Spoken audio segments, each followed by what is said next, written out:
David Bergantino, author of the Freddy Krueger's Tales of Terror series. You're listening to the 80s Slasher Librarian's audiobook presentation of Twice Burned. Keep it scary out there. I'm a slashaholic, addicted to the fray. Narration so hypnotic, Josh keeps me up all night. Lies and masks and pain, blood runs like the rain. Evil finds its way.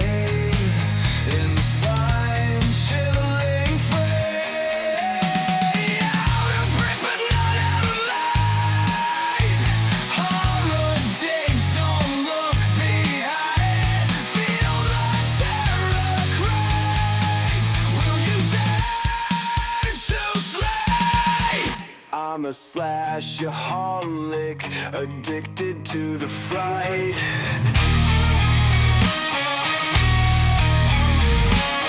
Narration so hypnotic, Josh keeps me up all night.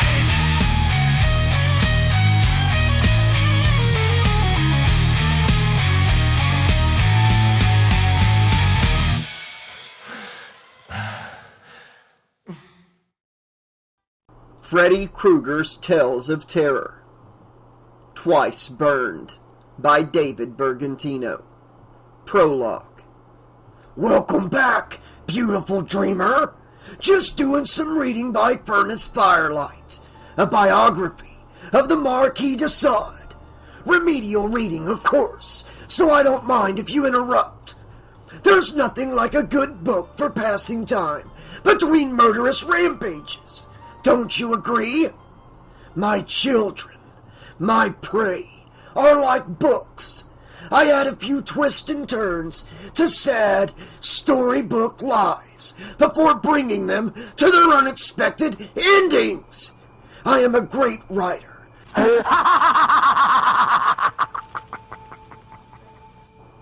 And prolific, too. Why, the boiler room is rather like a library of lost souls. While you're here, I have a real page-turner for you. Hold this book in your hands. Notice the quality of the leather cover. Human skin, specially tanned. And each dark brown letter is printed with the blood of victims from this very tale of terror. Novel concept, don't you think? But make sure you return this book before its due date. At this library, the fine for an overdue book is a killer! Chapter 1. Burn the witch! Burn her! Hands tore at her clothes, at her hair. She was dragged forward by the angry crowd, flung to the ground, kicked, then violently wrenched to her feet so the process could begin again. The hate in their eyes blinded them to the fact that she was not even struggling.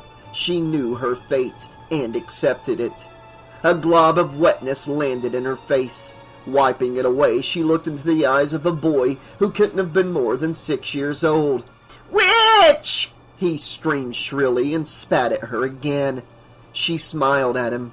He's only a child, she thought. He doesn't know what he's doing. I forgive him. "My baby!"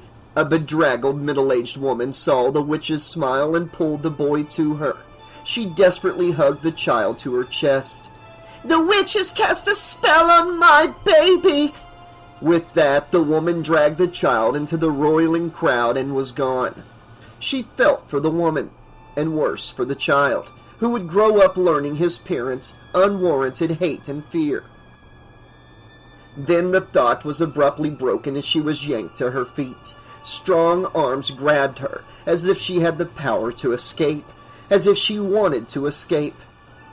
Before she could get her bearings, she was lifted, spun around, and slammed up against a rough wooden stake. Her arms were pulled behind her and bound tightly by the wrists. A heavy rope was wound around her body, binding her even more securely to the post. Then, as she muttered prayers of forgiveness for her misguided murderers, she noticed the instability of the surface on which she stood. If not for the ropes, she would surely fall. She looked down, past the screaming, hateful faces, past her feet.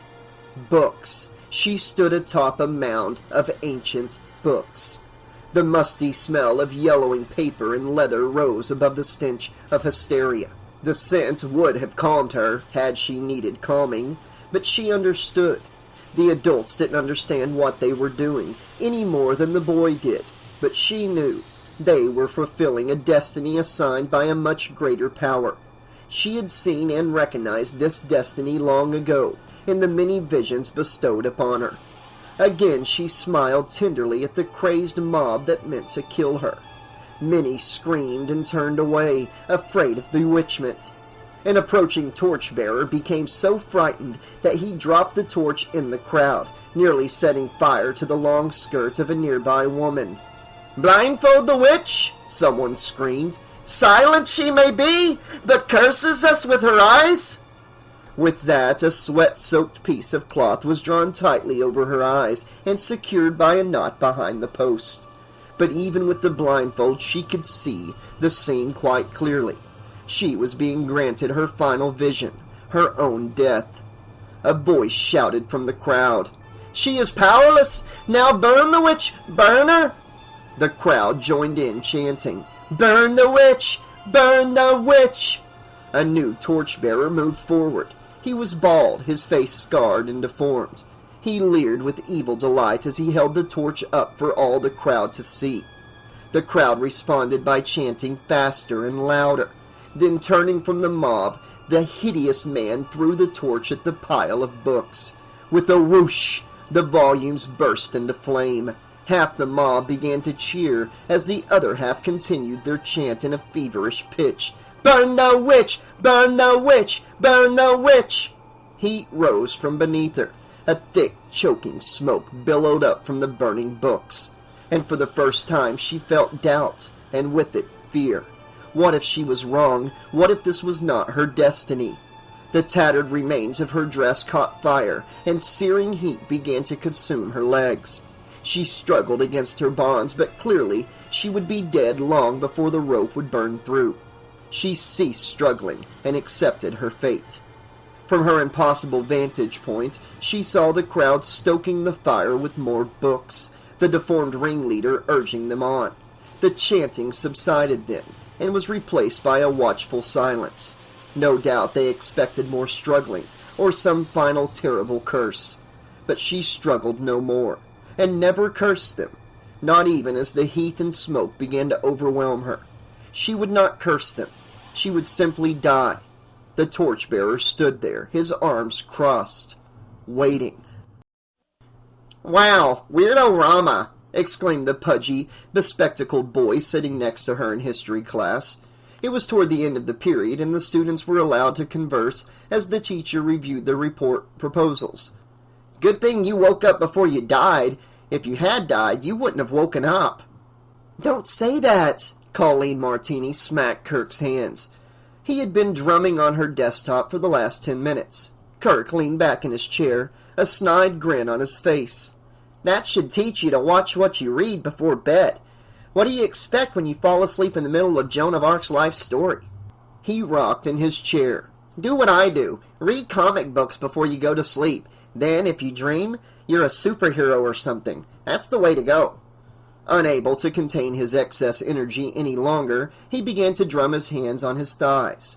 Kirk Newman had been Colleen's buddy since homeroom in 7th grade, and she couldn't remember a time when he hadn't been nervous and fidgety. Today he seemed more agitated than usual. She suspected he was preparing to launch into one of his periodic declarations of love for her. He claimed to have a permanent crush on her, and every 6 months or so would ask her to be his girlfriend. Colleen hated when he got that way. Close as she felt to Kirk, he wasn't her type, dating-wise. And after each time she gently rejected him, their relationship would become uncomfortable for a while until he got over it. The time was ripe for him to fall in love with her again, especially now that she had begun to date Kirk's cousin, Lance Matthews. It wasn't right for Kirk to feel as competitive as he did with his cousin. After all, Lance was a freshman in college. She and Kirk were still sophomores at Springwood High School. Colleen didn't want to talk about her dream anymore, nor did she want Kirk to make a scene that would embarrass them both. So she quickly changed the subject by asking the topic of his report. Each student had 1 week to write a paper on the historical figure of his or her choice. "Who do you think I chose?" Kirk asked, leaning against the back of his chair with one arm. He looked off into the distance. He raised one eyebrow and narrowed his eyelids in a dreamy expression. Running his fingers slowly through his greased back hair, he took a long, slow drag from an invisible cigarette. This he tossed away with a practiced, but still somewhat fumbling flick. For the big finish, he favored her with a smoldering stare that, set in his homely, doughy face, only served to make her laugh. "Let me guess," she said between snickers. "Barney the Purple Dinosaur?" Kirk snapped out of his character instantly, trying to feign hurt, but his own smile kept him from pulling it off. "No, the man, the legend, James Dean." Colleen shook her head, laughing as Kirk repeated his pantomime. He had been obsessed with James Dean for a long time. His bedroom walls were lined with posters, and his video collection contained every movie starring, about, or containing any sort of reference to the pop icon. The whole mystique, the fast cars and faster girls image, entranced Kirk. Unfortunately, the image fit him about as well as a neon blue suit would fit a funeral.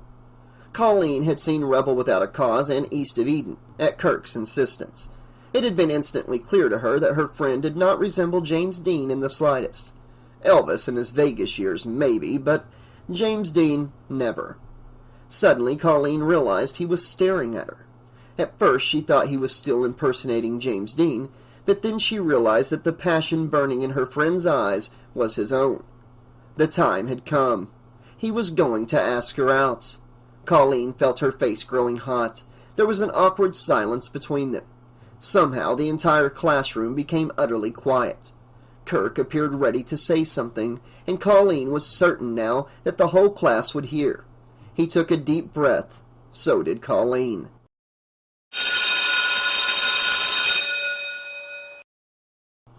Kirk snapped his mouth shut as Colleen let out all the air in her lungs in a long sigh. The history class, which had not truly been totally silent, burst into a low roar as students got up from their desks, chattering away as they began to file out the door. "Remember," called out Mr. Kluski, the history teacher, "these papers are due next Friday. That's a week from today for the chronologically impaired among you. And some of you will be chosen to deliver the reports orally to the class the following week, so be prepared." Many students groaned in displeasure at this unexpected added announcement. Kirk stood quickly. The look of passion disappeared from his face. I'll see you later at the library," he said brightly to Colleen. Then, with a wink, he darted out the door.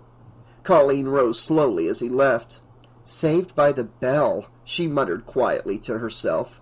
She finished stuffing her books into her bag, slung it over her shoulder, and headed out of the classroom.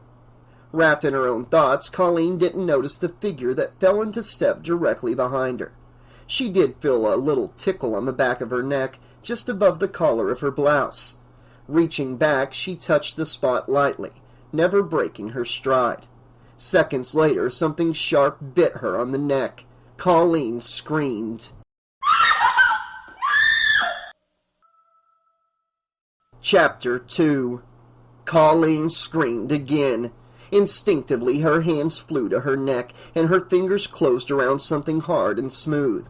As she tried to pull it off her skin, it was roughly yanked from her hands. She shrieked once more, then turned quickly at the sound of laughter behind her. "Oh, you are Colleeny Weenie for sure," taunted a coarse female voice. The voice belonged to Vicky Stratton, who was flanked, as she almost always was, by Tish Hughes and Melina Carlton. Almost in unison, Tish and Melina repeated, "For sure." Then they giggled like schoolchildren watching a boa constrictor swallowing a rat. Colleen gulped and absently rubbed her sore neck. Without turning around, she was aware that many students were staring at her because she had screamed. A few of them knew that a tense scene was likely to follow. Considered a bad egg by all of the school's faculty and most of the students, Vicky Stratton was a rotten baker's dozen as far as Colleen was concerned. She certainly looked the part, with her pointed black boots and black jeans so tight it looked as if Vicky had painted them on and stuck a brass button in her navel. Vicky's short auburn hair was swept back, revealing tiny ears that had nevertheless been pierced about 5 times each. Tish and Melina were cheap imitations of Vicky, each of them a bad girl in training. At the moment, the baddest of the girls, Vicky, held a plastic novelty shark on a stick. Manipulating the little ring at the end of the wooden dowel on which the shark head was mounted, she brandished it at Colleen. Each time Vicky pulled on the ring, plastic jaws ridged and teeth snapped inches from Colleen's face. "Oh, look!" Vicky squealed, bringing a hand up to her cheek in melodramatic surprise. "I gave Colleeny Weenie a hickey. What will her big college boyfriend say to that, I wonder?" "Leave me alone, Vicky." Colleen knew she sounded whiny, but couldn't help it. Vicky lowered the shark on a stick and walked right up to Colleen. "What are you gonna do about it if I don't, huh?" Their faces were inches apart. Colleen quickly shrank away from Vicky's glowering eyes. "You know, we're reading a book in English class about you and your boyfriend. It's called Of Mice and Men." A harsh laugh escaped her. Melina and Tish tittered in the background. Colleen just wanted to die. Then a voice spoke up. "I wasn't aware you could read, Miss Stratton, judging from your grades in my class." Colleen looked up to see Mr. Cluskey, standing in the doorroom of the classroom. Vicky's only response to him was a sneer. "Now leave Miss Martini alone and get to class." "I'll catch you later, Colleeny Weenie." Vicky winked and snapped the shark jaws in Colleen's face twice. Then she spun around abruptly and walked off, Melina and Tish following close behind. Mr. Cluskey and silently thanked him for his intervention. He smiled at her sympathetically while shaking his head. "If you'd like to talk, Colleen, my next period is free." "No, thank you," Colleen replied, feeling her face flush with embarrassment. "I have a class, but thank you." "We wouldn't take the whole time, and I could write you a note. If you like, we could go down to the principal's office." Colleen began to back away, stammering. No, it's okay, Mr. Cluskey. We don't have a problem, really. We're just 2 different people who rub each other the wrong way. I appreciate your concern and all, but I can take it, really. Like you said before, I'd better get to class." Colleen turned away, mostly to escape Mr. Cluskey's pitying gaze. Just as she did, the bell beginning the next class period rang. "I'd better write you that note, at least," Mr. Cluskey called after her. Barely turning back, she called back, "I'll be okay." Then she turned the corner. When she arrived at her math class minutes later, the look on the teacher's face made it clear she had heard about Colleen's confrontation with Vicky. Slipping silently into her chair, Colleen mouthed the word sorry. The teacher nodded slightly and resumed class. Nobody really understood exactly how sorry Colleen did feel. It seemed as if Vicky was at the top of the school's food chain, and she was at the bottom. C'est la vie. Such is life.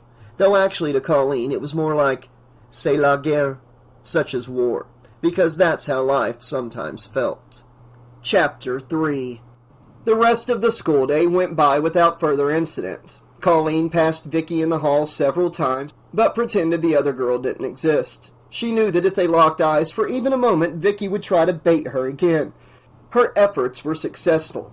Soon school was over, and Colleen had made it unscathed to the Springwood Public Library to work on her history report. Normally, Colleen enjoyed going to the public library. The place had seemed ancient even when she had been a small girl. All the bookshelves were made of old mahogany, and the few walls not hidden by books were paneled in the same dark wood. Mounted on the walls were ornate light fixtures that had been converted from gas lamps and oil paintings of Springwood's founding fathers.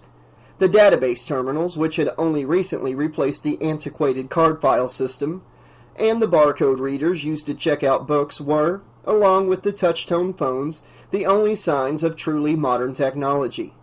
But today, Colleen found herself unable to concentrate on her work. At first, she thought it was due to her run-in with Vicky, but that wasn't it at all. It was her dream, The image of being burned alive atop a pile of books kept popping into her mind. At the moment, she was surrounded by books, and that made her feel unsafe. Not even the presence of Kirk and his cousin Lance, both of whom worked at the library, made her feel any safer. At least Vicky was nowhere to be seen, but then again, Tish was here, sitting 2 tables down from Colleen, and where there was Tish, Vicky might not be far away. Actually, when Vicky wasn't influencing her, Tish could be very sweet, and, under other circumstances, Colleen thought that the two of them could have been friends. But mild-mannered, homely Tish held Vicky in awe. Sadly, Colleen understood. Tish was not a happy girl, and most of it stemmed, according to the prevailing rumors, from troubles at home. She apparently had an abusive father, and a mother unable or unwilling to protect herself or her daughters from his angry tirades. It was a well-known fact that Tish had run away many times to escape them both. Colleen guessed that Tish was drawn to Vicky because she exuded a power and strength of character that her mother lacked. Colleen sighed. Tish was so misguided, but there was nothing to be done about it. You can't change people, and people don't change, thought Colleen. C'est la vie, c'est la guerre. A loud thump on her study table made her jump almost out of her chair. Colleen looked up to see Kirk fighting back laughter.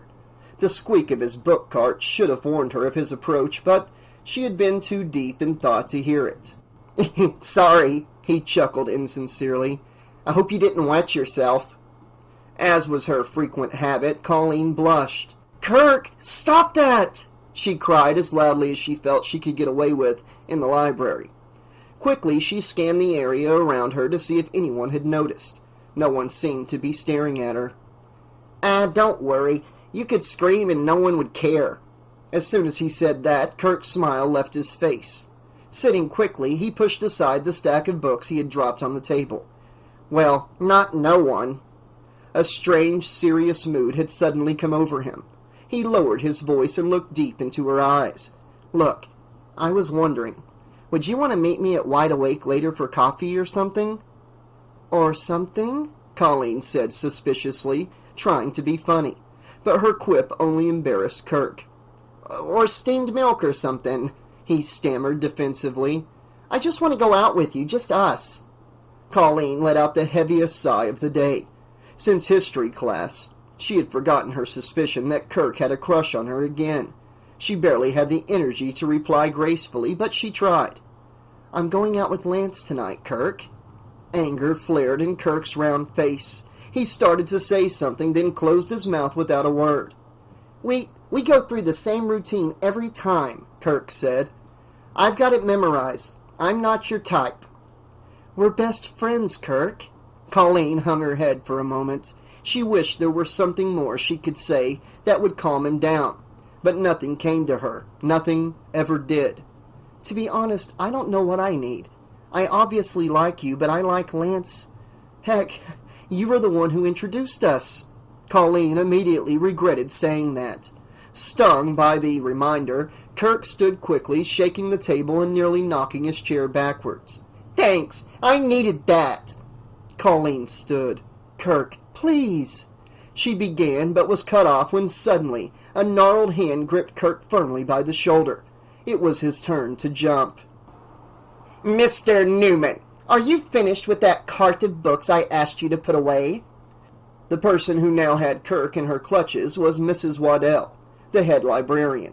She was as old as the building itself, it was said, and she smelled at least as musty. Kirk turned to face her. "Sorry, Miss Waddell." His anger disappeared in an instant. A surprise appearance by Mrs. Waddell often had a sobering effect on people. I'll get right to them." He started for the card, but Mrs. Waddell held him in place. Her mouth widened in a disconcerting smile. As was her habit, Mrs. Waddell launched into a lecture for the benefit of both of them. "If books are away from the shelves, Mr. Newman, it means our patrons cannot find them. And if books cannot be found, then they cannot be read. And an unread book is the saddest type of orphan." Mrs. Waddell's bright eyes quickly darted around to see who else might have absorbed this most valuable bit of freely dispensed wisdom. Satisfied at least that Colleen had heard, she released Kirk from her claw and hobbled away. Kirk stood still until Mrs. Waddell had disappeared into her office.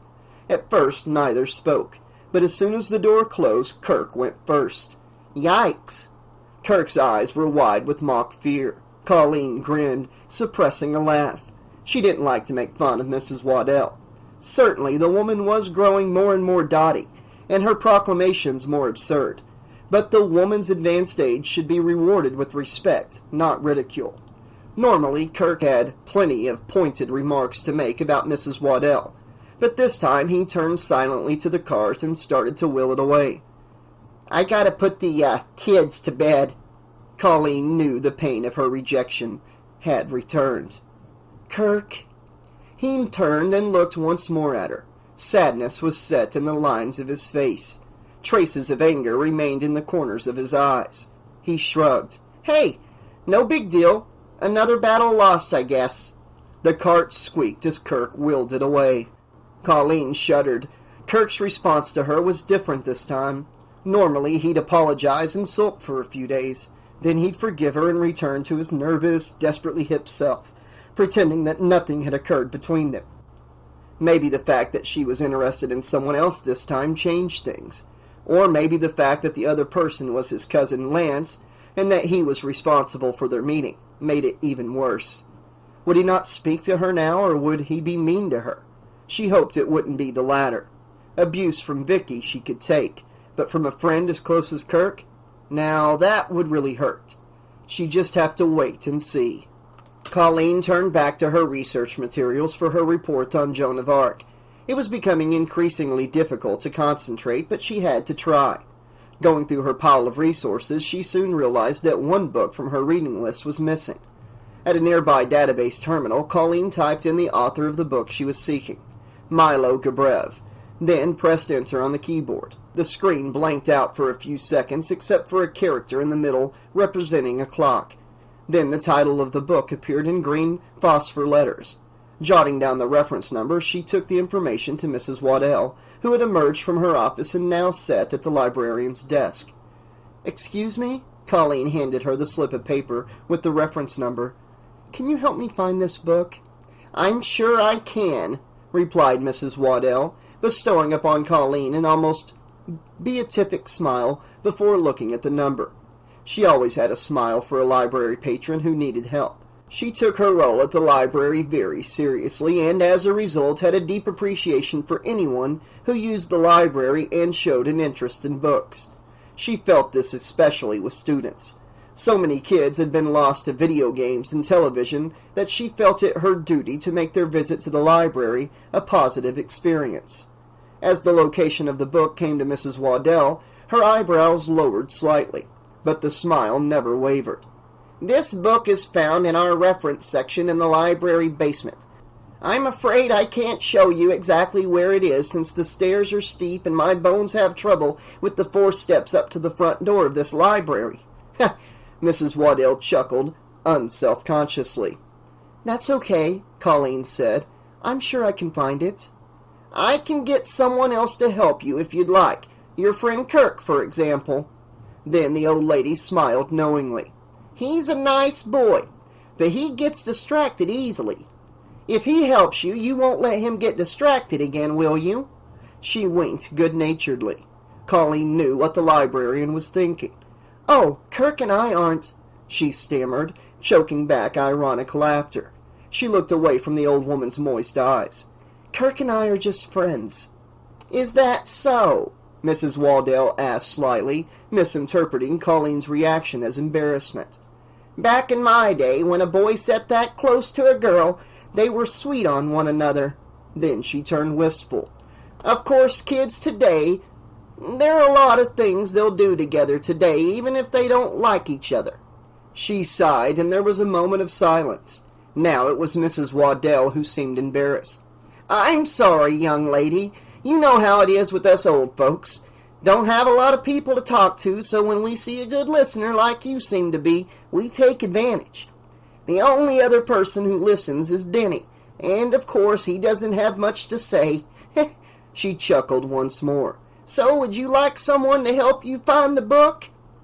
No thanks, I'll be okay on my own. Okay then, Feel free to come back if you need any more help." Colleen thanked her, and Mrs. Waddell went back to the paperwork on her desk. Leaving her other books at the table, Colleen walked across the library to the stairway leading to the basement. On the way, she passed Kirk with his nearly empty cart. He simply raised an eyebrow at her. Colleen froze, not knowing what to expect from him. Then Kirk smiled and gave her a smoldering James Dean look, with a wink for added effect. Colleen felt immediately relieved. He wasn't angry with her after all. Better still, he hadn't lapsed into his usual sulking either. She returned his wink with a smile and descended into the basement. The smile disappeared about 3 steps down. 4 more steps and the gloom of the library basement enveloped Colleen completely. The exchange with Mrs. Waddell had distracted her from the fact that the library basement was her least favorite place in the building to go, and she wasn't alone in that regard. The basement gave everyone the creeps. She stood at the bottom of the steps. A small hallway led from the bottom of the stairs to the basement's main section. The smell alone almost caused her to flee back up the stairs. Mildew, old paper. Not as delicate as it was upstairs. What's more, it reminded her of the nightmare. Swallowing the lump of irrational fear that rose in her throat, she walked forward. Old card files lined the walls. They were being saved because of their value as antiques. The deeper into the basement she walked, the more oppressive the air became. Several small rectangular windows near the ceiling of the basement were closed and provided little light and no ventilation. Mahogany bookcases filled the entire space, except for a clearing in the center, which contained a study table. No one ever studied down here. No one could, even if he or she felt the inclination. Bare, incandescent bulbs shone from fixtures similar to those of the floor above. These, however, were not as elegant nor as well maintained. The light was dim and yellow and could not reach around between most of the bookcases. Even on the brightest of days, entering a row was like walking into a dark alley at night. Looking at the numbered cards at the end of the first 2 bookcases, Colleen realized with some distress that her destination was toward the back of the basement. She nervously glanced down each row as she passed it. Each seemed like a musty tunnel with a sickly light at the end. As she continued, she walked faster, realizing that the sooner she found her book, the sooner she would be able to return upstairs. As she had feared, her book was located on the bookshelf against the wall farthest from the stairs. Before she walked down the row, she glanced over her shoulder, suddenly sure that someone was behind her, but no one was there. Then she looked down the row another tunnel. Daylight shining through the tiny window on the wall above did little to lessen the claustrophobic effect. The dark leather book covers seemed to absorb light. Cramming down the ball of fear that threatened to rise once more, she purposefully strode down the aisle, stopping where she thought her book might be. She was close. The reference numbers and titles were hard to read in the gloom, so the activity distracted her from her fears. It was not long before she found the book she had been looking for. It turned out to be a heavy, leather-bound volume with gold-stamped lettering on the spine. Colleen pulled it from the shelf slowly, so as not to disturb the books around it. Just then she heard a noise from behind. Her fear returned, threefold. Gasping, she turned quickly. A shadow passed by in the next aisle of books. At the same time, the book she had been holding on to fell to the ground with a loud thump. This startled her, spinning her back around. Before she could react, books that had been next to her fell out of the bookcase en masse. In the otherwise silent basement, each book sounded like a bomb when it hit the floor. Frantically, Colleen reached up and stopped the rain of books. The basement became silent again. Colleen was tempted to flee the basement, leaving her book behind. Instead, she closed her eyes and breathed deeply for a few seconds. She needed her book, and it was unlike her to leave a mess for someone else to clean up. She stooped down to organize the books that had fallen. Her focus on the task was so intense that she did not notice a figure emerge from the shadows and glide silently toward her. Once the books were stacked neatly, Colleen picked up as many as she could. As she stood, two scarred hands reached for the remaining books. The hideous pink and white flesh stood out against the dark, drab book covers. With a yelp of fear, Colleen fell backwards, dropping her armload of books. Above her towered a ghastly figure wearing a dark jumpsuit. A thin ray of light from the window struck its face. It was the face of the torchbearer in her dream, and he was reaching a monstrous hand toward her, the scar tissue almost glowing in the dark. Chapter 4. Scrambling backward like a crab, Colleen tried to escape the grotesque creature reaching for her. She kicked out, and her foot connected with something solid.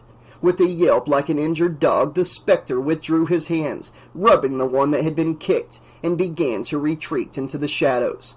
Colleen suddenly realized where she was, the basement of the library, not some nightmarish town square where she was about to be burned as a witch. She closed her eyes and in a moment willed away the smothering fear and called after the creature, who was rounding the corner at the far end of the aisle. "Denny, wait!" The figure hesitated, then disappeared out of sight. Colleen got to her feet. "I'm sorry," she pleaded, as if speaking to a small child. "I wasn't paying attention. You startled me, that's all. It's okay. You can come over here." Only a slight whimpering suggested that he remained just around the corner. Then, as silently as he had appeared before, Denny returned. The dim light again revealed his scarred, monstrous features, but Colleen successfully suppressed the urge to wince in disgust, knowing that he had little use for pity, either.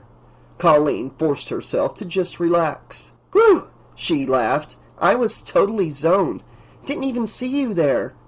With a casual shrug, she stooped to pick up the books that were now scattered widely over the floor. Denny, who had stopped several feet away, moved toward her again and silently began to help gather them. Colleen looked up and smiled at Denny. As soon as she did, he averted his eyes. Denny was the Springwood equivalent of the village idiot. Mute since birth, he had been dismissed long ago as retarded. Natural parents might not have accepted that label, but Denny had no real parents of whom anyone was aware. Shuffled around from foster home to foster home, he had received only the most rudimentary education. Very early on, an apathetic social worker had deemed him capable of only the most menial labor, so he had been taught to sweep and mop and, occasionally, hammer and nail. Those small skills might have allowed Denny a reasonable existence, but then there were the hideous scars that covered much of his body. According to the whispers among the adults, a drunken, sadistic foster father had punished Denny for some minor offense with a bath of battery acid. Despite the cruelty involved, the man responsible had gotten off lightly. After all, Denny was only a phoebe. His appearance ruined, Denny achieved monster status in Springwood.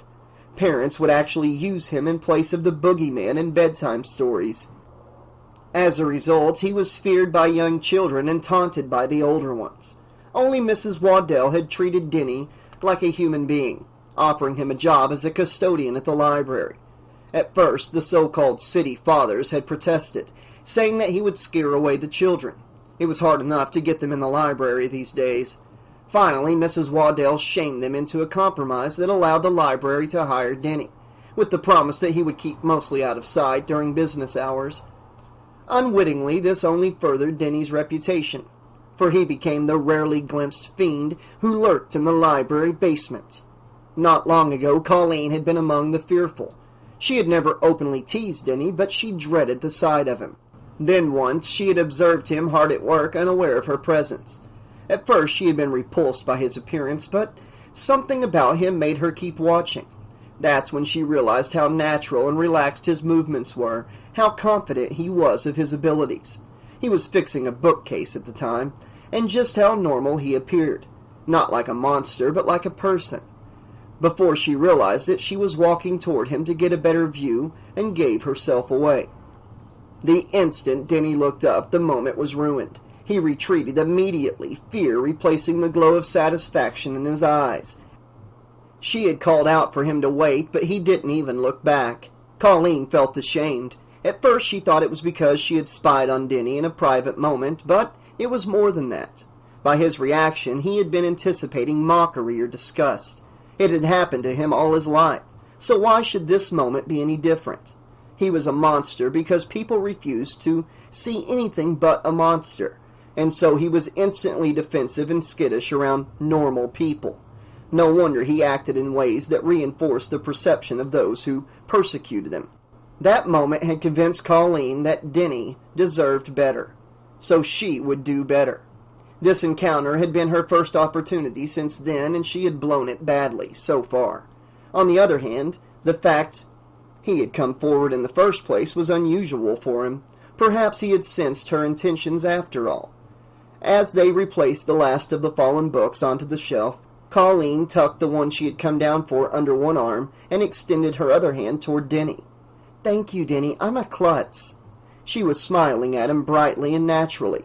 Denny looked nervously from her hand to her face. Colleen was beginning to think he wasn't so frightening after all. "Don't worry," she told him. "I don't think either of us bite."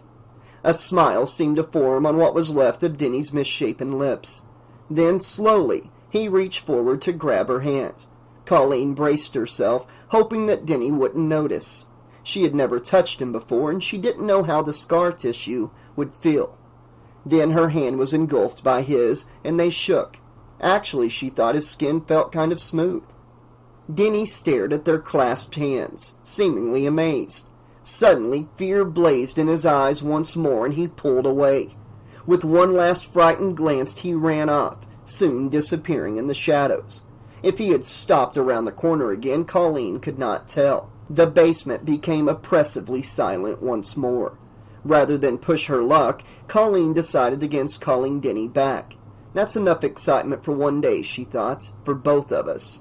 She caught not even a glimpse of Denny as she walked through the basement on her way back to the staircase.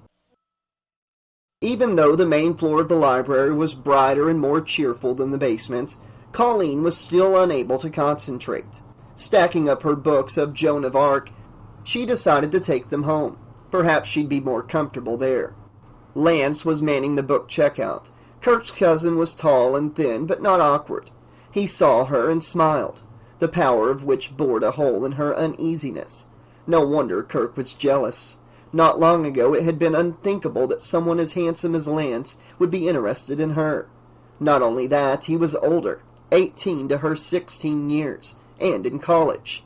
The relationship was still very new, but she felt it was a very special one, and she thought he felt the same way. With a wink, Lance turned his attention back to his next customer, Tish. "Do you have your card with you?" he asked brightly. Tish swallowed nervously as she set her books on the counter. No, I don't, but..." "That's okay. Just give me your name." Lance interjected. "Tish Hughes?" After a few taps on the computer keyboard, a beep was heard. Lance ran his finger down the display on the screen. When he finally stopped, he asked Tish. "On Elm Street, right?"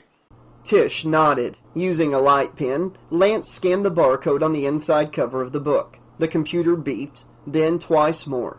Lance frowned. "I'm sorry, but the computer shows you have $2 in late fees. I can't check out any books for you until you get that cleared up." Lance seemed truly sorry for the inconvenience. "But I don't have it on me right now." A note of desperation crept into Tish's voice. She rarely had much money on her and was ashamed of the fact. "And I have this report due for school." "I could hold the books for you if you like." Lance told her pleasantly. "But if I come home without these books, my parents will think I blew off the library today. I told them I was coming here. My father will be very angry if he thinks I lied." Tish was on the verge of tears. "Couldn't you make an exception? I'll bring the money in tomorrow, I swear." Lance considered it for only a moment, and like the gentleman that he was, started scanning the rest of Tish's books. He slyly blinked both eyes at her, and told her he thought that would be okay. And then he smiled at Tish, and for a moment Colleen felt a twinge of jealousy.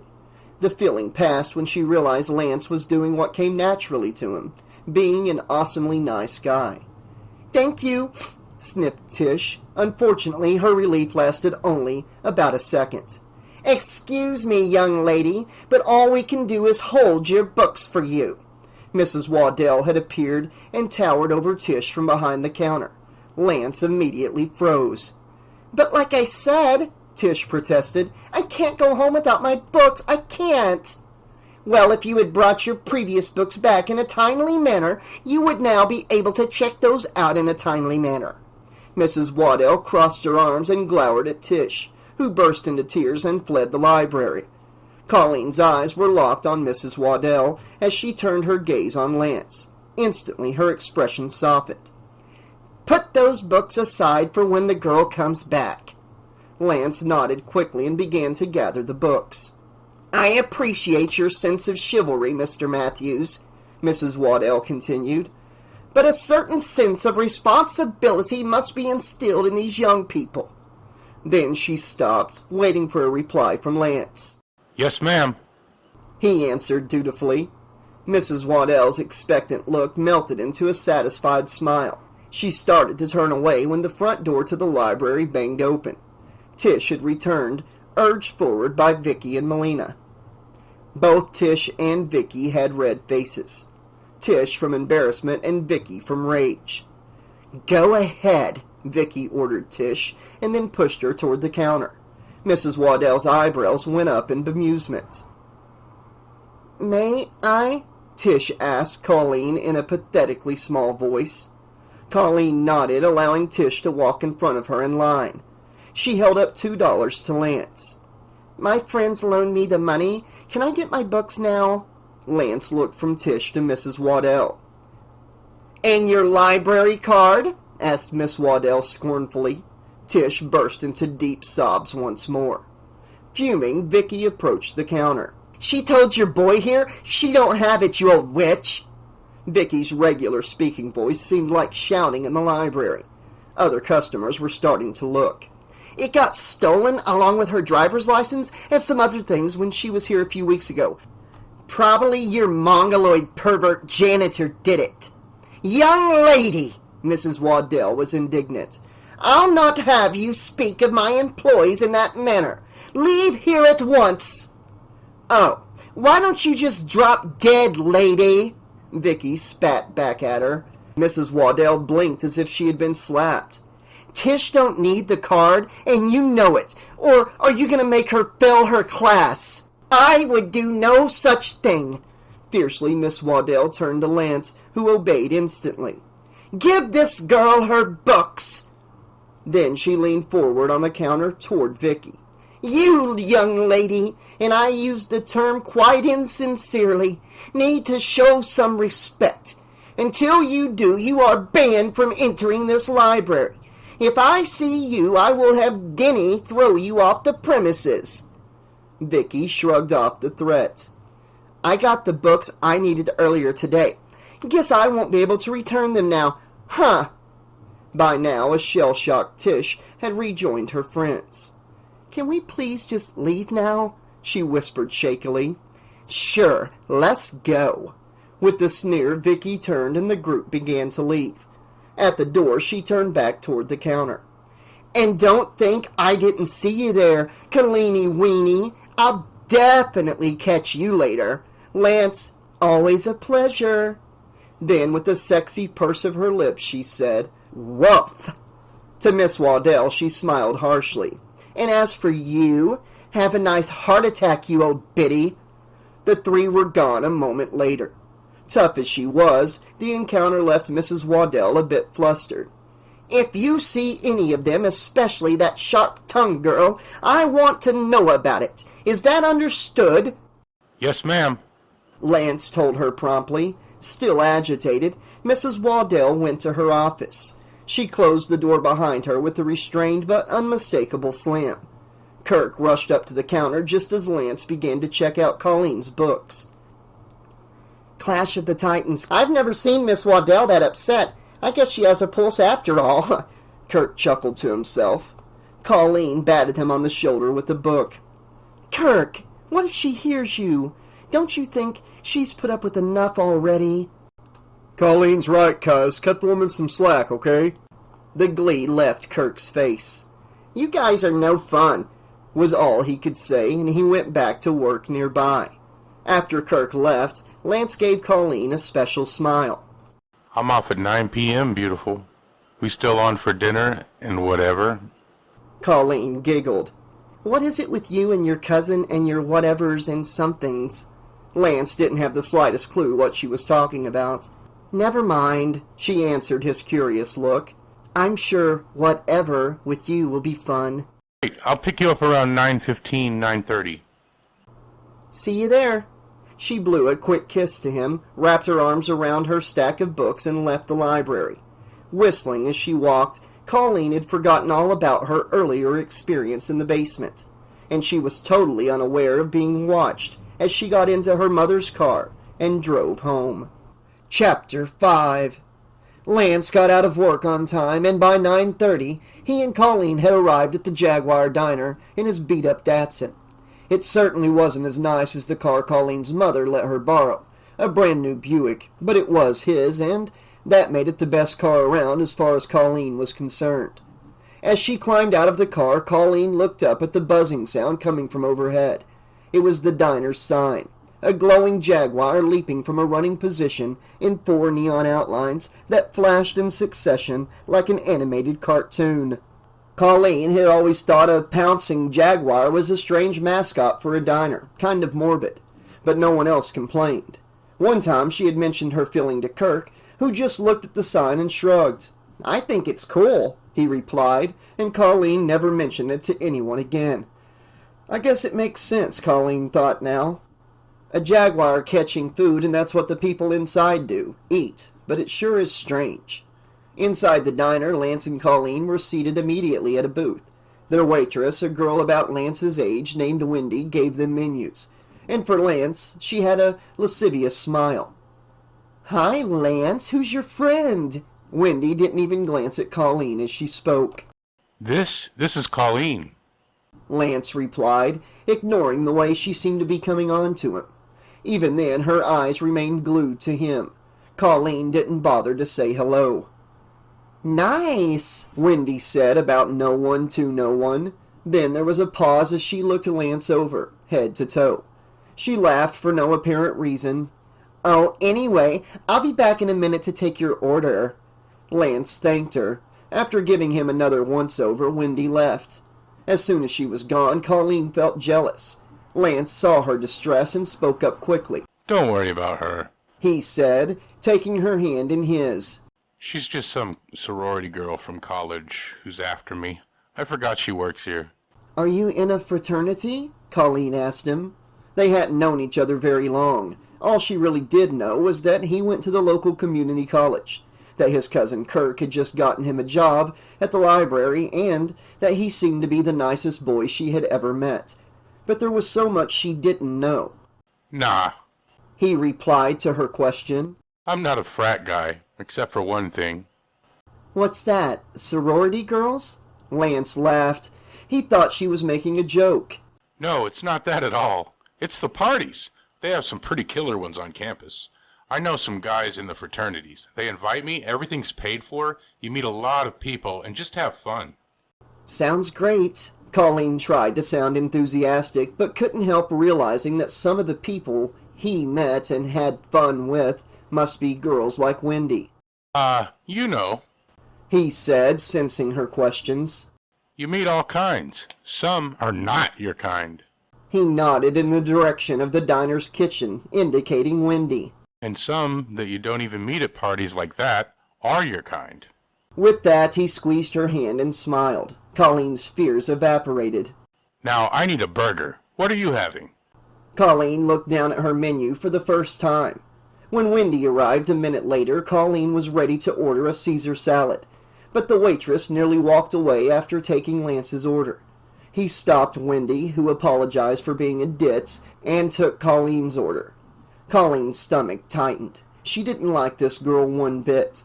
Luckily, Lance sensed her discomfort and, in his most charming fashion, told Wendy to bug off when she brought their food. She didn't bother them the rest of the meal. But then again, Colleen and Lance never quite finished their meal.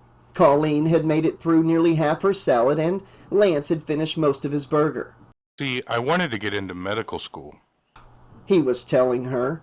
But for a good one, I really need a good undergrad program, and Springwood Community College just doesn't have it. "Then transfer to a university," Colleen told him, aware that she was suggesting the obvious. I wish, but money's kind of tight right now. That's why I'm living at home and working at the library. I'm saving up, but I need good grades. I know I can get the grades. It's the money I'm worried about. At the rate I'm going, I may need a scholarship to get what I really want, and there's no guarantee, no matter how well I do, that I get one. They're tough. You can do it, Lance. And then Colleen did something unprecedented. She put her hand on Lance's. She almost pulled it back when she realized it was there. But by then, he had clasped her hand in both of his. Thanks. He said quietly, and instead of speaking more, simply gazed into her eyes.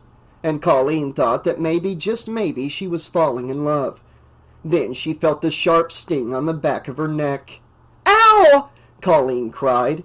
Then it happened again. Behind her she heard a familiar cruel laugh.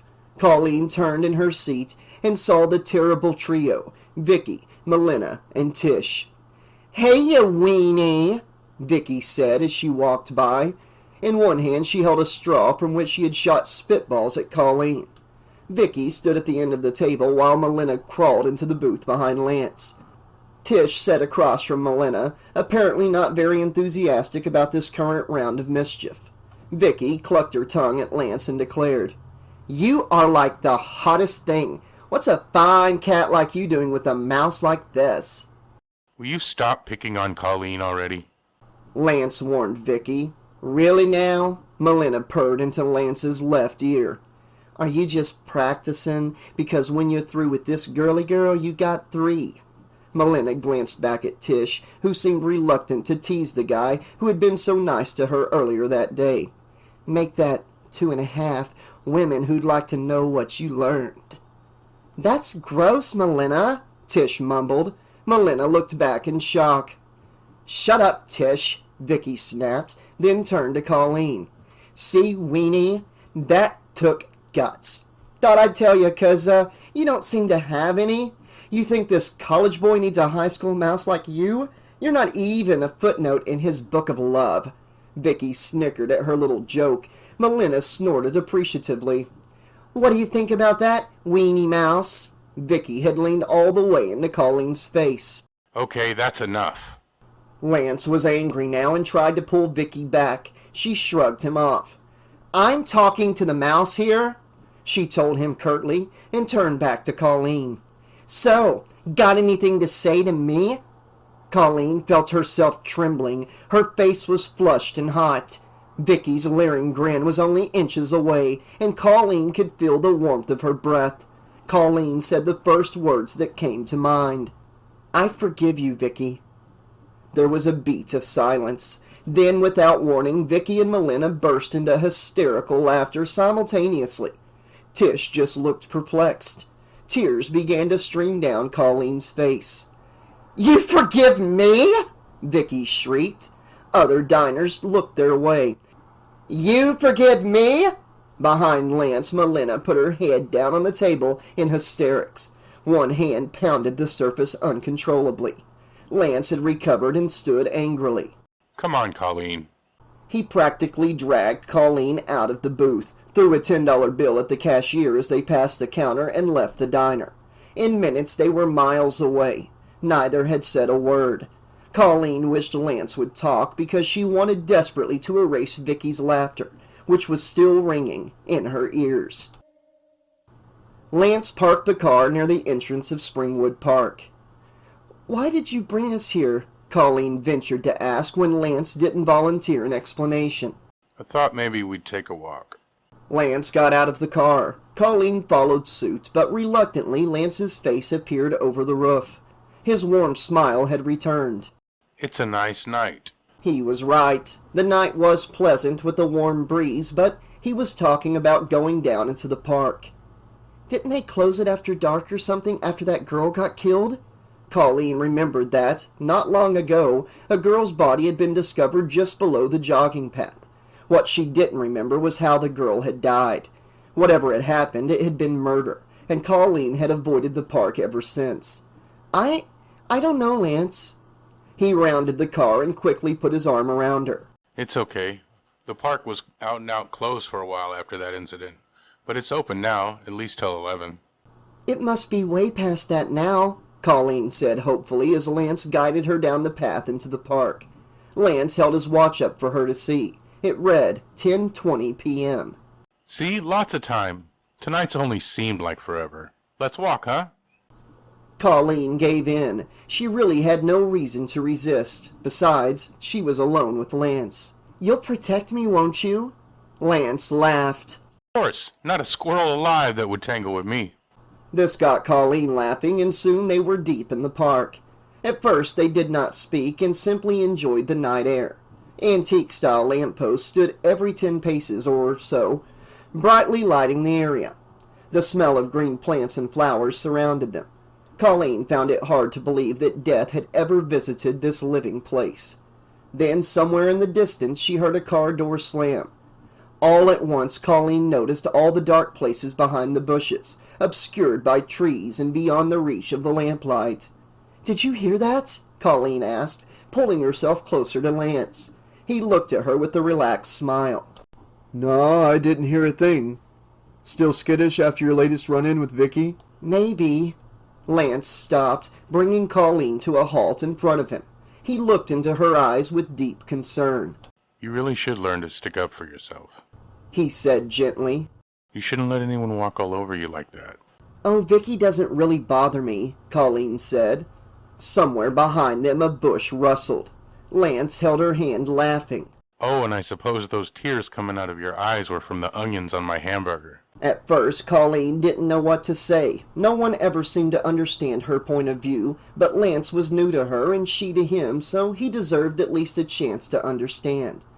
"Yes, she upsets me at the moment," Colleen shrugged. "But she's just the way she is. There's nothing I can do to change her. That's why I forgave her."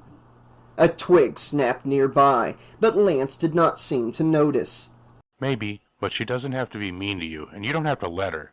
Tell her to peddle her wares elsewhere. Lance's eyes wanted her to laugh, so she did. "But if I fight her off, she'll go tease someone else. If I can take it, it might as well be me." Lance pretended to stick his finger down his throat and made gagging noises. Oh, please. I think you've been reading too many books about Joan of Arc. She was a martyr. You don't have to be.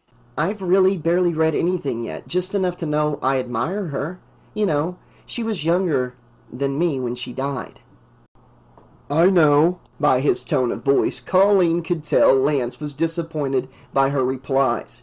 After a thought, he tried to make light of the situation, and said if she had stuck up for herself, she might have lived long enough to meet a nice guy, have some fun, and find out there's more to life than giving in to bullies, or angry villagers with too much time and fire on their hands.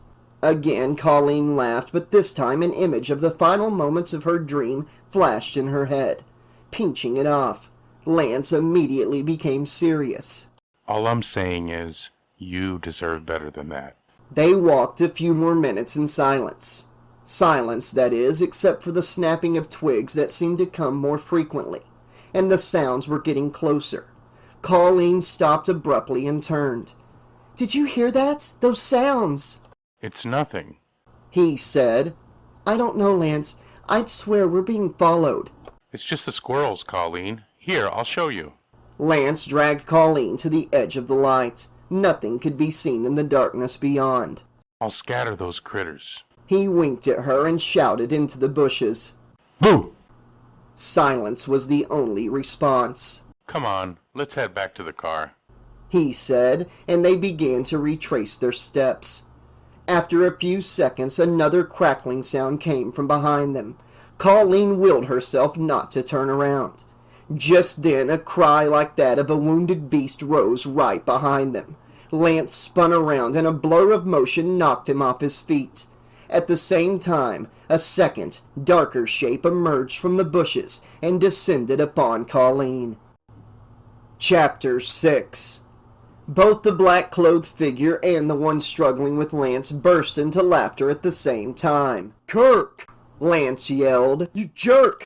With that, he threw his cousin off of him onto the pathway and scrambled to his feet.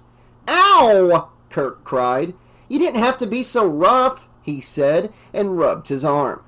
Colleen finally got a look at Kirk's accomplice, whom she'd recognized as Ricky Santana. His skin was the cadaverous shade of someone who didn't get outside very much, except maybe at night. This was because he spent all of his free time in the dark watching horror movies. One day he hoped to write and direct the ultimate horror movie, and until then he was cultivating a perfectly creepy image. "Hi, Colleen," Ricky said casually as he went to pull Kirk to his feet. Lance appeared at Colleen's side, still breathing hard from the scare.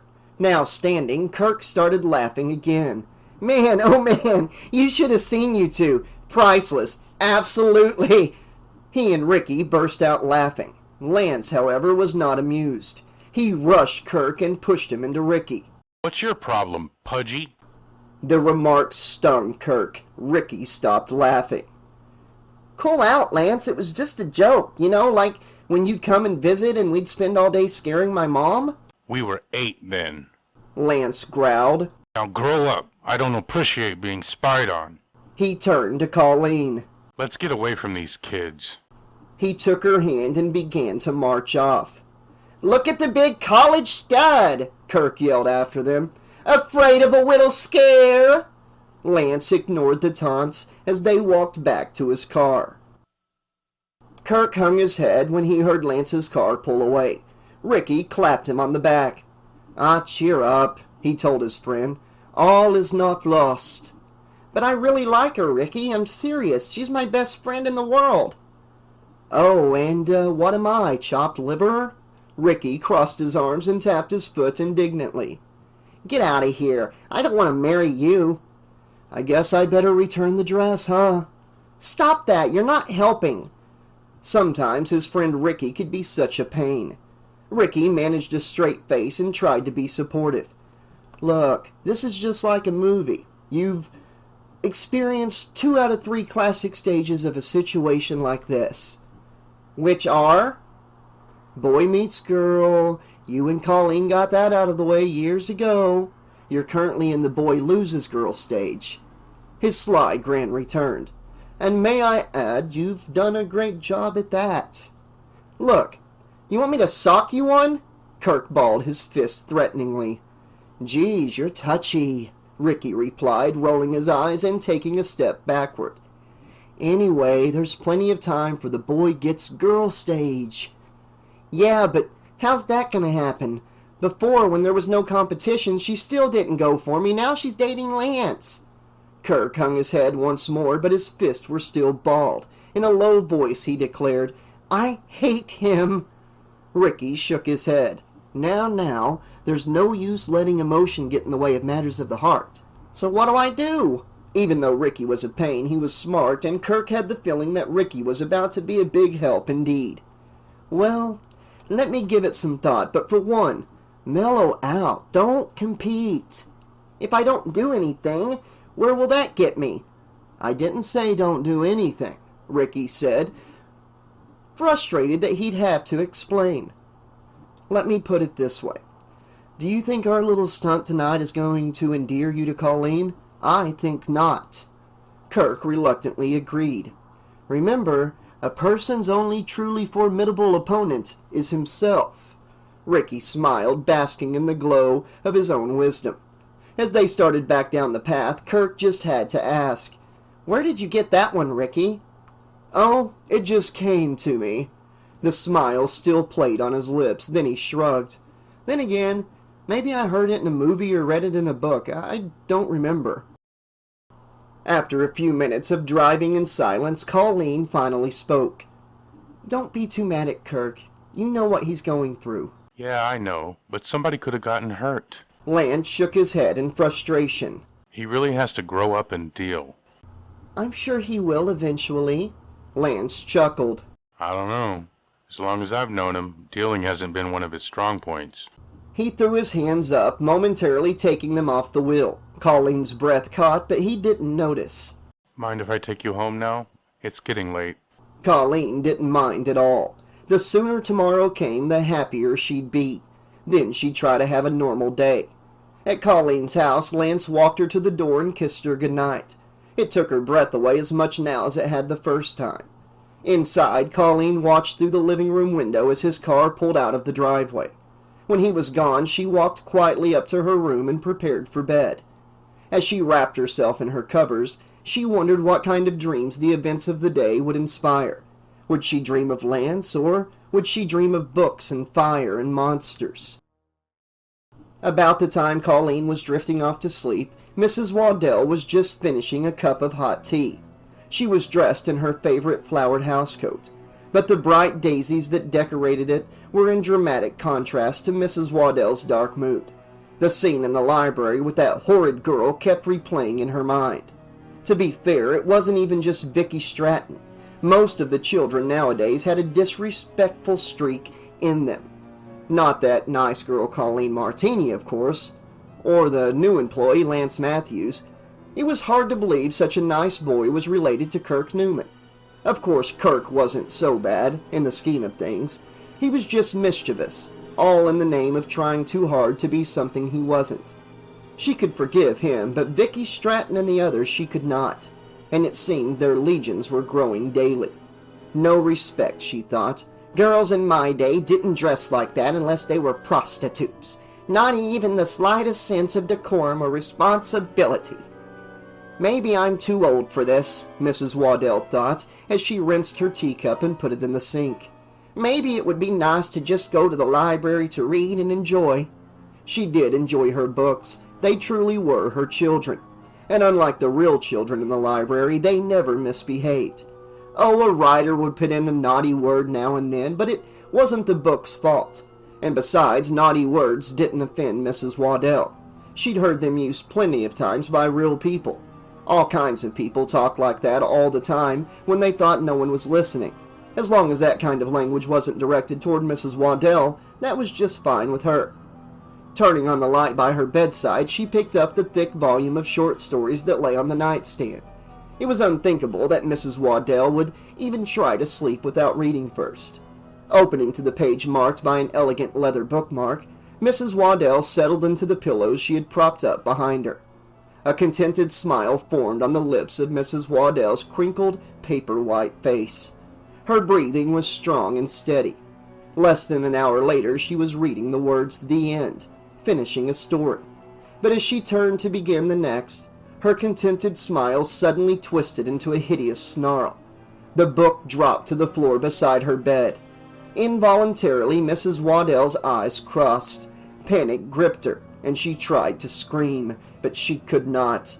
Mercifully, she blacked out just as her thoughts turned traitor, becoming an agonizing, unintelligible secret code. Chapter 7. Around noon the next day, the phone rang at Colleen's house. Barely shifting her attention from her research materials, she picked up the receiver. "Yeah?" she asked absently. "Hola, it's me," said Kirk in a rush. Colleen tensed. "Look, I'm at the library and I can't talk long. Mrs. Waddell's in the hospital with a stroke." "Oh my God!" "Totally," Kirk continued, his voice all excitement and little sympathy. "She didn't show up for work this morning, and you know how she is. A house would have to fall on her to keep her away from this place." "Kirk!" He never let up, Colleen thought angrily. "Just listen," he told her quickly, his tone now softened a bit. "After she didn't show up and we call and she doesn't answer her phone, Denny goes over there, takes the bus even. Then he takes the bus all the way back and runs into the library like a madman. Scared the hell out of a few people checking out books. So he grabs Lance, who figures out, smart guy that he is, that something's wrong and drives back to Mrs. Waddell's house with Denny.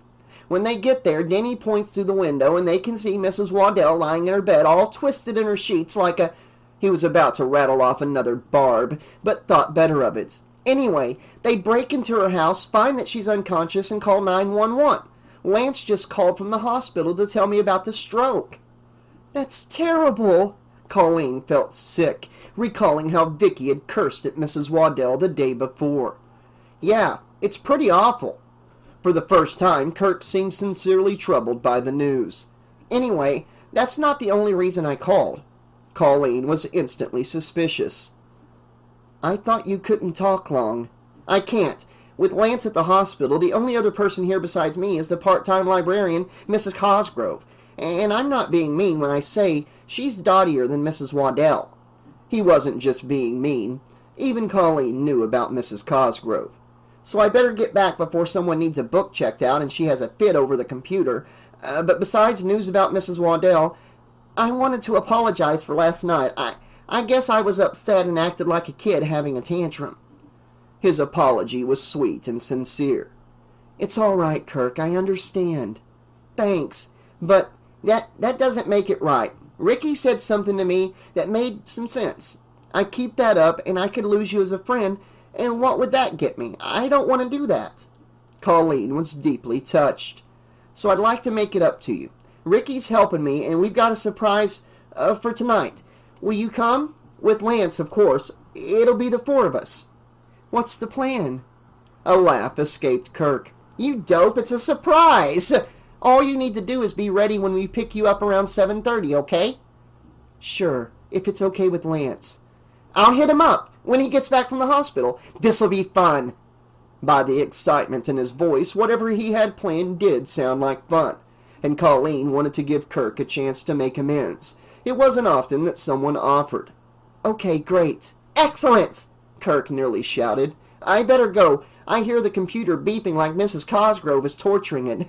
Gotta swoop to the rescue now. Bye! Kirk hung up and Colleen smiled.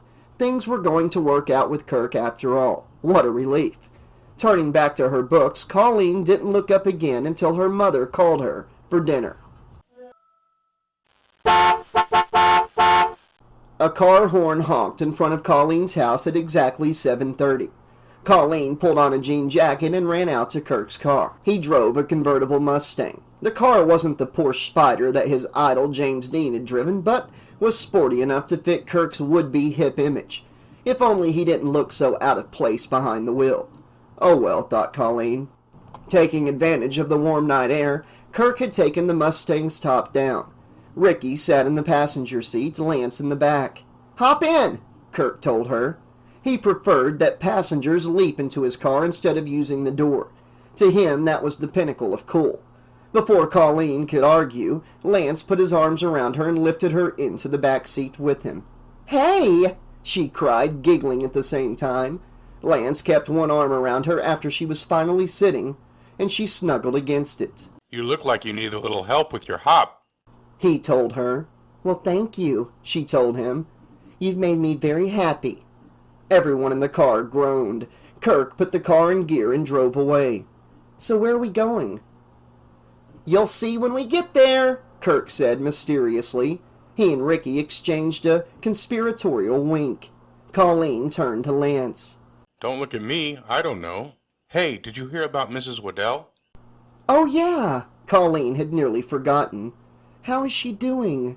Not so bad, luckily. Do you know about the story about how Denny found her and all that? Colleen nodded. She's in the hospital right now. She had a stroke, but not as bad as they first thought. Anyway, she'll be going home tomorrow. They're just keeping her there today while arrangements are being made for her at home. Someone will be there during the day to cook for her and care for her, and Denny's going to move into a spare room and make sure she'll be all right overnight. Then Lance looked like the cat who ate the canary. And that's not all. What? Lance looked ready to burst. I volunteered to come in the evenings to help Mrs. Waddell with her therapy and to read to her before bed. Despite his obvious pride, Lance still managed to remain humble. Nurse Matthews to the rescue, Kirk cracked from the front seat. Ricky snickered and adopted a voice like an old-time radio announcer. Beware, villains, for he wields the mighty magic bedpan. Kirk gave his friend a high five as they both burst into new laughter. Lance tried to ignore them. I just thought it made sense for everyone. It'll save Mrs. Waddell money on home care, and it'll be good practice for me for med school. On Monday, I'm going to try to see if I could get some school credit for it. Ricky was not done ragging on Lance. Aren't we the paragon of altruism? He said sarcastically. Shut up, Ricky. Colleen swatted him on the back of the head. Lance would do it anyway, but I bet you wouldn't volunteer to do it in any case. Ricky twisted around in his seat to face them. He looked wounded. Of course I would. Lancelot just beat me to it is all. Yeah, right. Lance was thoroughly unconvinced. You kiddin'? Alone in that house with a gibbering, drooling stroke victim? He held his hands up to his face, mimicking a palsied crone. "And an acid-scarred demon from the depths." For this he glowered menacingly. "Heck, that's right up my alley." "Ricky, you're heartless." He blew her a kiss. "I do my best." Colleen ducked so the imaginary kiss would miss her and fly out the back of the car. Hey, Kirk, where are you taking us anyway? Lance's voice had changed. He sounded extremely wary. All at once, Colleen realized the air had changed. It was still warm, but the scent of sulfur was in the air. Even though they were driving over 50 miles an hour, only the faintest breeze blew through her hair. Colleen looked around. Kirk had driven out of the city. Gas jets from ancient steel mills lit the sky in the distance. Colleen had the vague sensation that she and Lance were being kidnapped. Kirk?" She let the question hang. "Don't worry, kiddos, we're perfectly safe and almost there." Ricky pointed forward toward a pulsating red and blue glow just ahead on the two-lane highway on which they traveled. "Up there on the right, Kirk." "I see it, pal." Lance and Colleen exchanged a questioning look. Somehow this was shaping up to be not as pleasant as a surprise as Colleen had expected. She forced herself to relax. Kirk deserved her faith. Reaching the blue and red lights, Kirk pulled off the road. Dust billowed under the car from the gravel parking area they entered. The light came from a faltering neon sign above a ramshackle house. As they pulled to a stop, it seemed more like a hut. Shutters hung at odd angles to windows. Tattered lace hung over them on the inside. Arcane symbols decorated the peeling painted exterior. A sickly yellow light bulb barely illuminated the porch that seemed unsafe to stand upon. "Where are we?" Colleen asked, her voice trembling slightly. "Can't you read the sign?" Kirk replied, pointing to the neon lights. The sign read, "Fortunes Told." This is our surprise? Lance asked dubiously. Before Kirk could reply, Ricky asked Lance, "Ever been to a psychic?" Nope. Lance shook his head. "Well, surprise!" Kirk shouted, as if Lance and Colleen had walked into a secret party. I don't know. Lance seemed ready to leave. That would have been fine with Colleen. The whole place looked more than a little creepy. Ricky read Lance's expression and sprang into action. "Come on, Lance, be a sport. It can't hurt ya. I've been to this woman, Madame Zavira." He spoke her name with a fake accent. "She's a trip. This'll be fun, I swear." Lance wavered for a moment. Then he looked at Colleen to see what she was thinking. She nodded slightly, showing that, nervous or not, she was game. Okay, fine. "Yes!" barked Kirk. Then he winked at Ricky, told everyone to follow him, and started for the rickety porch. Couldn't you just have bought us a cappuccino at the coffee house? Lance asked as Kirk opened the screen door. He almost ripped it off the one hinge by which it was hung. Kirk laughed as he pushed the inner door open and they entered Madame Zavira's domain. Chapter 8. The run-down exterior of the fortune-teller's building did not prepare them for what lay inside. The waiting room was small but lush. A purple upholstered couch with overstuffed cushions sat to the left of the entrance. On top of an elegant glass coffee table, a crystal wizard flung his delicate hands to the sky in a gesture of conjuring. Lithographs of occult scenes, effectively moody, hung on walls papered in a gold foil. Opposite the entrance was a doorway covered with a beaded curtain. Next to that was a small wooden desk, at which sat a young Indian woman. Her hair was pulled back in a tight bun, accentuating the length of her slender brown neck. Crystals dangled and glittered from her earlobes. Her dark eyes flared mysteriously at the sight of Ricky and Kirk. She stood and uttered a single word in a deep, clear voice. "Yes?" Ricky approached her. "We have an appointment to see Madame Zavira?" The woman studied him, her eyes flaring dramatically once more. For a moment she said nothing, and then, "Yes, one moment." In one slow, graceful movement, she parted the curtain of beads with her tiny hands and disappeared through them.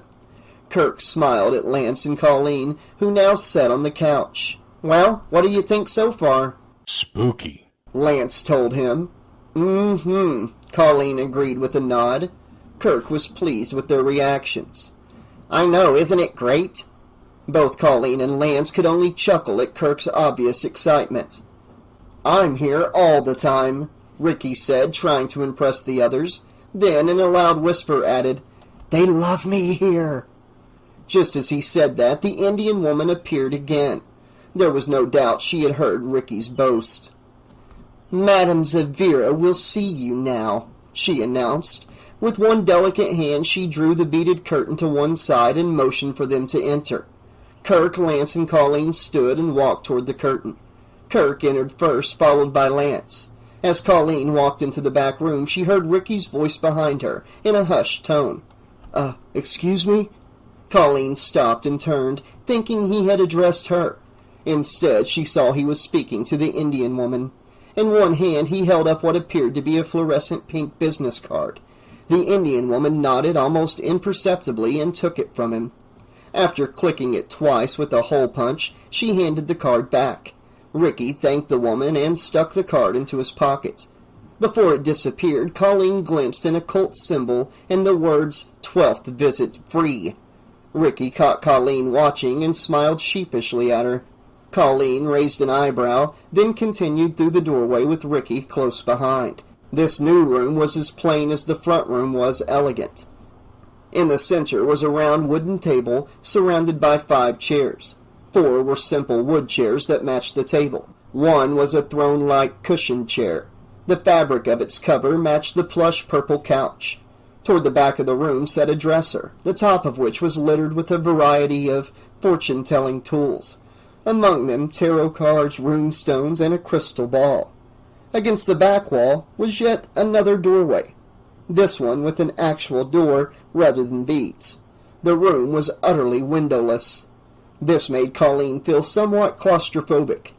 The group approached the table and stood around it, uncertain of what to do next. The beads clicked once more, and the Indian woman spoke one last time. Sit, please. Colleen sat to the right of the oversized chair, which was undoubtedly meant for Madame Zavira. Next to her sat Lance. Kirk sat on the other side of the fortune-teller's chair, and Ricky took the remaining wooden seat. As soon as they were seated, the overhead light from the candelabra fixture above the table dimmed slightly. Expectant silence descended upon the room. Kirk opened his mouth to say something, but was interrupted by a sound that came from behind them. Looking toward the rear door, they saw its doorknob turn slowly. Kirk made a gulping sound in his throat for comic effect, and Ricky hit him. The door swung open. Madame Zavira stepped into the room. "Good evening," she said brightly, in a light European accent. Her exact age was impossible to tell. Though she wasn't quite as ancient as Mrs. Waddell, she wore a simple peasant dress and covered herself with a black knit shawl. Recognizing Ricky, she nodded. "Ah, yes." Ricky was flattered by her notice of him. Without another word, Madame Zavira turned her attention to her arguing devices.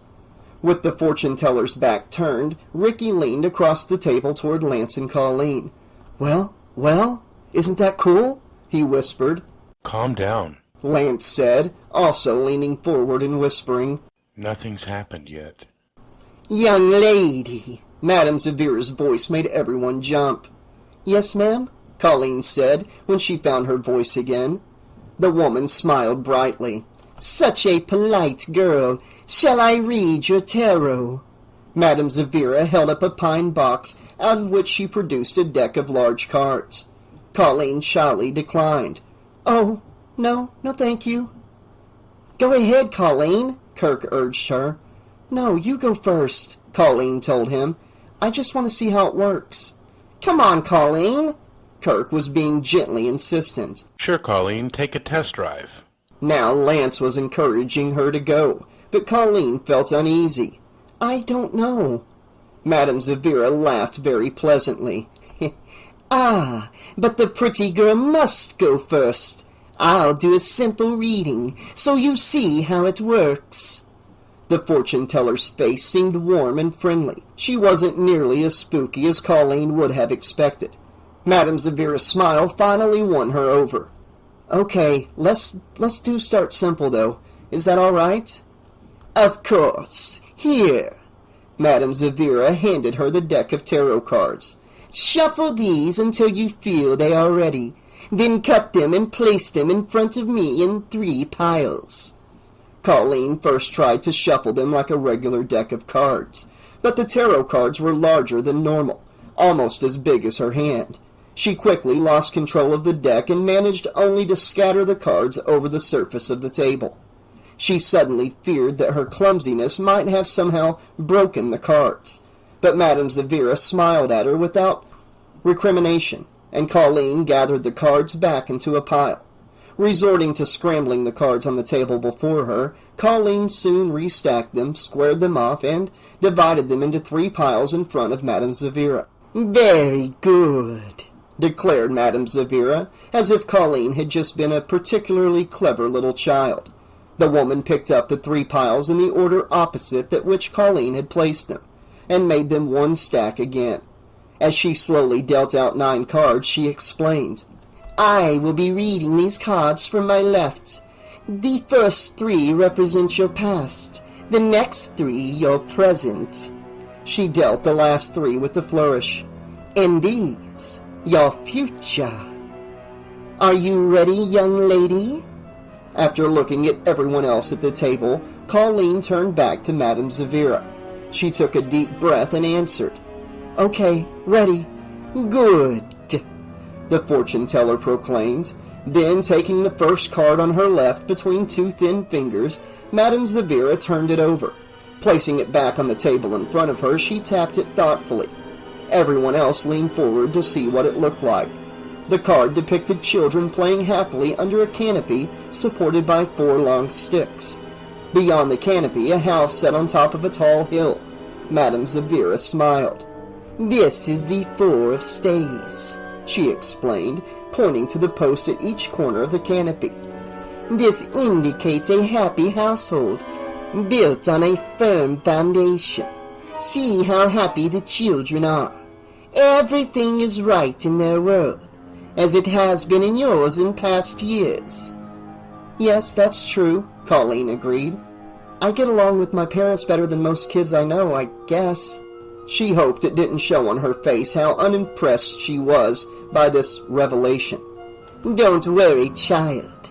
You wanted me to go easy on you, so I am." Madame Zavira laughed good-naturedly.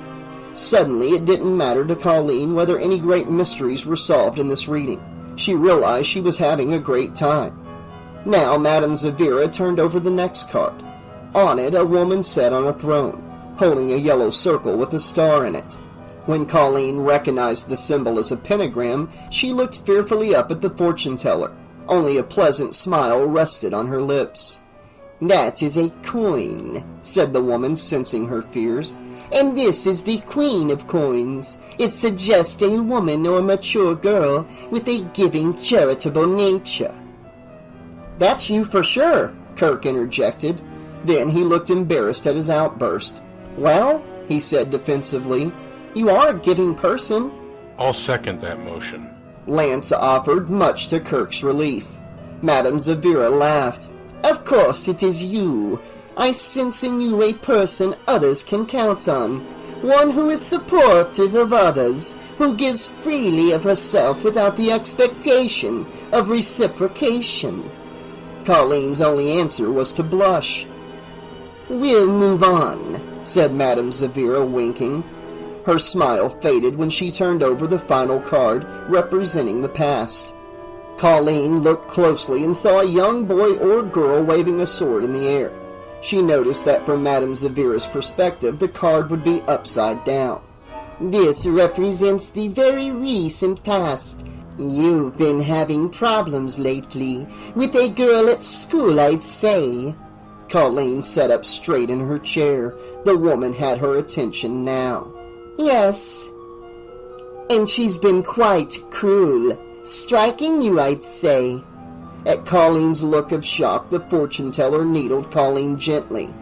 "When you play cards, my dear, you should keep a poker face. I may be picking this up by your reactions." "But I didn't react until you said something." Colleen was suitably impressed. It's true. There's been this awful girl at school picking on me. You see how the card is upside down. The reversed position alters the meaning of the card. Usually the card means something negative. The reversed meaning of this particular card and your reaction indicates she's not going to leave you alone unless she's made to by someone more powerful than she. You should tell a teacher or another adult you trust. I'm sure she'll get bored soon enough. No use telling on her. She saw the dubious look from the guys at the table, and deep down even Colleen knew that Vicky wasn't going to let up on her anytime soon. Let's see what is going on in your life presently. The next card showed a blond man in shining armor apparently talking to a fish that leaped from the gold chalice he held. I see you have a new man in your life. Colleen couldn't help but look up at Lance. Maybe, she said coyly. Whoever he is, said Madame Zavira, feigning ignorance. He is kind, caring, takes great pride in nurturing others, and is very sensitive individual. Colleen was speechless. Poker face, Colleen, she thought. Don't be so obvious. Then a dark cloud passed over Kirk's expression, or so she thought. The cloud was gone the next minute, revealing one of Kirk's characteristic goofy looks. The reading had become very embarrassing, Colleen thought. Within moments, she was even more delightfully embarrassed. The next card Madame Zavira turned over showed two naked figures, a man and a woman, holding hands. At the bottom of the card were the words, "The Lovers." "Lance and Colleen," Ricky chided. "You dogs!" Shut up, Ricky. Lance told him defensively. Madame Zavira stepped in, first giving Ricky a withering glance. "Your friend has been here enough to know this card means more than what he's implying," she told Lance. "It means a deep, intimate, loving relationship, not simply carnality. Reversed, it would suggest lasciviousness and vice, but it is right side up, and personally, I think it's a beautiful card." Kirk rolled his eyes. "And now," Madame Zavira announced, "the final card of your present." Colleen's breath stopped in her chest when she saw the next card. A skeleton sat atop a skeletal horse, trampling people, leaving corpses in its wake. At the bottom of the card, one word, death. But Madame Zavira's smile did not falter. "Now I am certain this is your first reading. Everyone fears this card, but in its proper position, it portends good things.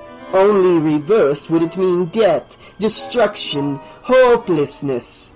With a thin finger, she pointed out a detail in the card's background. "See the sunrise. What this card shows is not death, but the end of one situation, and the beginning of a new one." Then she leaned close to Colleen and whispered, although everyone at the table could hear, "And judging by your previous two cards, it looks like a very wonderful new beginning indeed." Prophecy or not, Colleen liked what she was hearing. "Now we see what the future holds." Madame Zavira turned the next card. Her frown returned, this time with alarming intensity. The woman's eyes seemed glued to the card, which showed a group of people striking each other with staffs. Colleen looked from the scene to the fortune-teller. The room became utterly silent. Even Kirk had stopped fidgeting. "What is it, Madame Zavira? What does it mean?" The fortune-teller took a deep breath. "A battle, and a fierce one at that." She wasn't speaking so much as intoning. Real darkness echoed in her voice for the first time. "5 of staves reversed. You will be caught in the vortex of a great conflict. Friends, loved ones, others will be lost." "So much for happily ever after," joked Kirk. Colleen looked sharply up at Kirk, but it was Madame Zavira who raged at him. "I am not joking here. A shadow has fallen upon you, all of you! Kirk sat back in his seat as if he was afraid she'd strike him. Fiercely, Madame Zavira flipped over the next card. And your opponent, King of Swords, reversed. Cruel, powerful, merciless. The sight of him will cause you despair. Her voice rose in pitch. Ricky leaned forward, captivated by the fortune-teller's bizarre behavior. Madame Zavira swept the room with a fiery gaze. And he will touch all of you! The torchbearer, Colleen whispered under her breath. Madame Zavira heard her. Yes, there will be fire, and there will be blood. She placed her hand on the final card. And there will be... Madame Zavira quickly turned the card over, slamming it to the table in front of her. When she removed her hand, everyone at the table gasped, even Madame Zavira. The card before her, which represented Colleen's future, was death, reversed. Chapter 9. That's impossible! Cried Madame Zavira. She held the death card between two fingers as if she were holding a dead rat by the tail. What do you mean? Asked Lance. Colleen was too terrified to speak. The fortune-teller threw the card down onto the first death card. She gestured at them agitatedly, as if demanding an explanation from Lance. There's only one card of each in a terror deck. Only one death card. Impossible! Maybe it got mixed in from another deck accidentally. Lance offered. I don't have another deck! Lance could feel the woman's hot breath on his face from the force of her reply. Then abruptly she rose and crashed through the beaded curtain. The beads swung violently in all directions for several seconds. No one spoke. From the front room they could hear sounds of a hushed argument.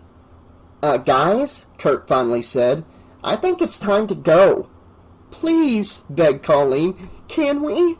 Good idea, agreed Lance, who stood.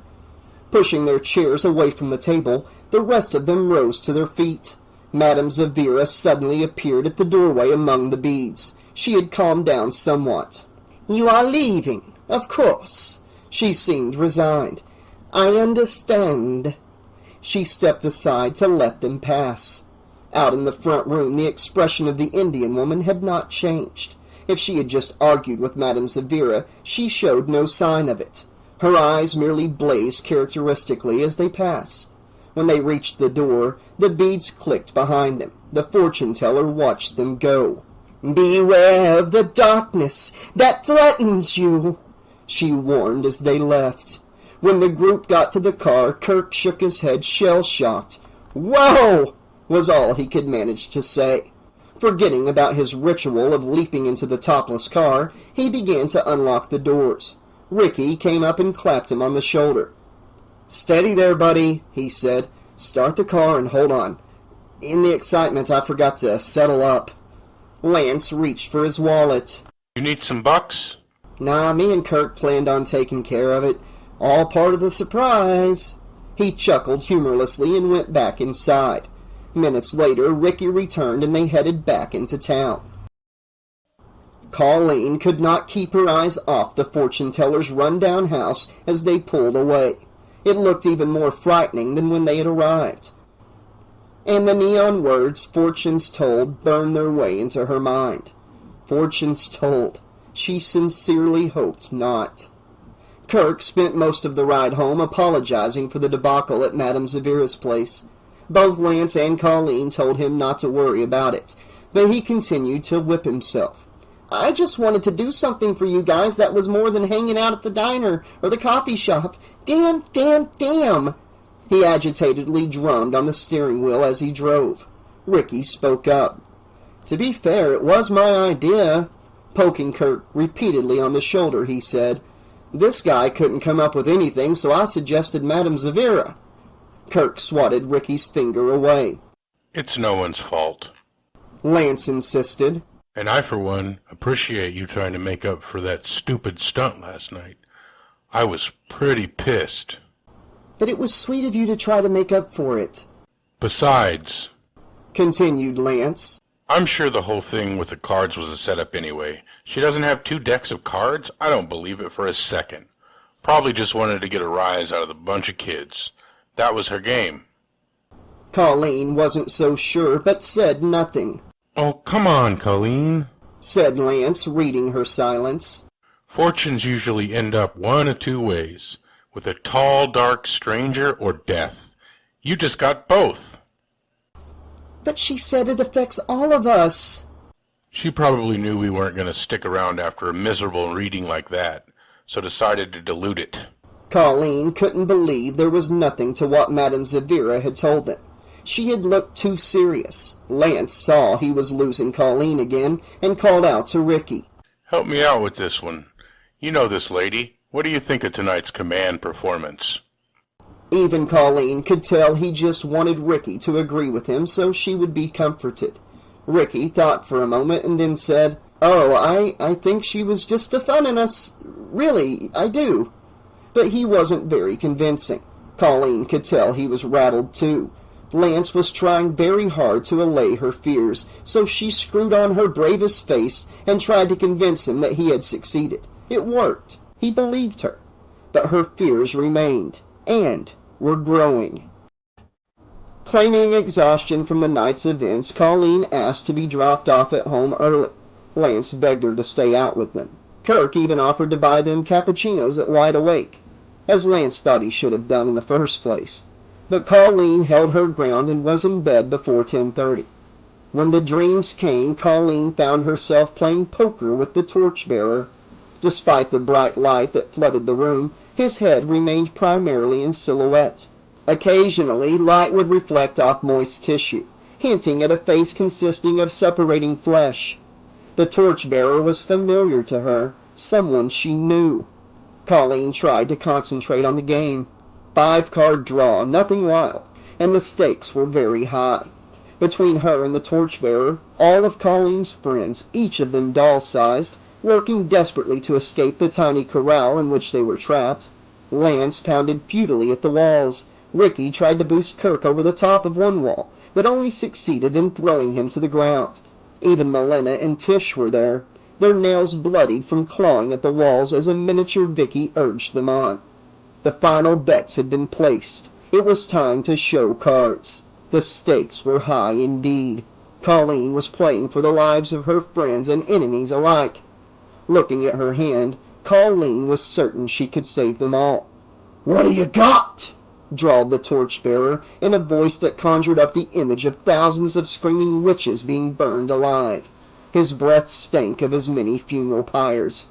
Colleen displayed her hand. Royal straight, flush and hearts, impossible to beat in a no-wild card game. A sound escaped the torchbearer's lips.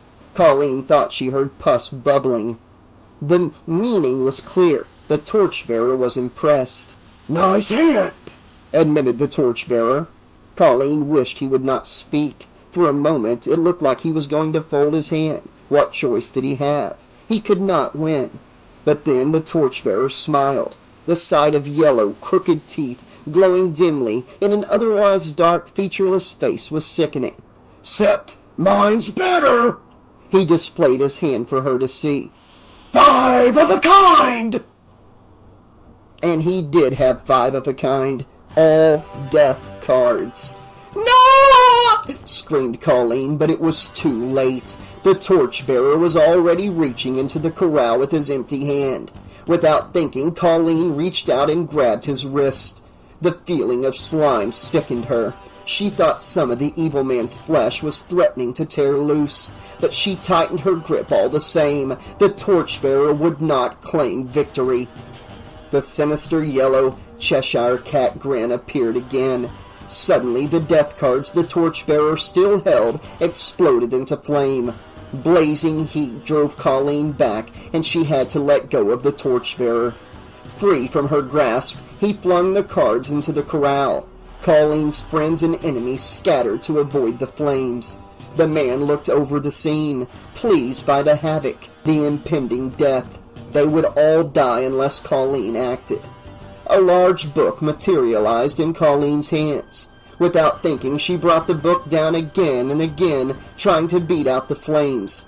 The torchbearer laughed at her attempts, even though she began to succeed. Finally, the flames were extinguished, but the torchbearer continued to laugh. Colleen soon saw why. The book had crushed out not only the flames, but the lives of those in the corral, the ones she had meant to save. They all lay crumpled on the floor, burned, broken, some covered by the charred remains of the death cards. In the process of trying to save them, she had killed them.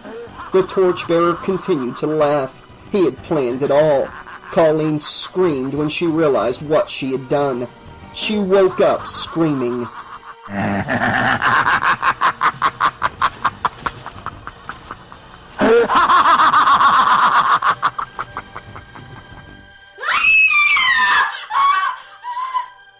Chapter 10. For Colleen, the next day was uneventful. Busy with her report on Joan of Arc and other homework, she saw neither Lance nor Kirk. By the time night fell, the episode with Madame Zavira was an odd but harmless recollection. The nightmares had been forgotten entirely, and when the hour grew late, she approached the prospect of sleep with no worries. Several blocks away, Tish Hughes felt as though she held a monopoly on anxiety. Huddled at the foot of her bed, she clutched her telephone like a stuffed animal. On the other end of the line, a phone was ringing. Once, twice, 3 times, but no one picked up. "Come on, come on, come on," she chanted, holding back tears. Finally, on the 4th ring, someone answered. "Hello?" Violent music blared in the background. "Vicky," she sobbed, "it's me." "Huh?"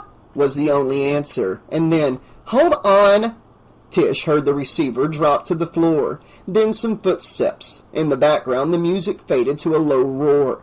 Footsteps began again, this time becoming louder. "Yeah?" Vicky asked with some annoyance. "Who is it?" "Tish," she answered timidly. "What are you listening to?" The irritation momentarily left Vicky's voice. "New Pierced Eardrum CD just came out today?"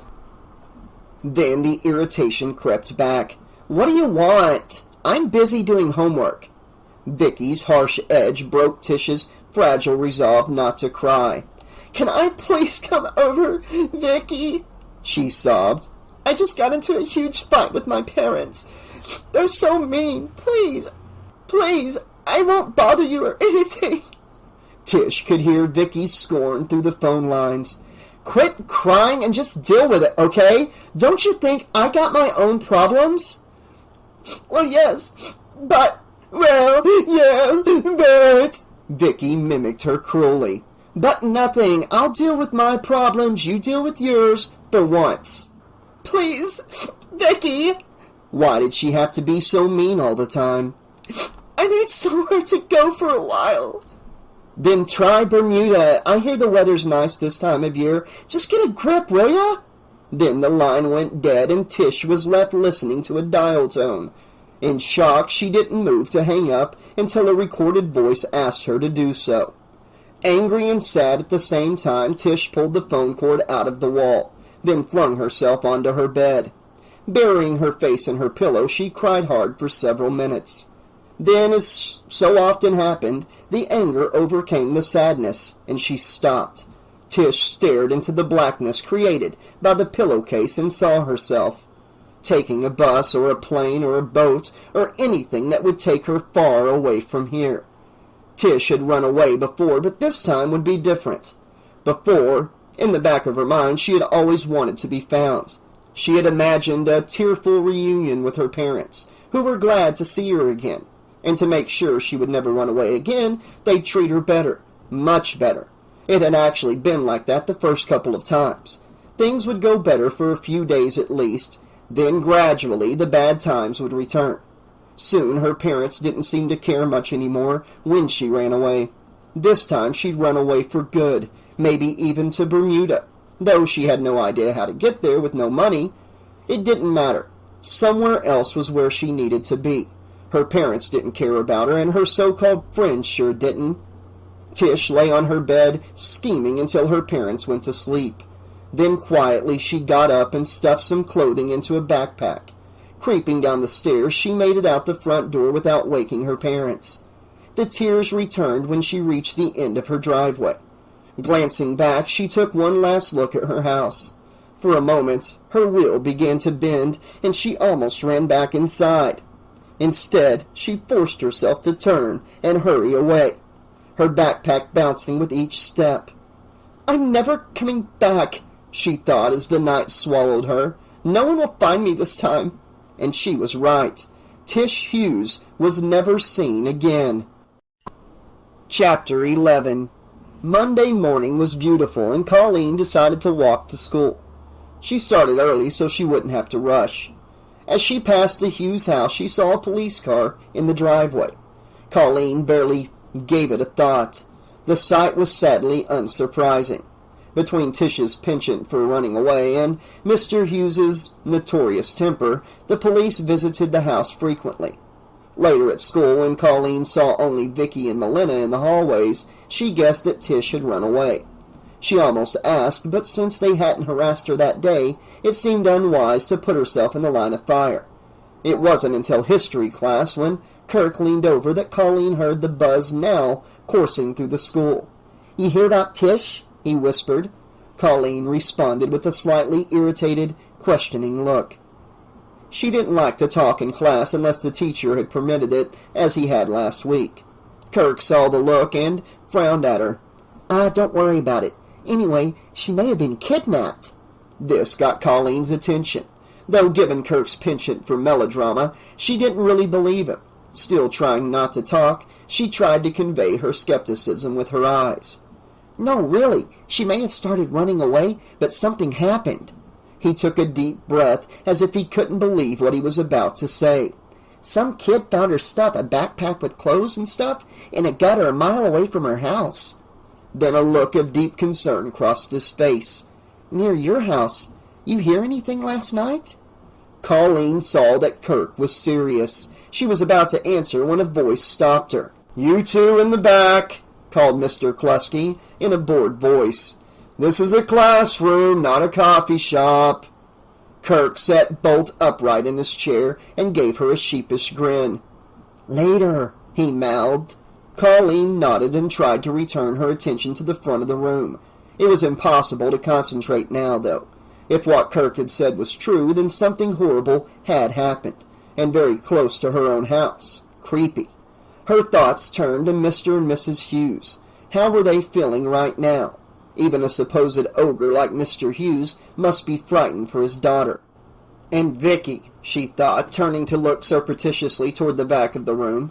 Well, Vicky only sat there, looking more bored than ever. The class ended an interminable 20 minutes later. Instead of waiting for Kirk to tell the rest of the story, she caught up to Vicky just outside the classroom. "Hey, Vicky! Vicky, wait!" Vicky turned, a look of surprise momentarily erasing her perpetual snarl when she realized who was calling her. The snarl returned quickly enough. "What do you want, weenie?" "I heard about Tish," Colleen said, ignoring the dig. "Is it true?" "What? That she's been kidnapped?" Vicky uttered a short, harsh laugh and then shrugged. "Doubt it. She's just getting showy." Colleen thought she detected a little tremor in Vicky's voice, as if she were trying to convince herself of something she didn't really believe. "Well, I hope that's all it is. What do you care anyway?" Vicky demanded. She started forward, backing Colleen against the wall. "Maybe she got sliced and diced by some psycho. I don't care that much." Don't say that," Colleen stammered. "You don't mean that." "How do you know what I mean, weenie?" Vicky seemed to be on the verge of a violent act. Her eyes became narrow slits. "What are you bothering me for anyway?" "I just wanted to say I'm sorry if anything happened to Tish." Colleen's voice was very small. "Since you guys were friends?" Vicky said nothing for a moment. She regarded Colleen incredulously. For a moment, Colleen thought Vicky might burst into tears. Then her eyes went wide, and she threw back her head in a laugh. "You are a freak!" And she continued to laugh cruelly. Colleen tried to use the opportunity to slip away, but Vicky pushed her back. I don't think so. Just then, Vicky was pulled away. Colleen looked up, expecting to see Mr. Klusky, but instead, Kirk stood there. Miraculously, Vicky didn't deck him. Hey, give her a break, Vicky! He looked her square in the eye and didn't flinch. She was just trying to be nice. Vicky tried to stare him down for a few seconds, but finally gave in. Well, tell your girlfriend not to be so nice. People get hurt that way. With that, she violently pushed Kirk's hand off of her shoulder and walked away. When Vicky was out of sight, Kirk pulled Colleen away from the wall and walked her to her locker. Sorry, he said, embarrassed. Sorry? Colleen gulped. The encounter had left her breathless. Vicky's hostility had been worse than she'd ever seen it. You have nothing to be sorry about. Thanks for swooping in when you did. Well, yeah, I just mean sorry for her comment. About you being my girlfriend? I don't want you to think... Don't worry, Kirk, she interrupted. Vicky was just trying to embarrass both of us. Frankly, I was too scared to be embarrassed. She laughed, and so did Kirk. I thought she was really going to hurt me. They arrived at Colleen's locker, and she began to twirl the dial on the combination lock to open it. I thought she was going to hurt you, too, Kirk told her. Still shaky, she misdialed the combination and had to start over. Otherwise, I'm not prone to heroics, you know. He acknowledged his legendary cowardice with a nervous laugh. I don't know if she would have really, though. Colleen got the combination right this time, and the door swung open. She's just upset about Tish, I think, and... Something dropped out of Colleen's locker. Something she hadn't put there. What's that? Kirk asked, as he picked up the colorful piece of cardboard that had flipped end over end to the ground. He held it up, and both of them gasped at what it was. A tarot card. On its face leered the grinning skull of death. Chapter 12. Kirk! Colleen yelled, pushing the death card away. I don't think that's very funny. Hastily, she snatched the books for her next class out of her locker and slammed the door. Turning on her heels, she abruptly walked away. Wait, Colleen! He caught up with her and grabbed her shoulder. She shrugged him off. I didn't do this! Yeah, right, she snapped, nearly running to get away from him. After her run-in with Vicky, Kirk's little joke was too much. Honest, I didn't! Something in his voice made her stop, but she was no less angry. Who else would have done it? Kirk opened his mouth to answer, but she didn't let him. Who else would have known except you, Lance, and Ricky? Lance would never do something like this, and if Ricky did it... Colleen became aware that she was on the verge of yelling, but she didn't care. Kirk hung his head. At first she thought it was because he felt bad, but Colleen soon noticed he was trying to hide a strange look on his face. Look, I'm sorry. I really didn't do it. And if I find out Ricky did it, I'll kill him. I swear. It sounded as if he was trying to stifle laughter. What? She grabbed his chin and pulled his face up. Kirk was smiling. You jerk! You did do it! No! He cried, not able to hold the laughter down any more. No! I didn't do it! It's just that... He stopped laughing, and then his face became very serious. It's just that I've never seen you fight back before. Why don't you fight back against Vicky? She deserves it. At first, Colleen didn't know what to say. All at once, she was disappointed in herself for how she had attacked Kirk. Well, Vicky can't help the way she is. It was her standard line, but for once it sounded hollow even to Colleen. Yes, she can, Kirk insisted. She's not an idiot, just a mean girl. You do to her what you did to me, and I bet she wouldn't pick on you so much. Colleen's face felt very warm. I'm sorry for yelling at you. I didn't even give you a chance to defend yourself. No sweat off my nose, Kirk said. I just think you should start giving Vicky what for. We're going to be late for class, Colleen said quickly. Though this was true, she was really more interested in changing the subject. Kirk knew what she was thinking. Okay, I'll see you later. Colleen started walking away. I'll check with Ricky about the card. He now had to yell to be heard. If he did it, I'll kill him, I swear. Hurrying, Colleen just made it through the doorway of math class as the bell rang. That evening, just as Colleen finished her homework, Lance called. He said he was meeting Kirk at Wide Awake and asked if she wanted to join them. Colleen had to beg her parents to let her out of the house. They were nervous because of Tish's disappearance, but they trusted Lance and so let her go, as long as she was back no later than 10:30. Luckily, Lance came to pick her up right away. "A big storm's supposed to be moving in, honey," Mrs. Martini called from the front door as Colleen got into Lance's car. "If it starts to rain, I want Lance to bring you back before it gets too bad out." I will, Mrs. Martini. Lance yelled back, winking at Colleen. "If you're stranded somewhere, you call," Mrs. Martini added. Colleen simply waved in reply as Lance pulled out of the driveway. Once they were on their way, Lance asked about Colleen's day. Colleen told him everything, minus the part about the death card in her locker. She knew he'd think Kirk had done it, and she didn't want the cousins to fight. Luckily, the drive to the coffee shop took only a few minutes, so technically, she didn't have time to bring it up anyway. Inside, Kirk and Ricky waited at a booth. "Dude and Dudette!" Kirk greeted them. Ricky just nodded and winked. As soon as Lance and Kirk sat down, a waitress descended upon them. She took their orders and went back to fill them. While they waited, Kirk asked about Mrs. Waddell. "So, how's the old lady doing?" They'd all been wondering. Slow. Lance told them. I read her a list of words that the doctors gave me, and she repeats them. He shrugged sadly. Or tries to.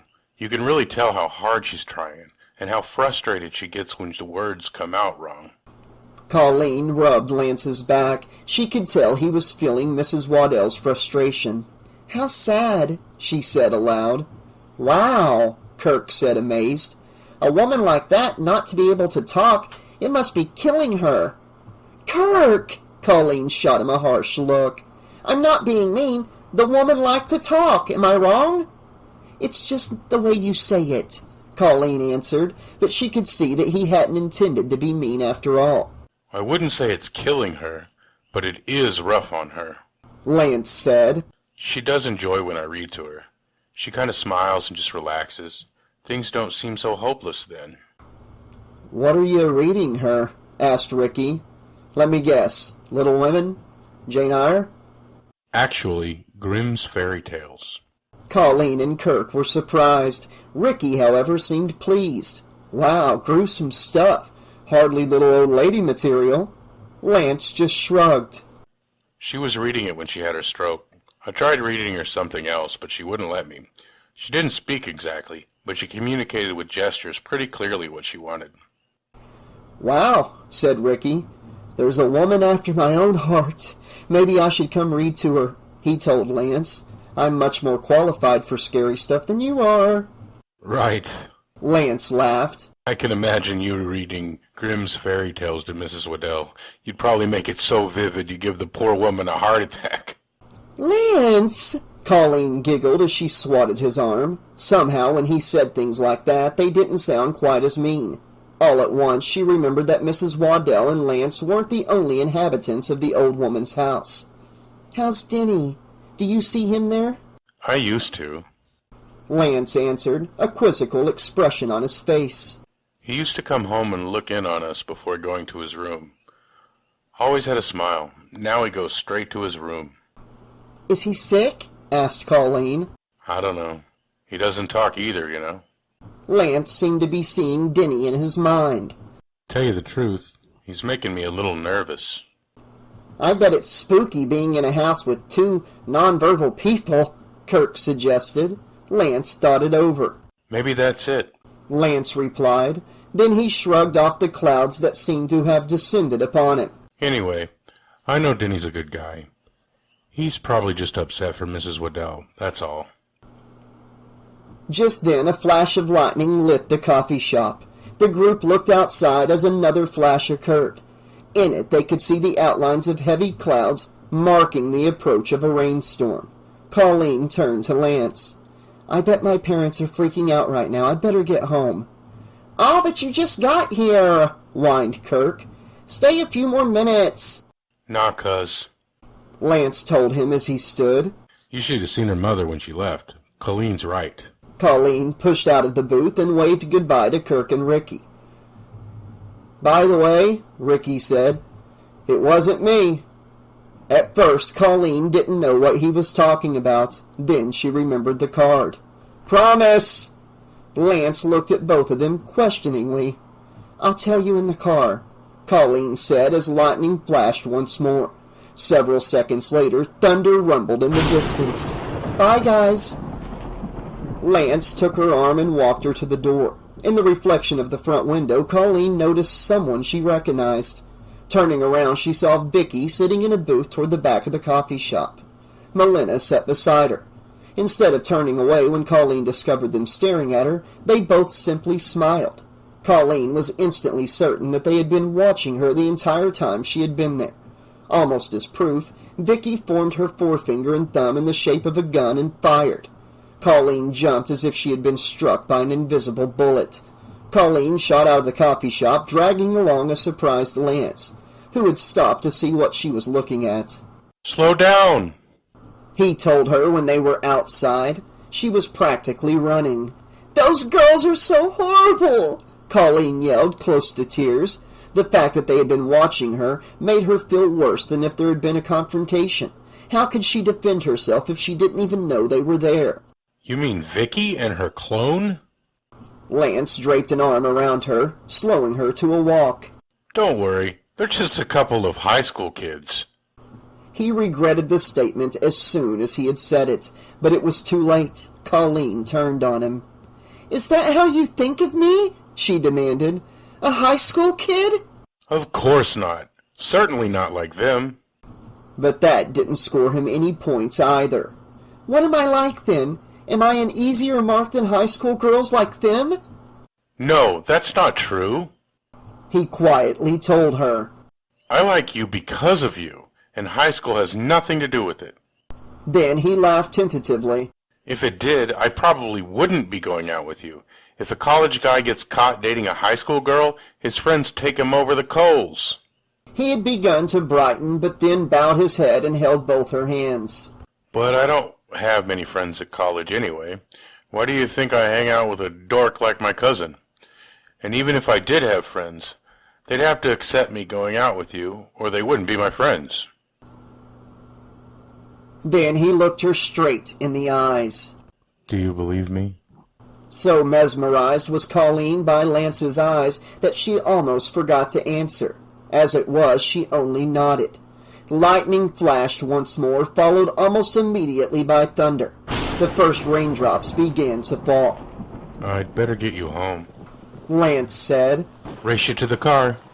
Without waiting for an answer, he took off running. Colleen didn't have a chance, but at least he had the doors unlocked by the time she got there. Chapter 13. A cloud of cigarette smoke rose from the table where Vicky and Melina sat. When it cleared, the booth formerly occupied by Colleen and her friends was empty. Kirk and Ricky hadn't stayed much longer after the others left. Vicky ground her cigarette into an ashtray, extinguishing it. "We can get out of here," she told Melina, and stood. Melina didn't move. Excuse me, mind telling me what we came here for anyway?" Vicky had dragged her out tonight without explanation, and was now dragging her away in the same manner. She was none too pleased. Vicky raised a bored eyebrow and plopped back down into her seat. "Had some business to take care of. Didn't work quite the way it was planned, but we got the job done anyway." "What? Hassle Colleen? I'm all for it when we run into her at school, but do we have to waste time looking for her?" "We didn't look for her. I knew where she was going to be." Vicky's expression was mysteriously self-satisfied. "What's going on?" Melina asked curtly, the closest she had ever come to demanding information from Vicky. Vicky didn't answer immediately. She never did. Instead, she slowly lit a cigarette, then took a long drag. The ash glowed bright orange at the tip. Vicky stared at the ember, and for a moment Melina felt as if her friend had forgotten she existed. Vicky had made an art of such gestures. "Oh, just a little conspiracy to split Colleen and her boyfriend. Nothing you have to worry about." But Melina was not satisfied. "What?" You expect to impress Lance by trashing his girlfriend? Ha! I'm sure that'll just make him flip for you. Vicky turned suddenly on Melina. Don't butt in where you don't have business, Melina. Stage 1 is to get him away from that twerpy girl. Then she relaxed and leaned back in her chair, smoking luxuriously. Stage 2 will call for different tactics, believe me. Melina was looking at her as if she were crazy, but Vicky didn't mind. Her friend didn't know half of what was going on, but that was nothing new, Vicky thought, causing her to snicker to herself. I'm sorry, Vicky, Melina said carefully, but you're getting kind of creepy these days. This obsession with the college guy, and what about Tish? You've barely said anything about her. Aren't you even worried I am? This time Vicky was angry. You're beginning to sound like that mouse Colleen. Vicky spat with disgust. Look, Tish loved to try throwing herself to the wolves. I'm supposed to feel bad if she finally found one? Give me a break. Suddenly Melina seized upon something. She called you that night, didn't she? Vicky was caught totally off guard. What are you talking about? For the first time, Melina rose up against Vicky. Don't deny it. I can see it in your eyes. She had a fight with her parents. Everyone knows that. But she called you for help. She'd do that because she looked up to you. She narrowed her eyes, like I did or used to. But you probably told her to get a life or something, so she ran away. Melina's eyes glowed mutinously. You're the one who needs a life, Vicky snarled. She got up once more, shoving the table away from her and almost knocking Melina down. Whatever your problem is, keep it away from me. Vicky stalked out of the coffee shop. The springs on the front door kept her from slamming it shut. Melina pushed the table away from her and stood, scanning the coffee shop. She saw no one she recognized. This meant Melina had to find her own way home, since she had caught a ride with Vicky. Thunder reminded Melina that a downpour was in progress, but she didn't think of calling home. Her parents had little sympathy for her, and she didn't want to give them a chance to show it. So it was time for the bus. Luckily, the bus stop she needed was covered. Unfortunately, she became soaked on the walk to the bus stop. Since it was a weekday night, it took the bus a full 45 minutes before it arrived to pick her up. The transfer to the second bus took an additional half hour. Nearly 2 hours. Melina stepped out into the rain from the bus stop nearest her house. She had a good 10-minute walk ahead of her. Melina began to sneeze as she neared the street where her house was located. I'm going to catch a cold, she thought to herself grimly. And tomorrow, she thought with more cheer, I'm going to go up to Vicky and unload some contagious mucus in her face. Melina was smiling as lightning struck a nearby power line and the lights winked out. Stopping in her tracks, Melina allowed her eyes to get used to the dark. Unfortunately, the clouds of the storm obscured what would have been a nearly full moon. Her choices were to stay in one place and get pneumonia, or start walking and get pneumonia and get home. She got back underway. Her only obstacle was the lightning. Each flash halted her in her tracks. For a moment, the entire neighborhood was lit clear as day, and then for the next minute, Melina could see nothing until her eyes readjusted to the darkness. It was during a lightning flash as Melina neared her house that she noticed someone walking toward her. She stopped. Who would be out walking in weather like this, she wondered. There can't be another person in this city with as mean a friend as Vicky. But by the time lightning flashed again, the figure had disappeared. Maybe the person had gone into a house, she thought. Maybe no one had been there, and she was just seeing things. Maybe. But she would rather be home than standing here in the rain, so she started forward again. Only a few more houses. Then a warm bath. Yes, that would ward off a cold, she thought. Tomorrow, sick or not, she would deal with Vicky. If she wasn't sick, she would warn Colleen about Vicky's designs on Lance. Melina really didn't understand why Vicky seemed to hate Colleen so much, or anyone for that matter. Melina shook the rain from her hair as she reached her house at last.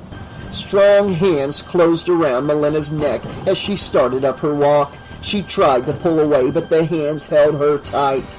So tight, she couldn't scream, and even though she was not 10 yards away from her own front door, no one would have heard her anyway. The rain and thunder were too loud, and then Melina realized that the sound she was hearing wasn't thunder at all. It was the pounding of blood in her ears. The sound grew louder and louder. Then it stopped. They stopped. The pounding. And Melina's heart. Chapter 14. Melina's body was found sprawled on her own front lawn the next morning by the paperboy. Pandemonium erupted at Springwood High shortly thereafter. The superintendent nearly canceled for the day, but changed his mind at the last minute. Many parents kept their children home anyway. Colleen managed to convince her mother that staying cooped up alone in the house all day would drive her crazy. At the high school, the hallways were only half full. Colleen saw few of her friends. Even Kirk was nowhere to be found. Due to low attendance, most classes simply became study halls. In history class, most desks were empty, including Vicky's. Despite the way Vicky always treated her, Colleen wondered how she was doing. She had lost her two closest friends in as many days. That would be rough on anyone. Colleen tried to contact both Lance and Kirk at lunchtime, but could not reach either of them. The rest of the day slipped by in a gray haze. As Colleen approached her locker after her last class, it seemed to her the day had been somewhat of an anticlimax. Then she saw the death card taped to her locker. At first she stared at it in disbelief. Then she looked around frantically, as if the perpetrator might be watching to catch her reaction. But the hallways were practically empty by now, and the few students nearby were paying no attention to her. Colleen felt fear, but that left quickly. It was replaced by anger. Swiftly she yanked the card off her locker and crumpled it into a ball. Instead of throwing it out, she stuffed it in her backpack. Then, full of furious energy, she threw open the door to her locker and stuffed what she needed into the backpack, burying the card. That done, she slammed the locker shut, closed the lock with a snap, and ran to the nearest payphone. Dropping money into it, she dialed Kirk at home once more. His mother answered. "Hi, Mrs. Newman?" Colleen said, trying to keep her voice under control. "Is Kirk there?" "I'm sorry, dear, he's not. He was home most of the day with the cold, and then the library called. They're having such a time there, what with Mrs. Waddell and out and all. Can I give him a message for you?" "No, I've got to go there anyway. Thanks, Mrs. Newman." "You're welcome, dear," Mrs. Newman said. Then a note of concern crept into her voice. "You're not going alone, are you? With what happened to that poor girl, I'm sure your mother wouldn't want you to be out on the streets alone." Colleen lied. "I'm meeting Lance there, but thanks." She was ready to hang up, but Mrs. Newman wasn't. "Is he working today? I thought he was taking care of the librarian at home." "I don't know. I just spoke to him and he said he'd meet me. And if they called in Kirk, they probably need Lance, too." "Yes, that's right." Luckily, Mrs. Newman didn't need too much convincing. "Well, take care, dear." "I will, thanks." And Colleen was able to hang up. The library was only a few blocks away. Colleen's seething anger powered a run the entire way. She was breathless as she pushed the front door of the library open and entered. Standing inside for a moment, she caught her breath. Colleen located a cart full of books after a quick search. Kirk could not be far away. Marching over to the cart, she found him halfway down the aisle between the bookshelves. "Kirk!" she whisper-shouted. Startled, he clutched his chest as though he were having a heart attack when he realized it was only her. But the smile on his face evaporated when he noticed her distress. "What's this?" she demanded, not letting him speak.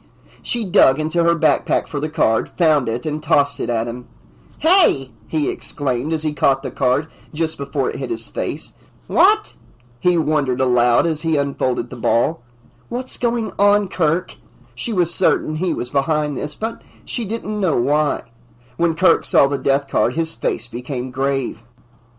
"I'm sorry, Colleen, but I swear I'm not doing this."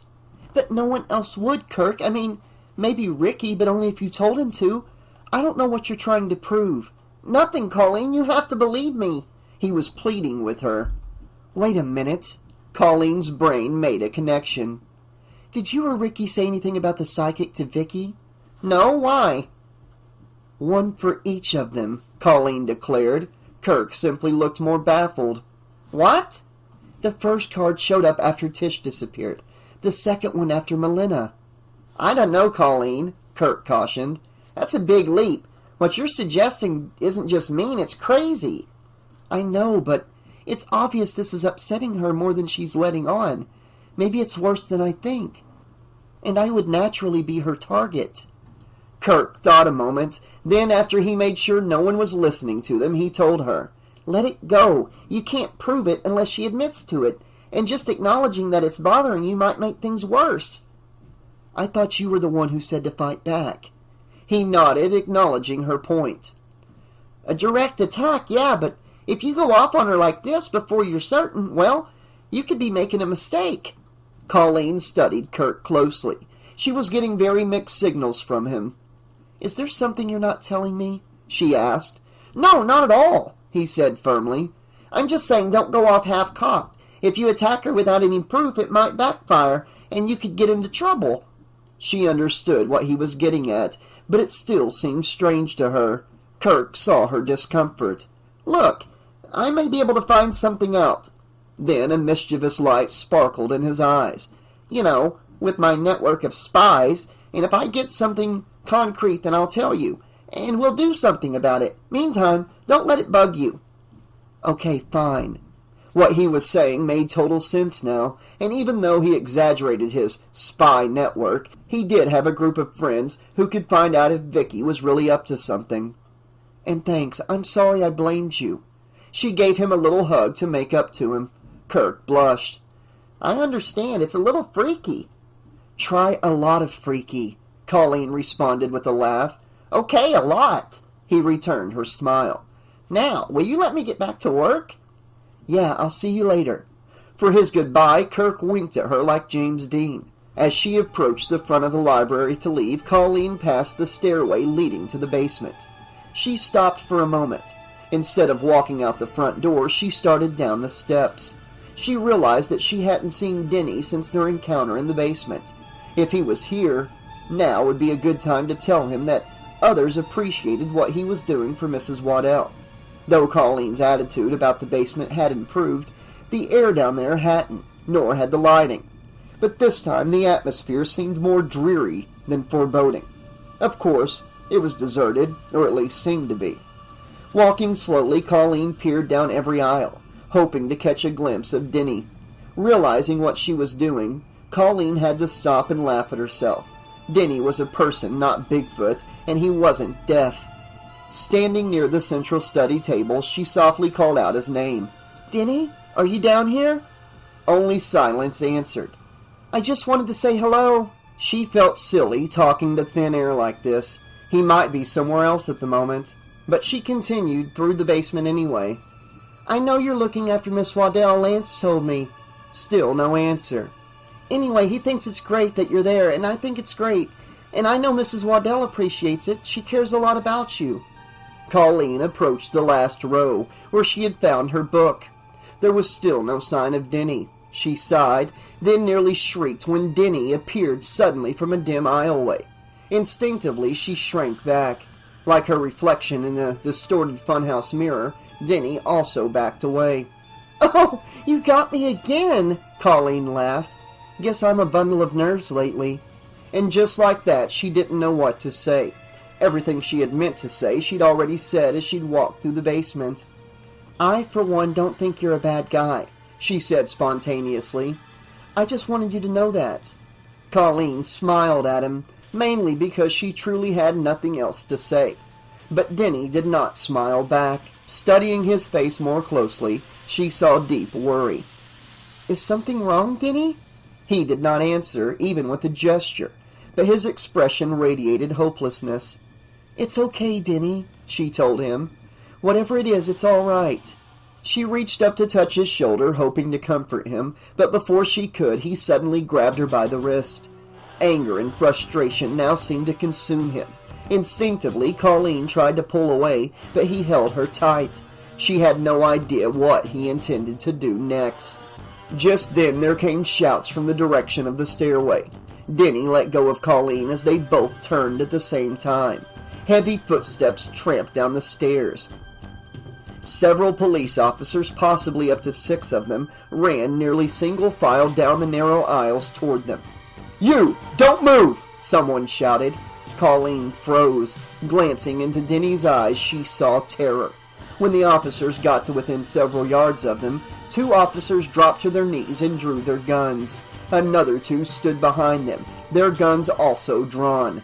The other officers disappeared down a book aisle. The guns' hammers being drawn back and set made loud clicks. The whole thing happened very fast. "Step away from him, miss," one of the officers ordered. Chapter 15. At first, Colleen could neither speak nor move. Denny was rooted in place. Then more clicks sounded from the other end of the aisle. They were completely blocked. "I said step away from him, miss," the officer repeated more sternly. Then to Denny he snarled, "You, get your hands up. I know you can understand me." Denny's arms shot into the air. Colleen finally found her voice. "What's going on?" But she did not move. The officers in the aisle began to close in on them. A female officer from the group in front of them also began approaching. "Get away from him. He's wanted in connection with a kidnapping and possibly a murder. You're not safe until you're behind us." She gestured to her furiously. "Now come on." Colleen understood what was happening now. The officers were talking about Tish and Melina. She glanced at Denny, whose eyes were fixed on the guns pointed at him. He was so petrified he seemed to have forgotten Colleen was there. Colleen walked forward with her hands up in the air, preventing a clear shot at Denny. "Look, we're friends." She walked slowly to the obvious frustration of the police officers. "He didn't do anything. There's been some mistake." Suddenly, the policewoman lunged forward at Colleen. "No!" she screamed as she was dragged into another aisle, out of harm's way. Colleen heard another officer shout, "Let's go!" On the ground, she saw them run past the end of the aisle toward Denny. Other sounds indicated the backup officers were doing the same. Colleen braced herself for the crack of gunfire. Thankfully, there was none. "Sorry I had to do that, miss," the woman police officer told her, perfunctorily, as she helped Colleen to her feet. Colleen glimpsed the other officers hustling a frightened Denny away, and started to run out to stop them. The officer who had tackled her back held her back. "Let me go!" Colleen yelled. "He didn't do anything!" The police officer shook her head. "I'm sorry about your friend, but we got a tip and searched his apartment. Found the driver's license of the missing girl." Colleen was momentarily stunned. "That doesn't mean anything. It could have been planted." The officer just shook her head. "That's not all we found. Other IDs, lots of pictures, all of the young girls just like you." Confident that Denny had now been spirited out of the library, Officer Clark relaxed her grip on Colleen's arm. "You might have been in some danger. Maybe not today, but the way things have been lately, soon." Colleen yanked her arm away and just stared at the officer. What she was saying about Denny was impossible. Without another word, Colleen walked away. The officer shadowed her at a relaxed distance. When they got upstairs, they found the library in an uproar. Denny had been taken away. Colleen went straight to Kirk, who was hovering near the checkout counter. He pounced on her with questions as soon as he saw her. What happened?" he asked breathlessly. "Wait, hold on." Colleen had an eye on the remaining police officers. They were talking among themselves near the front door of the library, and then left. Going to the door, Colleen peered through and watched them drive away in their patrol car. She went immediately back to Kirk. "They think Denny had something to do with Tish and Melina." Kirk was shocked at the news. "That's impossible!" "I know," Colleen replied, "but they said they found Tish's driver's license in his apartment and some other stuff." "What other stuff?" Kirk was intrigued. "Pictures of girls like me," she said, mimicking the officer. "Oh, that's not good," Kirk said gravely. But Colleen wasn't listening. Something about what the police officer had said tripped a switch in Colleen's brain. Abruptly, she turned to Kirk and asked, "Doesn't Denny have an office of some sort downstairs?" "More of a closet, really," Kirk answered, mystified. "Is it unlocked?" I guess so. Why?" I want to check something. Where is it? Kirk looked concerned. What are you going to do? What if police come back? Kirk's bewilderment would have amused Colleen if her purpose had not been so serious. They won't come back, and I'm not going to take anything or mess anything up. I just want to see something. Okay, Kirk said slowly.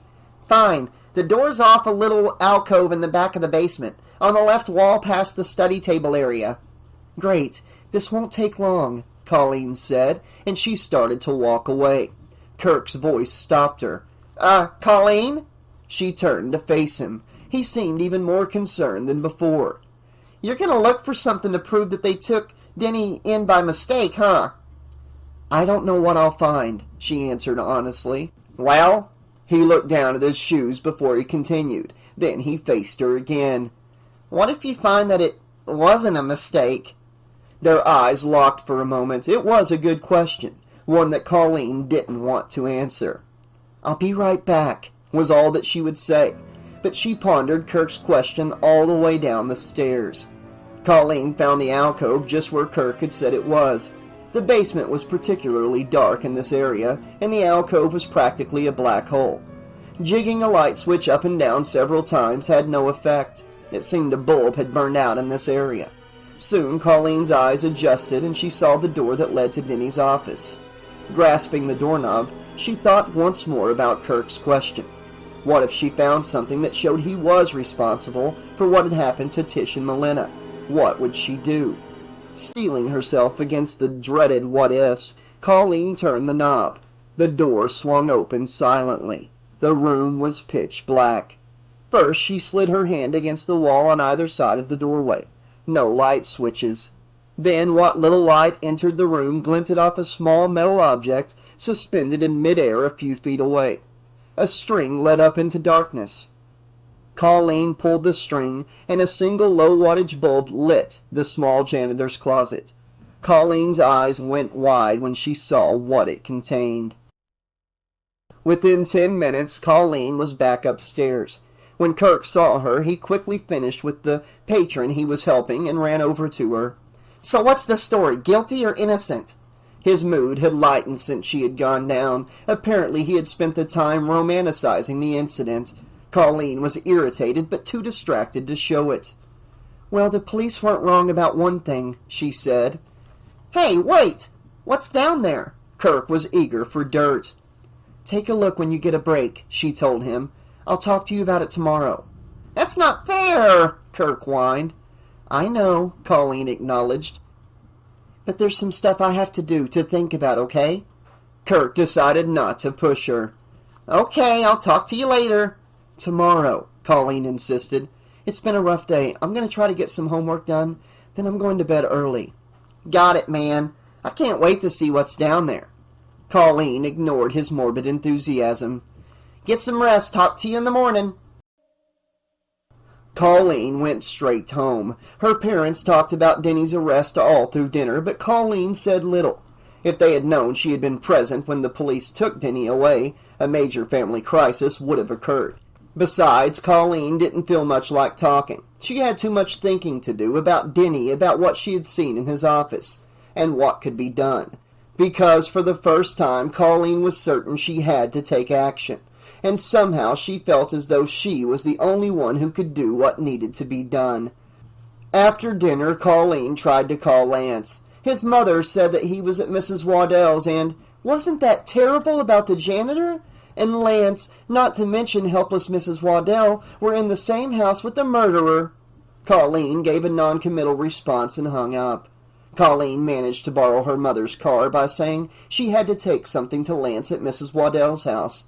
Mrs. Martini was reluctant at first, but now that Denny was behind bars, didn't have a good reason not to let her daughter out alone. Seeing Lance would have been nice, but that wasn't what Colleen had in mind. Instead, she drove directly to the police station. Inside, she asked to see Denny. I don't think that would be a good idea, Officer Radley, the policeman on duty, told her. Considering what he's suspected of... He's my friend. Colleen was not going to be turned away. His arrest is a mistake. Surprisingly, Officer Radley told her that he hoped she was right. Tell you the truth, nobody knows what to do with him. Between how scared he is and the fact he's dumb and all, we can't get no answers out of him. Even if he did do what they say, he'll probably get off on account of he's, not all there to begin with." "So can I see him?" Colleen persisted. Radley just shrugged. "I guess, guilty or not, doubt he'll be getting many visitors. One won't make a difference." Colleen was led downstairs to the holding cells. Springwood wasn't large, so there were only 3. Officer Radley pointed toward the last cell, where Denny lay curled up in a ball on a cot. Seeing him like that almost made Colleen cry, but she held back. Officer Radley rapped gently on the bars with a nightstick to rouse Denny. "You got a visitor, sport. Up and at him." Denny peered out from the bed suspiciously. When he saw Colleen, he sat up immediately. His face was a turmoil of emotions. Officer Bradley took Colleen firmly by the shoulders and moved her backwards so she stood against the wall facing the cell. He then pointed down to a yellow line on the floor. "Stay behind this line at all times," he instructed. "That way the prisoner can't reach you." The distance from the line to the bars of the cell was about 5 feet. "Denny won't hurt me." "Stay behind this line at all times," Officer Radley repeated. "If you want, I'll stay here and supervise." Colleen understood that he expected her to follow the rules and decided he was being fair, but she didn't want him listening in on them. "You don't have to worry." She flashed him an earnest smile, trying to communicate her willingness to cooperate. It worked. "I'll be back for you in 5 minutes," he told her, and left. After she was certain Officer Radley was truly gone, Colleen's first impulse was to run up to Denny's bars. She stopped herself. Radley might still be watching. For all she knew, there could be a video camera or a microphone. No such device was evident, but Colleen realized there was nothing she could do about it anyways. She just had to forge ahead. "Hi," she began, aware that she sounded inane. "I'm sorry about what happened." Denny remained seated on the cot, staring down at his shoes. He did not acknowledge Colleen's words. "I know about the pictures." Colleen thought she saw a tremor in Denny's hand. "But I think I understand," she said quickly. No movement now, no acknowledgement. "I want to help you." Still Denny did not move. "Do you understand? I want to help you." Finally Denny looked up, and Colleen saw he had been focusing on the ground in front of him to try to maintain control of himself. His face twitched once more with turbulent, inexpressible thoughts. Colleen continued, "I don't think you have anything to do with what's happened, but you have to tell me, however you can, that you didn't do it. If you tell me, I'll believe you." Denny's hands gripped the mattress on which he sat. Veins bulged in his sinewy arms. Tell me, and I'll believe you." She spoke the next words slowly and clearly. "Do you know anything about what happened to Tish or Melina?" Denny looked at her then. His big eyes bored into her. He was sweating profusely, and Colleen noticed he was shaking. Then, slowly, he moved his head up and down. Denny was nodding in answer to her question. His response took her completely by surprise. "Oh my God!" Colleen gasped and unconsciously bucked up against the wall. Without warning, Danny flew at the cell bars. Slamming his shoulders against them, he thrust his arms through. His fingers took the shape of talons as he clawed the air. Overextending his arms, he was only inches away from Colleen.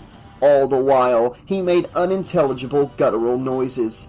Suddenly, Officer Radley came running toward her, his billy club in hand. He struck at Denny's arms. Denny howled like a wounded animal and fell back onto the floor in front of the cot. Taking Colleen gently by the shoulders once more, Radley escorted her out of the cell block. "Whoa!" he said, whistling through his teeth. "That's why we got video cameras in this place." When they got back upstairs, he asked if she was all right. "Yeah, I'm okay," she said, barely able to speak. Officer Radley gave her a soft drink and even offered to drive her home. Colleen politely declined the ride. She wanted to get home, but arriving by police cruiser would surely upset her parents, and she didn't want to have to explain how she had ended up there instead of Mrs. Waddell's house. Thanking Officer Radley for his help, Colleen left. For a moment she thought of going to Mrs. Waddell's. It seemed forever since she had seen Lance, but he would have to wait. Once home, Colleen went quickly to her room and prepared for bed. Sleep was elusive at first, but finally came after reading distracted her from a million racing thoughts. In her dreams, Colleen relived the scene at the police station. Only this time, the bars were made of painted styrofoam instead of hardened steel. When Denny lunged, he smashed through them easily, and in seconds he was upon her. And this time, Officer Radley did not come to her rescue. Chapter 16. The next day, school had returned to normal, only to turn inside out again after history class. Class itself began with Mr. Kluski announcing that he was extending the due date for the historical figure reports by a week. Kirk wanted to compare notes about what they had seen in Denny's office, but Colleen told him they would have to talk later. She hadn't thought the subject all the way through yet, nor did she mention her encounter with Denny from the night before. Then Colleen caught a glimpse of Vicky, in her chair several rows back. Vicky stared sinisterly at Colleen. Even after she turned around again, Colleen could still feel eyes boring into the back of her head. Vicky drummed her fingers on the top of her desk. Though the noise eluded Mr. Klutsky at the very front of the room, to Colleen each little click sounded like a gunshot. Vicky had it out for her something fierce today. Colleen could feel it. She spent the rest of the period trying to figure out how to get out of the room before Vicky. No solutions presented themselves. When the bell finally rang, Vicky winked at Colleen and practically ran into the hallway to wait. While Colleen pondered what to do, Kirk's voice came from beside her. "Tell Mr. Kluski." Apparently he had been watching and knew the score. "No, it's all right," she told him, far from sure. Steeling herself, she got up and walked toward the door. Sure enough, Vicky was waiting for her in the hallway. She started in on Colleen immediately. "Told you that guy was a freak," she sneered. "How do you feel about that freak now?" She practically spat each time she said the word freak. "I know you're upset, Vicky," Colleen said quietly, "and I'm sorry about your friends, but—" "Friends?" Vicky cut in. "What do you know about friends? You think that murdering freak is your friend?" Vicky was trying hard to rile Colleen, and it was working. Colleen's voice rose a notch. She was aware yet another crowd was gathering. Why not, she thought dryly. These confrontations had become an almost daily event. Even Mr. Klutsky had become a devoted spectator.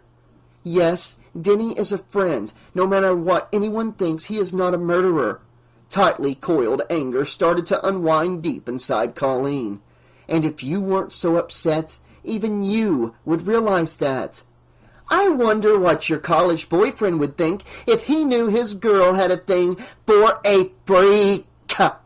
Colleen didn't even want to dignify that with a response.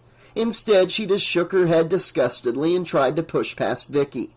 "Hey, I'm not done with you, Colleeny weenie," said Vicky, blocking her path. So Colleen turned around and started walking the other way. "I said," Vicky breathed as she wrapped her hands around Colleen's back, "I'm not done with you." Colleen froze. The hallway became prematurely silent. Vicky started tightening her grip around Colleen's throat. "How does it feel?" she hissed. "You think it felt this way from Elena? What about Tish?" An adult voice rang out in the hallway. Mr. Kluski. "Vicky Stratton, you—" But he didn't get to finish as Colleen instinctively elbowed Vicky in the stomach. Vicky doubled over, all the air escaping her lungs with the whoosh through her mouth. Spinning quickly, Colleen grabbed the deflated girl by the shoulders and shoved her backward. She flew into the lockers with a loud bang. Vicky looked up, her eyes wide with astonishment. "Now, Colleen," Mr. Kluski half said, stunned by Colleen's actions. She ignored him. "Look, I'm sorry if you're sad," she told Vicky. Her voice quivered only briefly. "Or mad, or whatever, but I'm not going to let you take it out on me." Lowering her voice, she tried to make Vicky understand she meant business. "I'm not going to let you take anything out on me anymore." By now, the shock had worn off and Vicky started to straighten up. As Colleen turned away, she saw the evil grin reappear on the other girl's face. Its power, however, had faded. Still, Vicky got in a parting shot. "You think you know about people and friends?" Vicky called out across the hallway. "But I know a few things myself." Her voice was fading as Colleen hurried away, but she heard Vicky's final remark quite clearly. "For one, you have fewer friends than you think." Vicky's derisive laugh was the last thing Colleen heard before she turned a corner. Finally, out of sight, she ran straight for the nearest girl's bathroom and went to a stall. Closing the door behind her, she slid the bolt, locking herself inside. All at once, the tension from her confrontation with Vicky surfaced. Covering her face with her hands, Colleen broke down into deep sobs. It was several minutes before she could stop. The bell for the next class had rung long ago. She stayed in the stall, weeping intermittently, for the next 15 minutes. No one else came into the bathroom during that time. By the time the bell rang for the next period, Colleen had calmed down enough to face her next class. By the end of the day, Vicky had still not reappeared to wreak her revenge as Colleen had feared. Of course, there was no telling where Vicky might be lurking. Regardless of how things had gone earlier, Colleen knew she couldn't stand a rematch so soon. Kirk had gone straight to the library after his last class, so he couldn't protect her. And Lance certainly couldn't do anything for her. He was off at college right now, or at the library, or at Mrs. Waddell's for all she knew. Kirk had mentioned that Lance had moved into the librarian's house after Denny's arrest. Taken over Denny's room, even. Colleen cynically wondered if she'd ever see him again. Shaking off the clouds that threatened to close in on her, Colleen hurriedly left school. Soon, Colleen was able to forget about Vicky and think about Denny. She wanted to find some way to help him, but could come up with nothing. Soon, convinced she couldn't solve this alone, Colleen tried calling Lance at Mrs. Waddell's. "I'm sorry to bother you," she said. "I know you're busy." Yeah, He agreed, but seemed genuinely pleased to hear her voice. but I got a minute. What's up? Colleen resisted the urge to tell him a detailed version of the day's events. "It's been a day," she told him, instead. "I'll tell you later. Can you take a break later? I need some help with something." Around 9 or so, I think I can take off for a bit. What's the story? It sounded as if he was washing dishes as he talked to her on the phone. Is it something I should think about in the meantime? "Well, it's about Denny," she answered. Oh, He replied grimly. Colleen could tell he felt terrible about the whole thing, too. fine, I'll pick you up. There was a loud metallic clang on his end of the line. I better go. After saying goodbye, Colleen hung up. Better get Kirk in on this, she thought. At first, she had thought just she and Lance could hash this out. They had spent little time alone together recently, but since Kirk had seen Denny's office too, he might have some idea, and she'd have him bring Ricky along. Sometimes he could be weird, but Ricky was basically a nice guy, and sometimes, according to Kirk, came up with extremely creative solutions to problems. That kind of input might be just what they needed in a situation like this. When Lance picked her up that night, Colleen refused to talk about the situation until they were all together. Lance betrayed some disappointment when he realized they weren't going to be alone. She asked about Mrs. Waddell, and his end of the conversation lasted them until they got into the Jaguar. Ricky and Kirk were already at a booth when she and Lance arrived. You should have seen this girl," Kirk gushed to Lance as they sat down. "She slam-dunked Vicky in the hallway at school this afternoon. It was amazing." Really? Lance was impressed. Despite Colleen's objections, Kirk related the incident, embellishing it dramatically. When the story was over, Lance was left shaking his head. Wow. Was all that he could say. "That was probably pretty stupid of me," Colleen demurred. "I mean, things will probably just get worse, but she made me so angry." "Good," Kirk told her, slapping her chummily on the shoulder. "It's been bugging me like forever. Man, I loved it when you threw her up against the locker like that. There's a girl who's going to think twice about bullying anyone now." He took a joyful sip of Coke. "I mean, she'll probably go back to bullying, but she's got the fear of God in her now." Colleen just rolled her eyes. I did not throw Vicky against the locker. Anyway, that's not why we're here. I want to talk about Denny. I just don't believe he's a killer. Lance's reply was very measured. I like Denny too, Colleen, but I don't know. So you think he did it? Colleen demanded. Not necessarily. Lance said defensively. I'm just saying that anything's possible. I heard about those pictures, about Tish's driver's license. You know he used to stare at girls. Everyone knows that. Maybe, but you look at girls, don't you? Lance took this as a sort of an icebreaker. I only have eyes for you, dear. He quipped, laughing. Colleen was far from amused. And what have you heard about these pictures? She asked him. You're being grilled, buddy boy, Ricky piped up from across the table. I noticed. Lance replied without a smile, but he answered Colleen's question. Pictures of girls. Dirty stuff. He was clearly embarrassed. That's what you heard? She turned to Kirk. What did you find in Denny's office? She asked him. Ah, the plot thickens, Ricky snickered. Colleen silenced him with a glance. Pictures of girls, Kirk answered, getting into the game. Lots of them. Not very exciting, though. Why was that? Colleen briefly imagined herself as a powerful attorney questioning a witness, a somewhat different role for herself than that of Joan of Arc, but she liked it anyway. They were all like you, Kirk blushed, but continued. Pretty young, like you'd find in soap commercials or something. And all the... She turned back to Lance. Dirty stuff? None, Kirk answered. In fact, the only skin was a bare arm or leg, maybe. Not even any swimsuit pictures. And your point would be? Lance asked impatiently. Colleen realized she might be treating Lance a bit too harshly, so she softened her approach. Look, you look at girls. You can get away with it 'cause you're a good-looking guy. Lance smiled until he realized she didn't mean it as a compliment. Think about Denny. He's ugly. A monster, really, Ricky interjected. Instead of snapping at him, Colleen nodded. Right. So his appearance scares people. That doesn't mean he doesn't appreciate the way others look, even if he could never actually talk to them because of the way people react to him. Haven't you ever thought how lonely he might be? Lance seemed to be trying to understand. Well, of course. It would be terrible to have people cringing away from you all the time. Exactly. Colleen pounded the table with a closed fist. So you try to look at people, girls, let's say. Less, exclaimed Ricky. Ignoring him, Colleen went on. A lot of time no one notices, but sometimes they do. They react.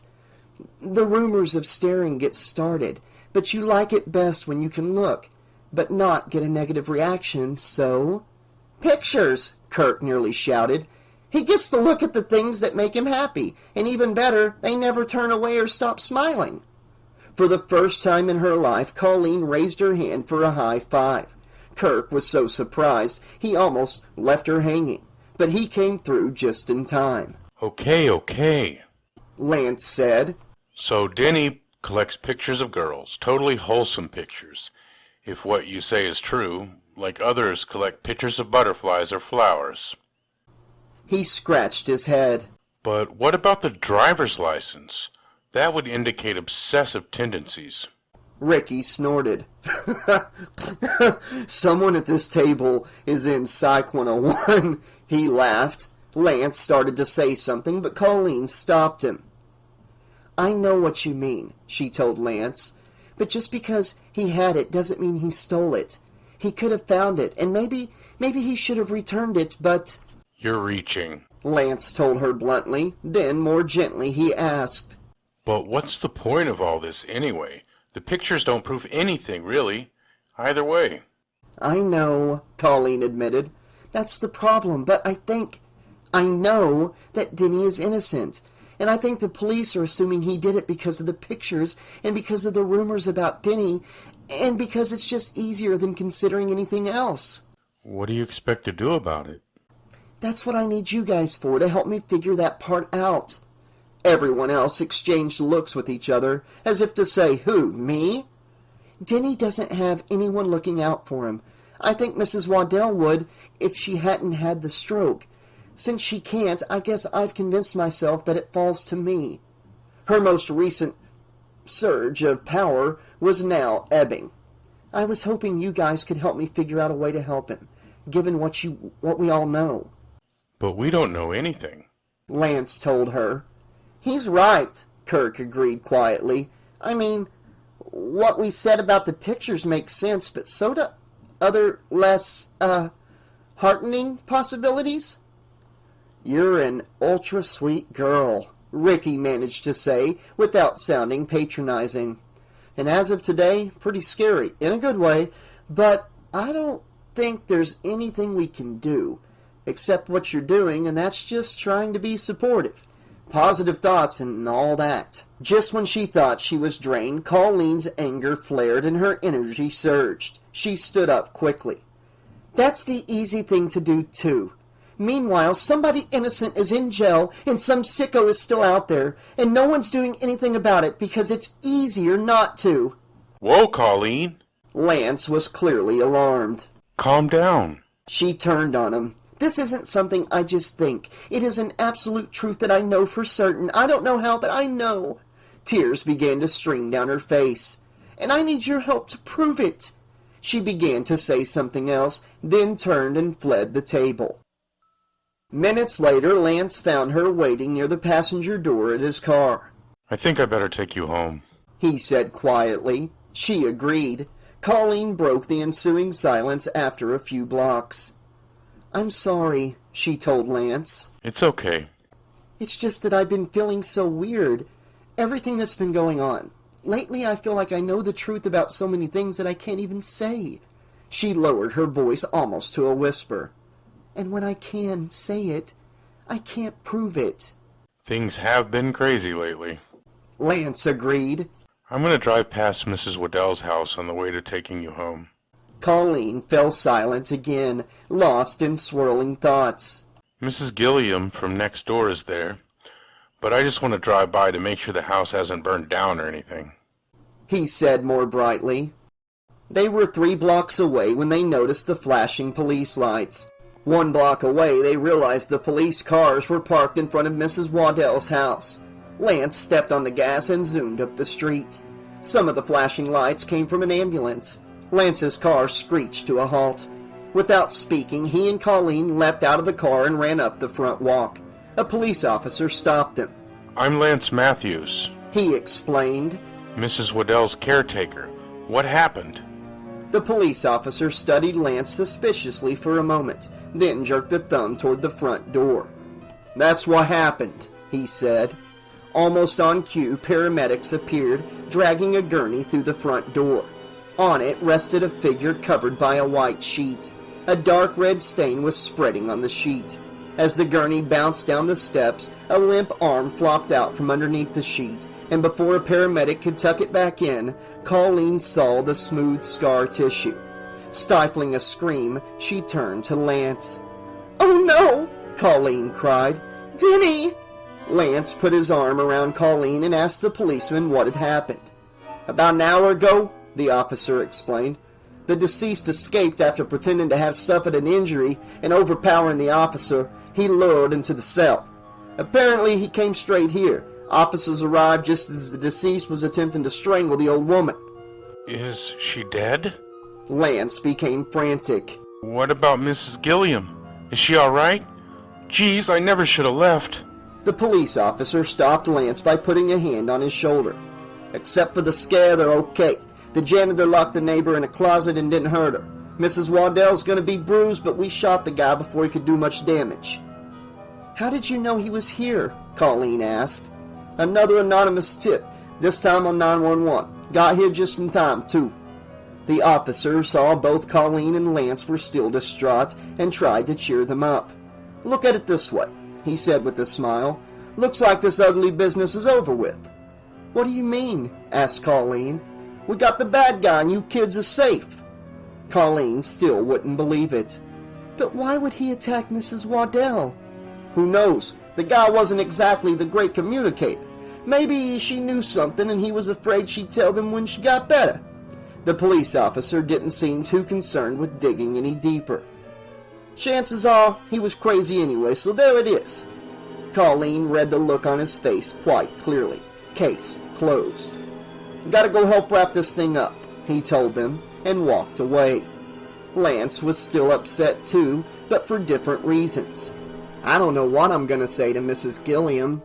Whatever happened, Lance, it's not your fault. You couldn't have known. She'll understand. I still feel terrible. He looked shell-shocked. Me too, Colleen said. Do you want me to stay until the police leave? I'll just call my parents so they'll know what's going on. If you call your parents, they'll just come down here and get you, he said. I'd better take you home. They drove back to Colleen's house in silence, each lost in separate trains of thought. Lance was so distracted he forgot to kiss her goodnight. Colleen was so distracted she didn't notice. Inside Colleen's house, her parents sat glued to the television. Mrs. Martini called her over and pointed to the set. We won't have to worry anymore, honey. Tears of relief sprang to her eyes as she hugged Colleen. Colleen weakly hugged back, then sat down to see what the news had to say.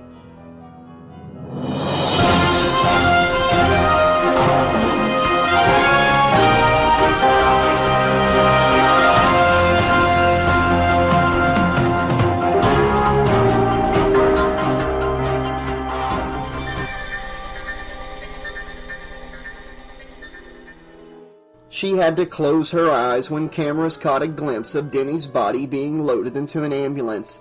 In her commentary, the reporter used the word monster several times. She finished her story by pronouncing the end of a reign of terror.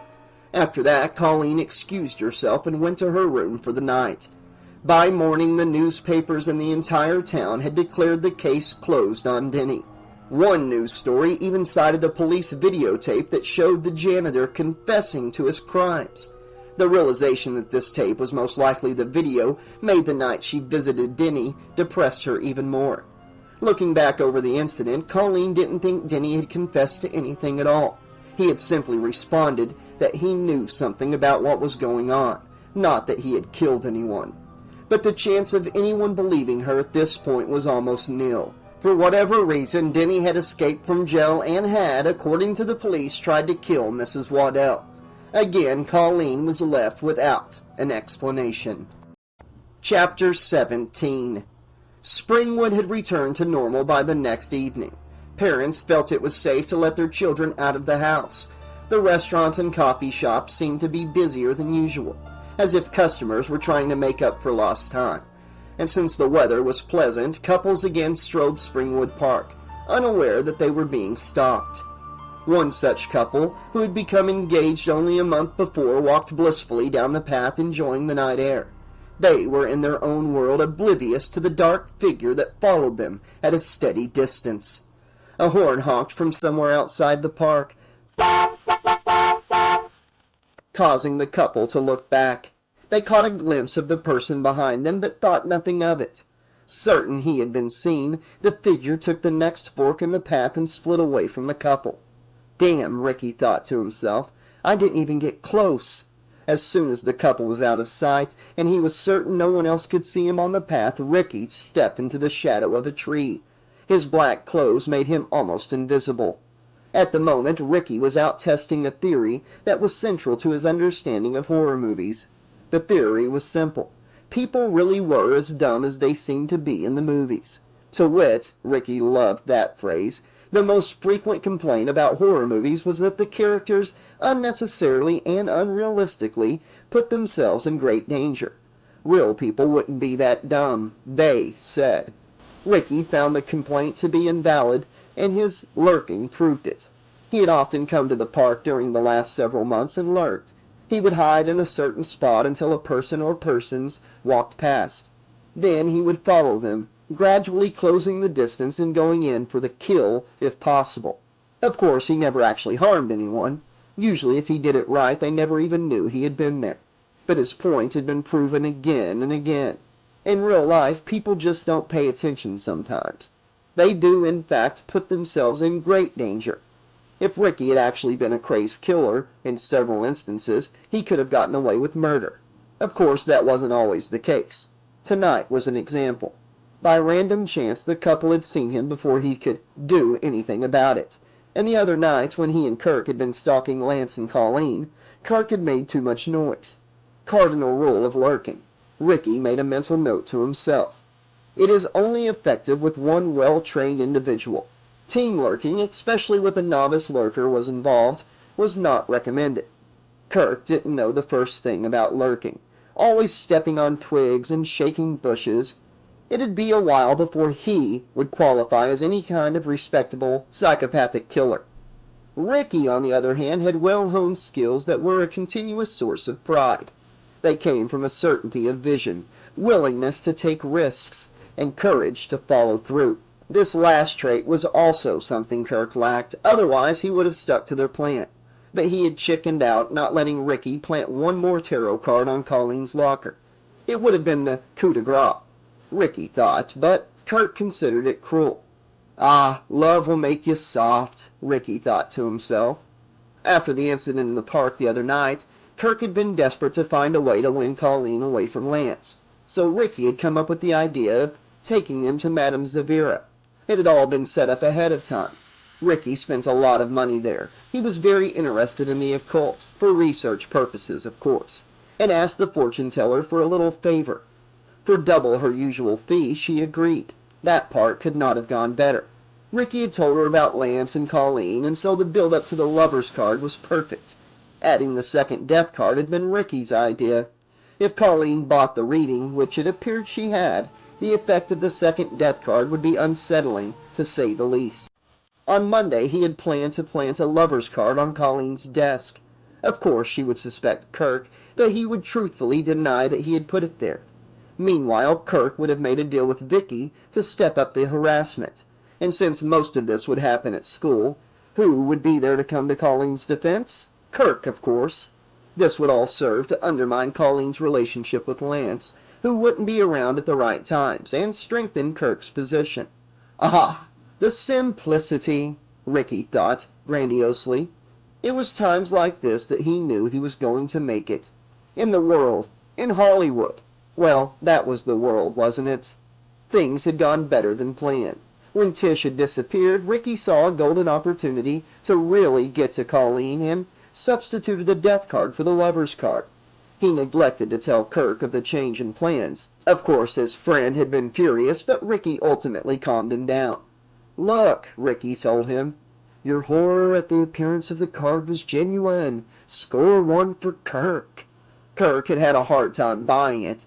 He thought using the death card was a bit too twisted. Unfortunately, the deaths had continued.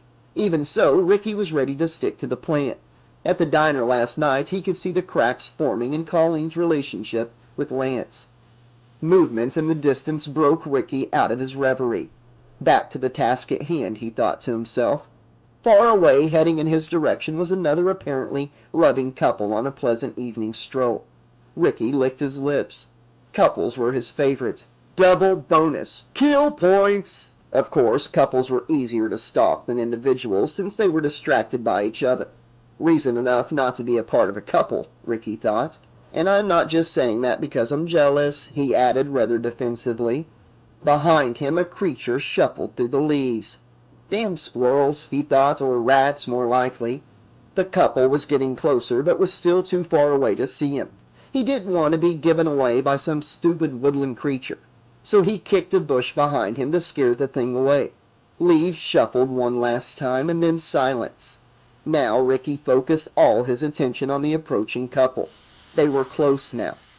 As they passed, unaware he was only a few feet away, he heard them talking about the stars and how beautiful they were. Ricky suppressed the urge to gag. Now, there's a couple that deserve to be stalked, he thought. Not that I'm bitter or anything. He waited another minute until they were far enough away that they wouldn't see him step out of hiding. The time was now. I'm going to get real close this time, he thought. Just as he began to step onto the path, a strong hand clamped over Ricky's mouth. An arm wrapped around his waist, pinning his arms to his sides. and he was pulled violently back into the brush. A snap of a twig was the only indication of a struggle, which ended as Ricky went still a minute later. But the couple ahead on the path heard nothing. They were talking about the stars and thinking about each other. Chapter 18. Ricky's body was found by a landscaper the next morning, floating in the small lake in the center of Springwood Park. This time, school was closed for the day. Colleen spent much of the day trying to reach Kirk, but could not get through. She figured his parents had taken the phone off the hook. When she spoke to Lance, he said his mother told him that Kirk was taking Ricky's death very hard. Colleen wanted to go to Kirk, but her parents wouldn't let her out of the house. Staying indoors all day drove Colleen stir-crazy. Her mother tried to entertain her by enlisting her help with some baking, but that didn't last long. Homework was out of the question. Boredom finally overcame Colleen's depression, and she switched on the television to watch something, anything. All day she had avoided the expected television updates on Ricky's murder. It didn't take long now for regular programming to be interrupted for a report. Colleen was going to switch off the television, but morbid curiosity overcame her. "Very tight-lipped about the whole case," one female reporter was saying. She was standing in front of the lake at Springwood Park. Apparently, Ricky's body had been found just behind her. "The police have repeatedly refused all comment, a rare stance to take under such circumstances." Colleen could only shake her head. This was so sad. Colleen knew she would never walk past that lake again without thinking of Ricky. They hadn't been close, but he'd been Kirk's best friend. The reporter signed off and the camera zoomed in on the surface of the lake for dramatic purposes. The screen filled with the shot of a clump of dead leaves floating, as Ricky's dead body had floated in that same lake. But Colleen noticed another object among the leaves. She only got a momentary glimpse before the shot was over with, but she knew instantly what it was. Her heart froze in her chest. Among the leaves was a death tarot card. Leaping from the couch, Colleen snatched the telephone from its cradle. First she dialed Kirk, but again the line was busy. Then she dialed Lance at Mrs. Waddell's house. "Lance, it's me," she breathed into the phone.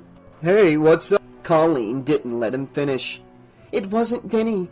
Somebody else is out there killing people." Lance sighed impatiently. Is this about Ricky? He asked evenly. "Of course. He had a death card near his body, like the ones that have been showing up on my locker. It's the same person." Death card?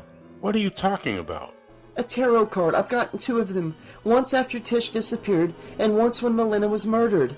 You never told me this. "I didn't want to bother you," she said in a small voice. "Besides, I told Kirk. I guess I thought he'd tell you. Anyway, I saw one on TV just now in the lake where they found Ricky. It means the killer is the same person who killed Melina. Since Denny's dead, it couldn't have been him."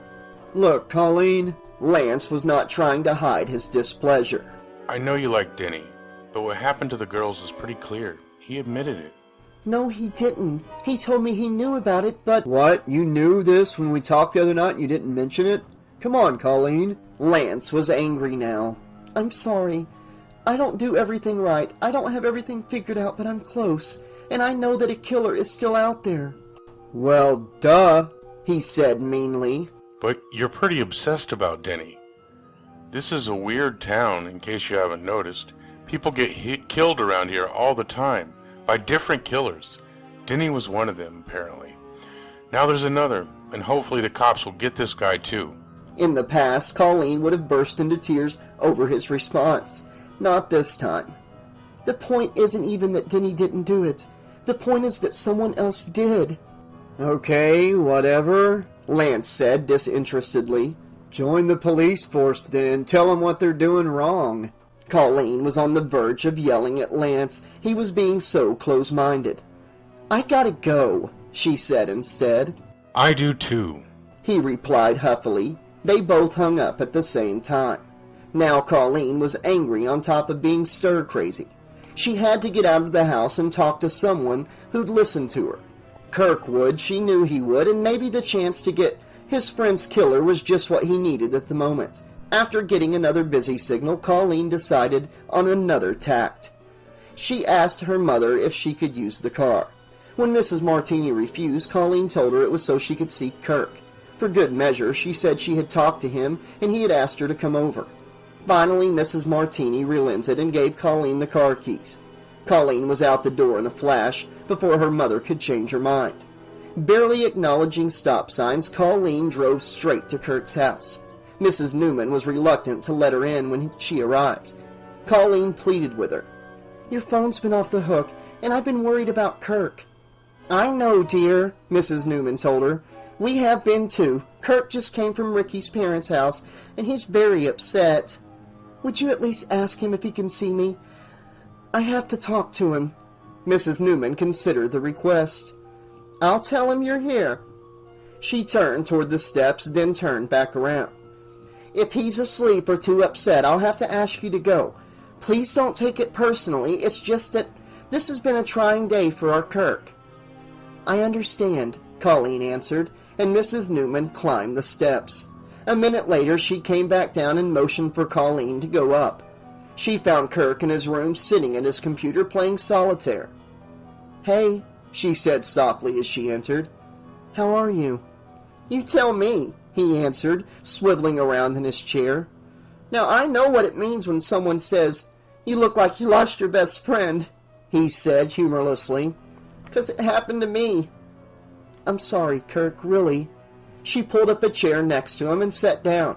He looked like a sad, pudgy little boy. Maybe it was pity, maybe it was the fact that she had fought with Lance, but Colleen was wondering why she kept rejecting Kirk. "How are his parents?" she asked him. "Basket cases, and I don't blame them."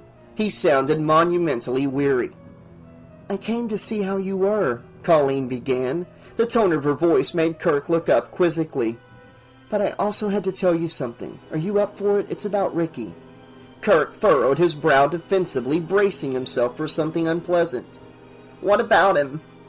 "I was watching the news today. There was a tarot card floating in the lake at the park, a death card." Kirk said nothing in response, but turned away. "I know. Weird. I want to go to the police, but I don't know what to tell them. I think that links Tish's disappearance with Melina's and Ricky's deaths. But there's more to it than that. I can feel it." "The cards aren't related, Colleen," Kirk told her carefully. "They've got to be. Why else would they show up after every death?" She didn't let him answer. "Of course not after Denny's, but that was probably to make me think he actually was the killer." "The cards aren't related," Kirk repeated more strongly. "But why me?" Colleen asked out loud, ignoring Kirk's statement. "Why would anyone want to link me with this unless it was because I was friends with Denny?" Suddenly frightened, she turned to Kirk. "It never occurred to me. Someone might be coming after me." Kirk shook his head slowly. A tear ran down his cheek from one eye. "No, Colleen. You have nothing to do with it. The cards are bogus." He swallowed hard. "The card near Ricky probably fell out of his pocket when he was killed." With dawning horror, Colleen glimpsed Kirk's meaning. Then he launched into an explanation, frequently breaking down into tears, of Ricky's plan, and his desire to win her from Lance. By the end, Colleen was stunned. "I'm sorry, Colleen. If you never spoke to me again, I'd understand." He started to reach out to her, but stopped himself. "Ricky was so into it. I know that's no excuse, and you mean so much to me." He hung his head. "I don't know if you've ever been in the situation where you do anything for someone, even stupid things." Colleen stood. Silently, she left Kirk sitting, hopeless, in front of his computer. Chapter 19. As Colleen drove away from Kirk's house, Vicky pulled into the driveway at Mrs. Waddell's house. Actually, she had arrived a half hour before, but a police car had been in the driveway, so she had parked down the street and watched. Finally, the front door opened and 2 police officers exited, got in their car, and drove away. Now, checking herself in the rearview mirror, her new look, but hot all the same, she made her move. The doorbell played a quaint melody when she pressed the button. Minutes after the police left. After a few seconds, the door opened. Vicky gave Lance a bright smile. Lance did a double take. "Vicky?" he asked, surprise giving way to suspicion. The face was recognizable, but the rest was not. Instead of her usual spiked hair, Vicky wore it combed out. Cotton replaced leather as the predominant fabric of her clothing. Gone were the studded biker boots. Soft loafers adorned her feet instead. The only remnants of Vicky's former style were the 4 empty holes in each earlobe. Now only one set of earrings dangled there. The overall effect was stunningly different, and not at all unattractive. "Yes, it's me," Vicky responded cheerfully, after giving him ample time to take in all her details. But he still didn't invite her in. What are you doing here? Lance's voice hardened a little. He smelled a rat somewhere behind Vicky's delicate perfume. "I borrowed most of this stuff," Vicky admitted in a calculated fashion she hoped wasn't obvious. "I'm trying new things. All this murder business and fighting has gotten me thinking." Uh-huh. Lance grunted, folding his arms in front of his chest. Vicky was aware she was going to have to try harder, but not too hard, of course. That would give it away. "I've wanted to make peace with Colleen, but she won't talk to me. Can't say that I blame her, but I'm trying. Or at least I would, but school was out today, you know?" Yeah. Beyond the monosyllable, Vicky thought she detected a tremor of belief, so she buckled. "Look, this was stupid. I'm sorry. Bye." Turning abruptly, she marched back down the front walk. For effect, she clenched and unclenched her hands at her sides and made just enough noise so that Lance would think she was arguing with herself. Then she heard it. Wait! Lance called from the front door. Vicky turned and saw him standing on the welcome mat. It wasn't running down the walk to stop her, but it would do. Come on back, he called. After a pause, she walked slowly back up the walk. What's going on? He asked. He was smiling good-naturedly. Now the suspicion was merely a tremor. Soon it would be stilled. Vicky took a deep breath. "I just came to ask you to talk to Colleen for me. Tell her I'm sorry. I don't know if being friends is possible, but I'll take what I can get." Then with a nervous laugh she added, "I'm a little short on friends these days." Lance was evidently taken by her request. "Of course, I'll tell her," he said. Then his expression became mildly suspicious again. "You want to come in? I was just making tea for Mrs. Waddell. I mean, I'd offer you a soda or something, but there isn't any." "Oh, I don't think that would be a good idea," Vicky told him. "Mrs. Waddell and I aren't that close, you know." Lance laughed at her apparent self-consciousness. No offense, but I bet she won't even recognize you like this. But we could stay in the living room if you want. "Okay, I guess, if you're sure." "Sure, I'm sure," he said brightly. "Come on in." Soon they were sitting in Mrs. Waddell's painstakingly neat living room having tea. "A police car passed me as I drove up. Were they here?" she asked casually. Yeah. He said. "Want to hear something strange?" Vicky shrugged. "Why not?" "The other night when they caught Denny here, it was because of a phone tip." "A neighbor?" That's what they thought. But the 911 log says that the call came from this house. "There was a woman here that night, right?" "Yeah, but she didn't make the call, or so she says. And besides..." Lance leaned forward, getting into the story. "Now here's the weird part. The call came in long before Denny broke into the house. Otherwise, the police would never have made it in time. It's like someone knew that he was going to come here." "Maybe the phone log is wrong?" Lance leaned back, thinking. That must be it. But none of the neighbors will admit they called. He took a sip of his tea. "Probably didn't want the hassle." "Yeah, that must be it." "Of course," Lance agreed.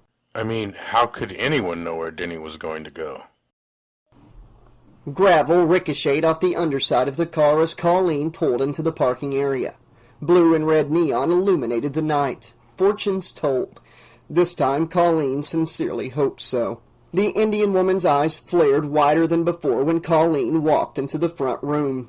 "I need to see Madame Zavira," Colleen told her. With a sniff, the woman stood and went through the beaded curtain. A moment later, she parted the beads once more and motioned for Colleen to step through. Madame Zavira sat in her high-backed chair, smiling. She waved Colleen forward, seating her in the chair to her right. The Indian woman left them alone. "I've been expecting you," the fortune-teller intoned. creepily. You have? Colleen asked in wonder. Of course, said Madame Zavira. Then her eyes twinkled. I knew you'd be angry when you found out those boys had played a mean trick on you. With me, as well as them, I'm not a mean woman, you know. Oh, that, Colleen said, when she realized what Madame Zavira was talking about. I know you're not a mean woman. I wouldn't be here if I thought you were. Madame Zavira was momentarily perplexed. Then why have you come? The theatricality crept back into her voice. Do you know what's been going on since we were here? The killings? Ricky, the boy who used to come here, he was murdered last night. Madame Zavira bowed her head and nodded slightly. I've been having these feelings. Everyone thinks a friend of mine, Denny, did this. I know he didn't. I don't know how I know, but I do. There's an answer right in front of me, but I can't reach it. I've been having these dreams. She stopped, her thoughts suddenly unfocused. Anyway, despite what happened when we were here, I don't think you're a total fraud. Madame Zavira rose up slightly at the mere suggestion. And even if you were, I still think you might understand some of these things. I feel like I can talk to you. Madame Zavira's face was still as stone. Unreadable. Colleen knew she was going out on a limb, but at this point she felt she had no choice. Lance didn't want to hear it, and she had gotten such a good feeling from Madame Zavira before. Until the very end, of course, but that was theatrics, and looking back, Colleen could tell the genuine moments from the false ones. I owe you one, the fortune-teller said to her, winking. Now give me your hands. Colleen rested her hands in Madame Zavira's. Instantly, the woman's eyebrows went up. I see. You've been having dreams. The dark man I warned you about. Yes, it's Denny, but at the same time, not Denny. More like someone wearing a costume that makes him look that way. Colleen could swear she felt a mild electrical current running between them. Madame Zavira nodded, pleased with Colleen. You have gifts, my child. They are in front of you, but just out of reach for now. When you master them, you will get your answers. What kind of gifts? The thought intrigued Colleen. Powers of premonition, intuition, compassion, the fortune-teller told her, much like the one of your former selves. Former selves? Colleen asked. Past lives. You were Joan of Arc in a past life, burned as a witch because she had visions. I'm doing a report on her for my history class, Colleen said, amazed at the coincidence. Madame Zavira frowned.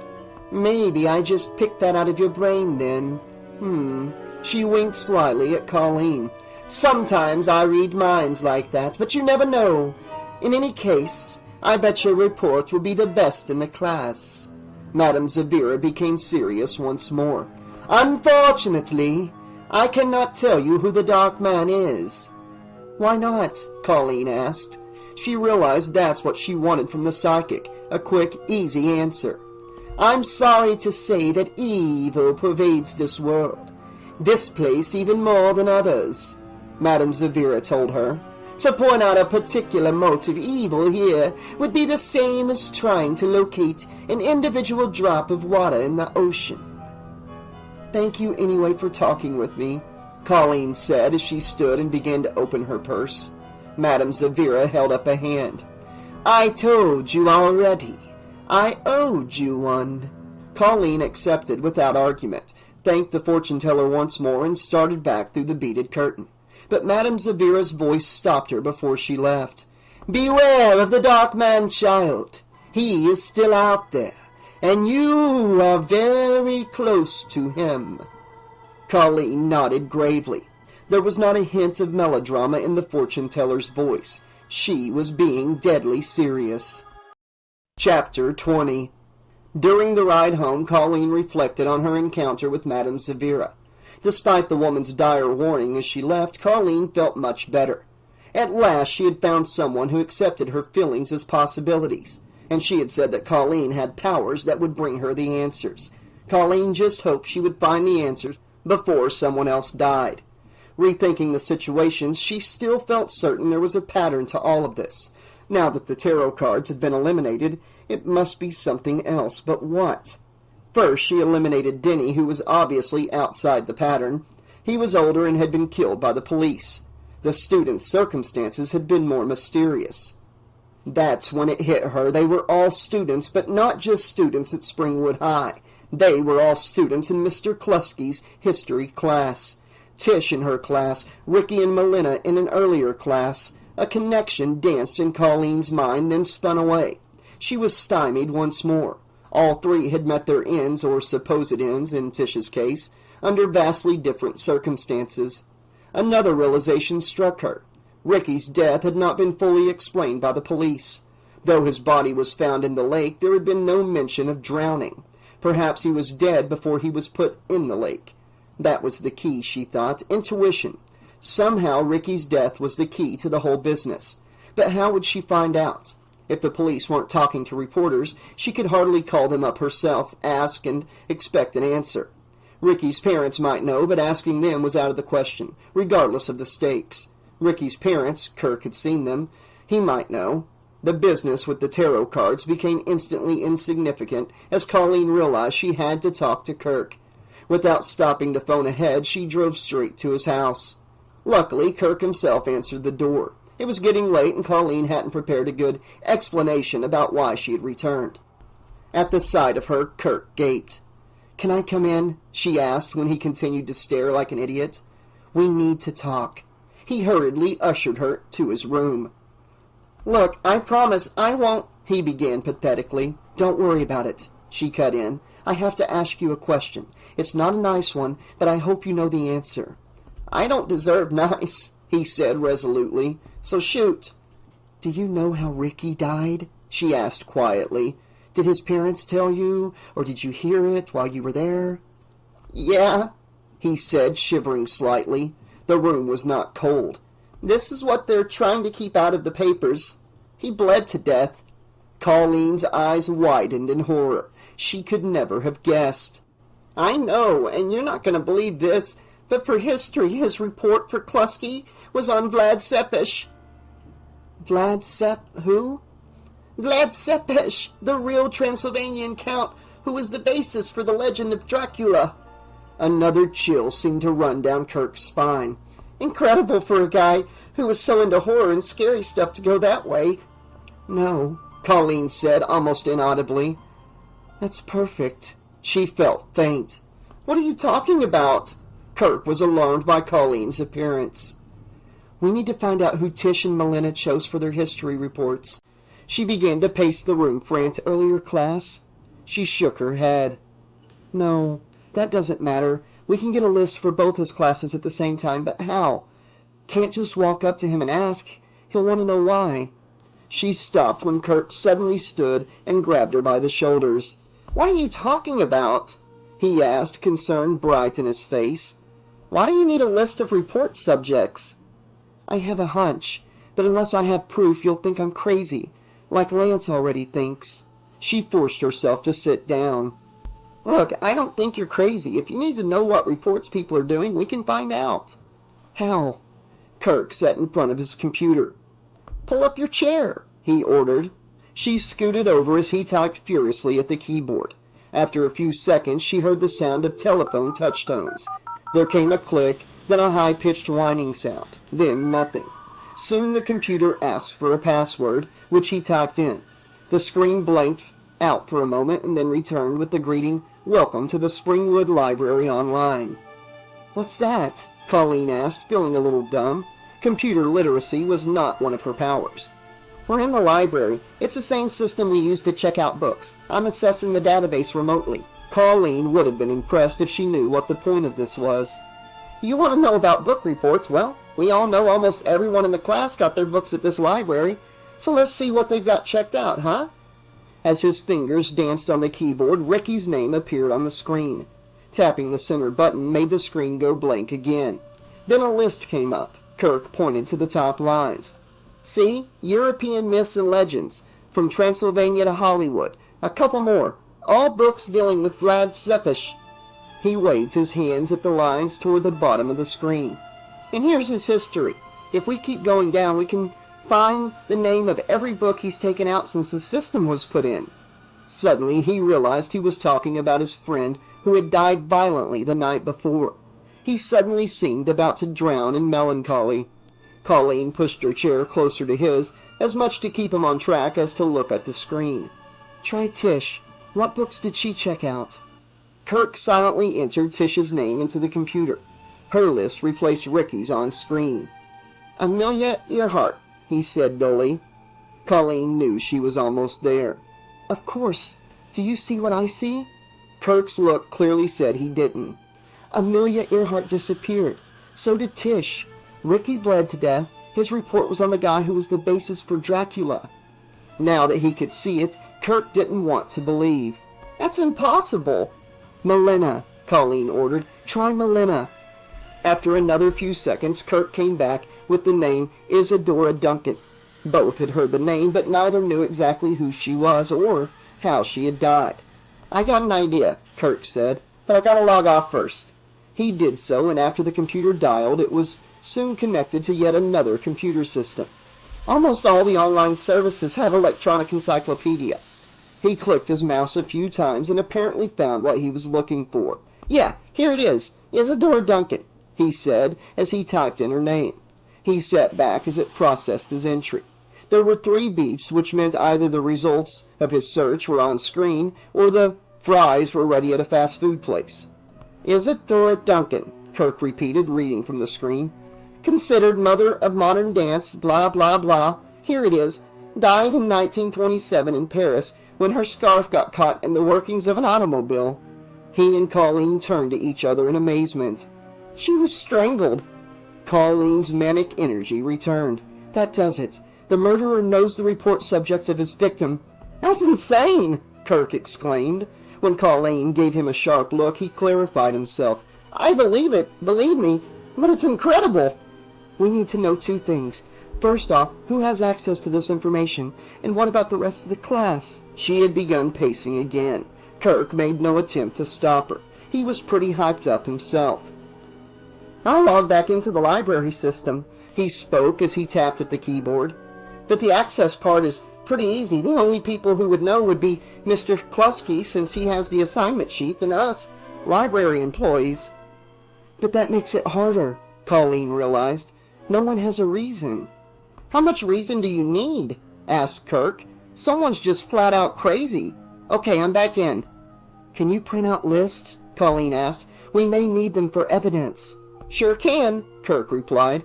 "Hey, look! Peter Codwell, the linebacker, is doing a report on Dwight Eisenhower. But after you get past the macho books, he's been taking out trashy romance novels. Definitely gonna need hard copy of that." Although she was happy that Kirk's regular personality had returned, he was getting characteristically sidetracked. "Just get lists for anyone in our class and the earlier class if you know anyone. I'd better call Lance," she said suddenly. Without asking, she picked up Kirk's phone. A harsh electronic sound greeted her ear. "Hey!" Kirk cried. He tapped the keyboard in frustration. "It's locked up. We only have the 1 line." "I didn't realize." "Well, now I have to restart my computer. The way it works, the phone will be locked up too until I get back into the terminal program." Kirk seemed annoyed with her ignorance. Then she realized that he was bothered about something else. "Why do you have to call Lance?" he said, betraying the source of his irritation. "Because he's not in Klusky's class, which means he may be immune to what's going on." She didn't like what she was going to say, but she knew it was the truth. "If something happens to us," she explained, "someone else has got to know what's going on." Kirk saw that she was serious and nodded. "Why don't you get the list together? I'm going over to Mrs. Waddell's and fill Lance in." Colleen shook her head. "He's going to think I'm even crazier than before, but if you're on my side, and we have this proof, maybe—" "Go see what you can do. I'll take care of things here." "Thanks. I'll either call from there or come back later." Colleen gave Kirk a big hug. He didn't dwell on it too long and got back to tapping names into the keyboard. She heard him snicker as she reached the door to his room. "What?" she asked, unable to resist. "Vicky Stratton. Report on Mary Antoinette." He pointed a finger high in the air majestically. "Let them eat cake." Colleen smiled and then frowned. "Great, print it." Kirk gave her a thumbs up as she left. In her car, Colleen was secretly worried about Kirk. He was having too much fun with this. She suspected that he considered it a big game, and that could be dangerous. At least one mystery was solved. Denny couldn't have been the killer. He could barely read, let alone use the computers or be able to plot a crime as bizarre as this. But that only gave rise to yet another mystery. How did Denny fit into this at all? She would have thought him just a victim of circumstance, but he had admitted to knowing something about the murders, and he was shot attempting to kill Mrs. Waddell. Colleen could sense an answer dangling in front of her face again, but apparently she had still not mastered her powers well enough yet to grasp it. Vicky Stratton stood in Mrs. Waddell's kitchen, rinsing teacups. Normally she abhorred such work, but it was all for a good cause. She was having an immensely enjoyable time with Lance, and more important, Lance seemed to be enjoying her company. If only Colleen would call, or better yet, show up unannounced. The shock of seeing her precious Lance with her arch-enemy would no doubt cause a deep rift between the two. But Vicky was patient. If not tonight, there was always the next night, or the next. A loud thump resounded from the bedroom. Lance must have dropped that big book. He's reading the old bat, Vicky thought. As she placed the last teacup in the dish drainer, Vicky heard quiet footsteps behind her. Lance, no doubt. Just for kicks, she pretended not to hear him. She wondered if he was going to kiss her. It wasn't essential to her plan, of course, but it would be a bonus. Knowing he was right behind her, she turned around quickly, smiling. Vicky Stratton was still smiling as the blades of a large pair of gardening shears bit into her neck. Not long after Colleen had left him, Kirk got bored with printing out listings of classmates. Besides, he thought, that would only really help after the fact. What they really needed was to find out who was doing this. So he decided to enter the suspects' names into the computer, Mr. Klusky and the library employees. He even checked on his cousin Lance. It wasn't long before he uncovered a killer. Tearing the listing from his printer, he ran for his car. He had to stop Colleen before something terrible happened. If he hurried, he might catch her. Colleen knew something was wrong the moment she pulled into Mrs. Waddell's driveway. The house was entirely dark. Lance's car was missing. She would have pulled away, but noticed the front door was ajar. Against her better judgment, she left her car and pushed the front door all the way open. With little light from the street, the doorway became a gaping black maw. Reaching inside, she found a light switch. As she pushed it up, the little alcove just inside the house was immediately illuminated. And directly in front of her, resting atop a vase that had once held dried flowers, the severed head of Vicky Stratton stared at her with dead eyes. Chapter 21. Colleen doubled over in terror, a choked scream escaping her throat. Then, her thoughts racing faster than her comprehension, she staggered back to her car. Screeching out of the driveway, Colleen sped down the street. As she drove, it seemed Vicky's head floated just beyond the windshield. There was no way to block it. She finally gained enough control of herself to scream at the top of her lungs. Still, her thoughts made no sense. What had happened to Vicky, and where were Lance and Mrs. Waddell?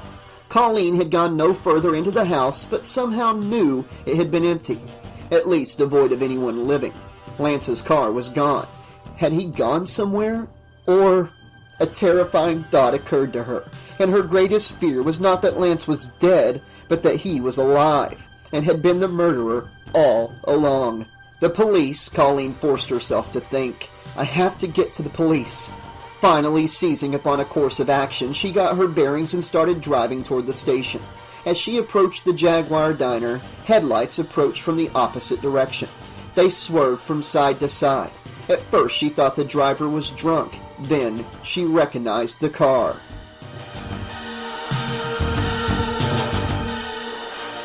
Kirk didn't care if he was speeding. They needed the police right now, and if it meant him leading them on a chase all the way to Mrs. Waddell's house, so be it. He'd make them understand once they got there. As he neared the business district, he was doing almost 50 miles an hour. The top of his convertible was down and the wind was strong. Luckily, the printouts were in the glove compartment. A popping noise from the steering column interrupted his thoughts. Suddenly, the car became hard to control. The steering became sluggish. The wheels turned left on their own. He jerked the wheel hard to the right, but overcompensated. He was heading for the curb. His foot let up on the gas instinctively, but it was too late. The car was traveling much too fast, and he had no control. Colleen watched helplessly as Kirk's car careened past. It hopped the curb and hit a fire hydrant on the fly. The car rolled several times, finally smashing violently into a telephone pole. There was no explosion, just the sound of water gushing from the broken hydrant. "Kirk!" Colleen screamed and leaped out of her car. She was oblivious to the other cars screeching to a halt as she ran across the street. At Kirk's car, she stopped short. Her friend's face was bloody and bruised. His head seemed set at an unnatural angle to his body. Kirk was dead. Dropping to her knees, Colleen started to sob. This was how James Dean had died, she thought bitterly. In a car accident. I knew what was going on and I wasn't able to stop it in time. "I'm sorry, Kirk," she told him. His eyes stared off into space. If this were a movie, Colleen supposed, she should reach over and close his eyelids. But she couldn't bring herself to do it. Somehow it would be an admission that she had failed. And she would not admit defeat, not yet, because she knew this wasn't over. Right after, she noticed the paper spilling out of the glove compartment. The door had been broken open by the accident. Recognizing them as library database printouts, she ran to the other side of the car to examine them. Sirens blared in the distance, coming nearer. The murmur of a crowd rose around her as others approached the site of the accident. But Colleen didn't hear any of it. She was busy scanning the reading list. One set made her stop cold. It was 2 pages, and almost every book was devoted to violent crimes, serial killers, and similar morbid subjects. Except for one of the more recent books, a complete collection of Grimm's fairy tales, and the name above it, Clarice Waddell. Tossing the papers back into the car, Colleen pushed her way through the gathering crowd and got back into her car. It had been Mrs. Waddell all along. That had been the answer just out of reach. Now she had it. But Mrs. Waddell had Lance, and Colleen thought she knew where. A fire engine, ambulance, and police car arrived as Colleen started her engine. One bystander pointed in Colleen's direction. She had been witnessed as being first on the scene. The authorities would want to talk to her. There's no time for that now, Colleen thought, as she put the car in gear and drove off. As soon as she saw Lance's car in the library parking lot, Colleen suffered another crisis of faith. Her instincts had served her well, but again she didn't know what she expected to accomplish. Even with surprise on her side, was she any match for a savage killer? It seemed absurd. But obviously Mrs. Waddell was not just a helpless old woman. Colleen remembered her tarot card reading. Madame Zavira had said the upside-down queen on the card represented an evil man or woman. Finding herself walking toward the library's front doors, Colleen realized why she had come. This wasn't about beating Mrs. Waddell at all. She had failed everyone else, but she would not fail Lance. And she realized that she really did love him. Regardless of what happened to her, she had to try and save him. Kirk's words came back to her. She would do anything for Lance, even something stupid. As she expected, the library door was unlocked. Bracing herself, she entered. The library was dimly lit, except for a bright spot just beyond the checkout counter. Calling out Lance's name, tentatively, she walked toward the light. Soon she was standing at the top of the basement stairs. Down there, someone had turned on all the lights. Obviously, it was a trap. Obviously, Colleen had to go down there. Taking the steps slowly, Colleen called out once more. As before, she got no reply. Standing at the bottom of the stairs, she looked out into the basement that stretched before her. It was the first time the basement had ever seemed brighter and less foreboding than the rest of the library. She walked toward the back of the basement, keeping close to the wall in case someone was lurking in the recesses of the book stacks. But no one leaped out at her. Just before the open space at the center of the basement, she heard a groan, Lance's voice. Forgetting the danger, she ran forward and discovered him lying on the study table. His hand rubbed a bruise on his temple. "Lance!" she cried and threw herself over him. Frightened, he recoiled and tried to push her away. Colleen stepped back so he could see that it was her. "It's all right. It's just me." What happened? Slowly, he sat up on the table. The motion made his head ache more, and he brought his hand up again. He spoke haltingly. I don't know. I was reading to Miss Waddell. I dropped the book. Someone hit me, I think. He finally started to notice his surroundings. How did I get here? I think Mrs. Waddell brought you in your car, Impossible. he said, trying to shake off his feeling of disorientation. She can't even speak, let alone walk or drive a car. It doesn't matter, Colleen told him, not wanting to argue. But we should get out of here. He agreed, and she helped him to his feet. He stood unsteadily for a moment while he regained his balance. Colleen asked, Was Vicky at the house tonight? At first, he didn't seem to remember. Yeah, she showed up out of the clear blue sky, all made up. Weird. What? She's dead, Colleen told him, and wouldn't say more. Lance didn't ask. Lance was still weak, so he threw his arm around her, and she helped him toward the staircase. As they neared it, they smelled smoke. From the bottom of the stairs, they saw that the main room of the library had become too bright, and with an orange flickering light. Leaving Lance in the basement, Colleen ran up the steps. Before she reached the top, she saw the library had become an inferno, and between the old wooden shelves and the paper from the books, the fire was spreading quickly. She leaped up the last 2 steps to see if they had an escape path, when a figure suddenly appeared at the top of the steps. "Peek-a-boo!" croaked Mrs. Waddell. Colleen shrank instantly away. She could tell this was not Mrs. Waddell any more than the scarred man from her dreams was Denny. It was her body, but being used by some other force. The thing masquerading as Mrs. Waddell shot out a gnarled hand in an attempt to seize Colleen. Though she missed, Colleen lost her balance and fell backward. She tumbled down the steps, landing at Lance's feet. He immediately was at her side. Colleen, are you all right? Her arm hurt, but she didn't have time to give Lance the answer. Mrs. Waddell had begun to descend the steps. "Your turn, my dear," the thing laughed. It didn't even sound like Mrs. Waddell. "Time to die the martyr's death that you picked for yourself." Flame seemed to dog the demon librarian's every step. It trailed after her like a hellish bridal train. Hoisting Colleen to her feet, Lance dragged her away toward the back of the library. Mrs. Waddell started laughing, a terrifying sound that made Colleen feel utter despair.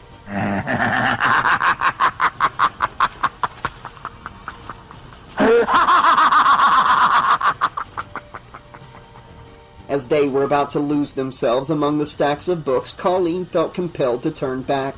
Mrs. Waddell was at the bottom of the steps. Lance tried to drag Colleen away, but she wouldn't budge. She was transfixed. When Mrs. Waddell got to the old card file, she lifted the entire cabinet. It burst into flames at her touch. As she smashed it to the floor, ancient file cards billowed out, each carrying a torch of flame. Soon the entire basement would be ablaze. Come on! Lance shouted. Between Mrs. Waddell's maniacal laughter and the growing roar of flames, it was becoming hard to hear anything else. He started to push Colleen behind a bookshelf when they heard a great crack. Then a slow succession of explosive noises. The bookcase above them began to shake. Books began to fall from their shelves. Then the entire bookcase began to topple, raining books on their heads. This was a heavy mahogany bookshelf. If they stayed among the stacks, they'd be crushed. Diving back into the main aisle, Lance and Colleen saw that Mrs. Waddell had pushed over the first bookcase, starting a domino effect. And in the meantime, she came even closer. "It's the end of your story, Colleen," the thing taunted. "And you can't help yourself any more than you were able to help the others." "I got it," Lance said as they passed the study table area. Come on! Pulling her by her uninjured arm, he dragged her to the very back of the basement, underneath one of the small windows leading outside. He pointed down the aisle. A ladder used to get books on upper shelves leaned against a bookcase. Grab that! He ordered. She did as she was told. "You're not gonna make it," chanted Mrs. Waddell. "Not gonna make it. You can't escape your destiny, Colleen. You know that. You've dreamed that." It started laughing again.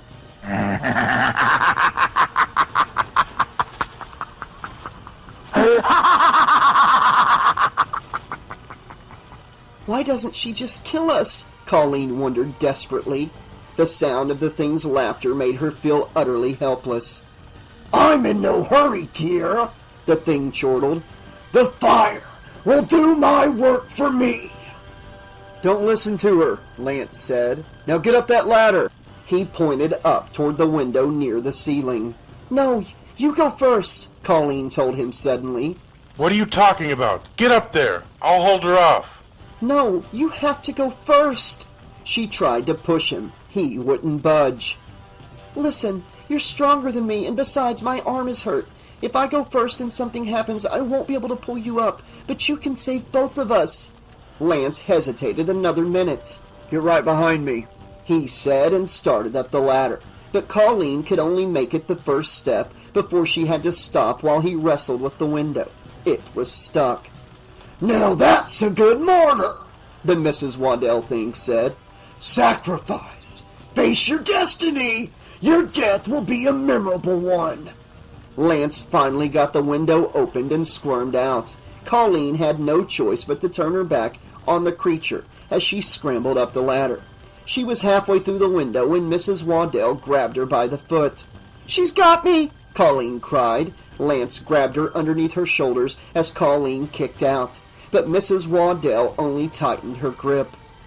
Come now, the creature hissed. Time to die! Colleen felt as though she would be torn apart.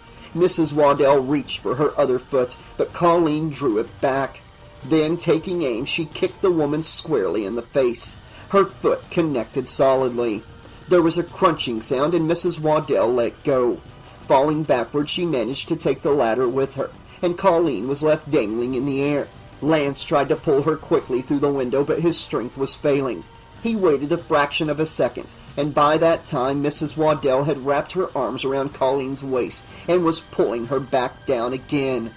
Your precious Lance is getting weak, Colleen. It spoke to Colleen like an intimate.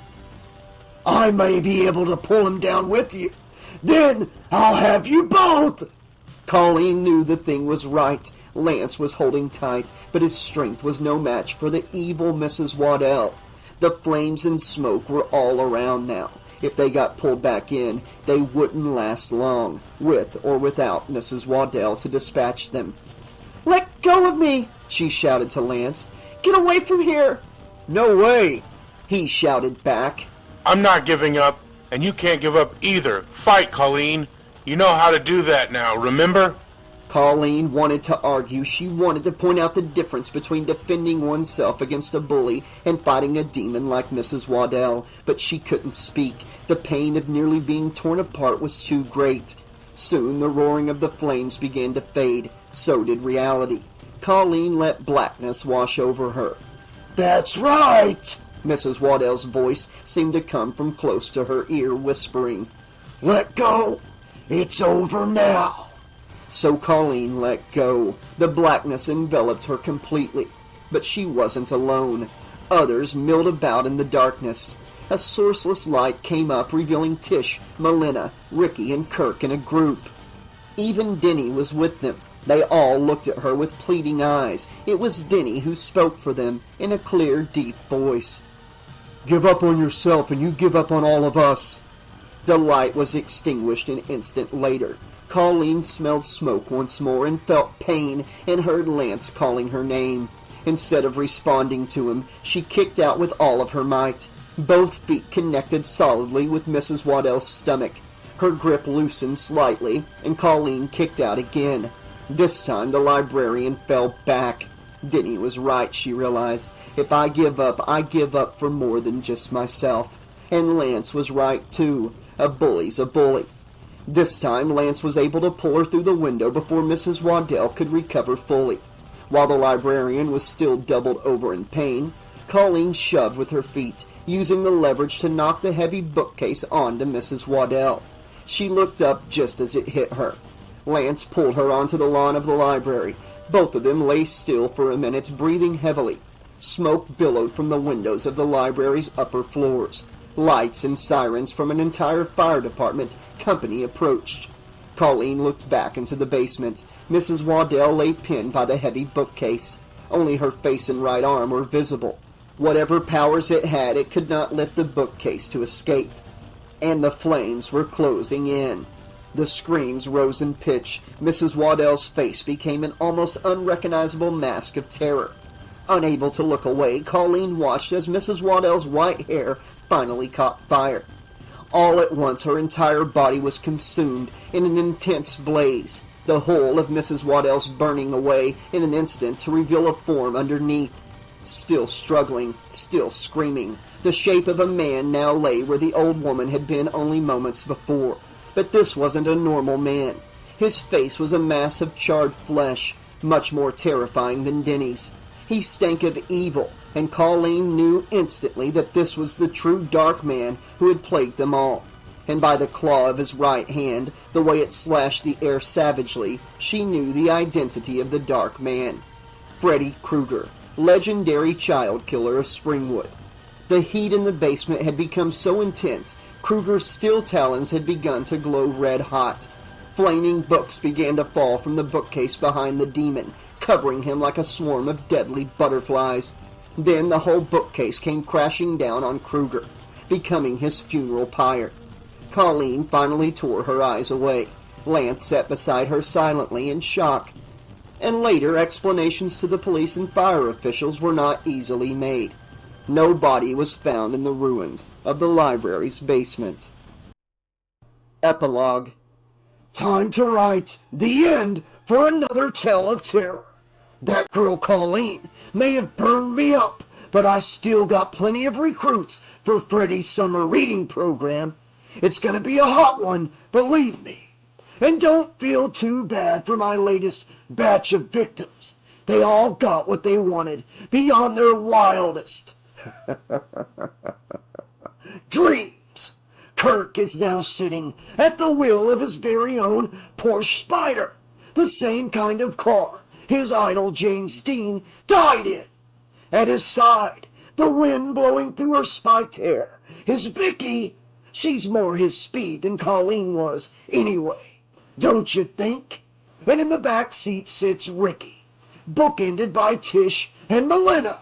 Who could ask for more than best friends together for all time, cruising down the road in a fast car?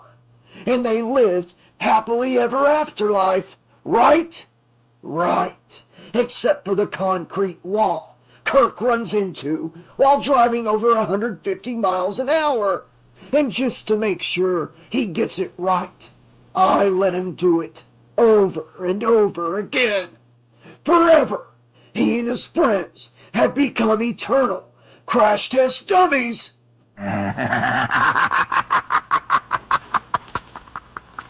Now it's back to my current book, the complete story of Jack the Ripper. It's been a long time since I've read a classic fairy tale with a happy ending. What's surprising is that some people were actually afraid of this Ripper character. Between you and me, I consider him a hack!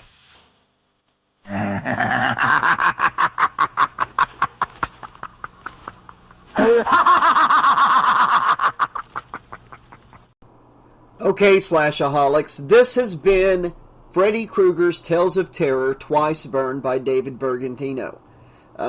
Before I get into my little breakdown of the conclusion of the book and pretty much the whole book altogether, I want to play a little clip of the unedited part of when I was narrating the part that revealed that Mrs. Waddell was the killer.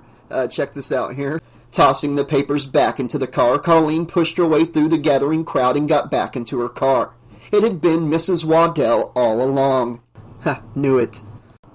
Yeah, so I was a little excited whenever I realized it was her. I was like, I got it right this time. So yeah, you weren't laughing too much, were you, David, while you were listening to my guesses? Anyways, great book, really enjoyed it. It was more of a slow burn, no pun intended, compared to Virtual Terror, but at the same time, I really enjoyed the drama, enjoyed the characters, and enjoyed the whole whodunit and how everything played out. You can go back and listen to my individual chapter uploads. each one of those in the playlist section. You can hear me discuss all the chapters that I did. I'm pretty much going to be discussing the final 3 chapters here. First off, I want to say thank you again to Jeremy Wilson for voicing most of Lance's role in the book, most of his lines. I had to fill in some here and there, the ones he missed, but that's okay.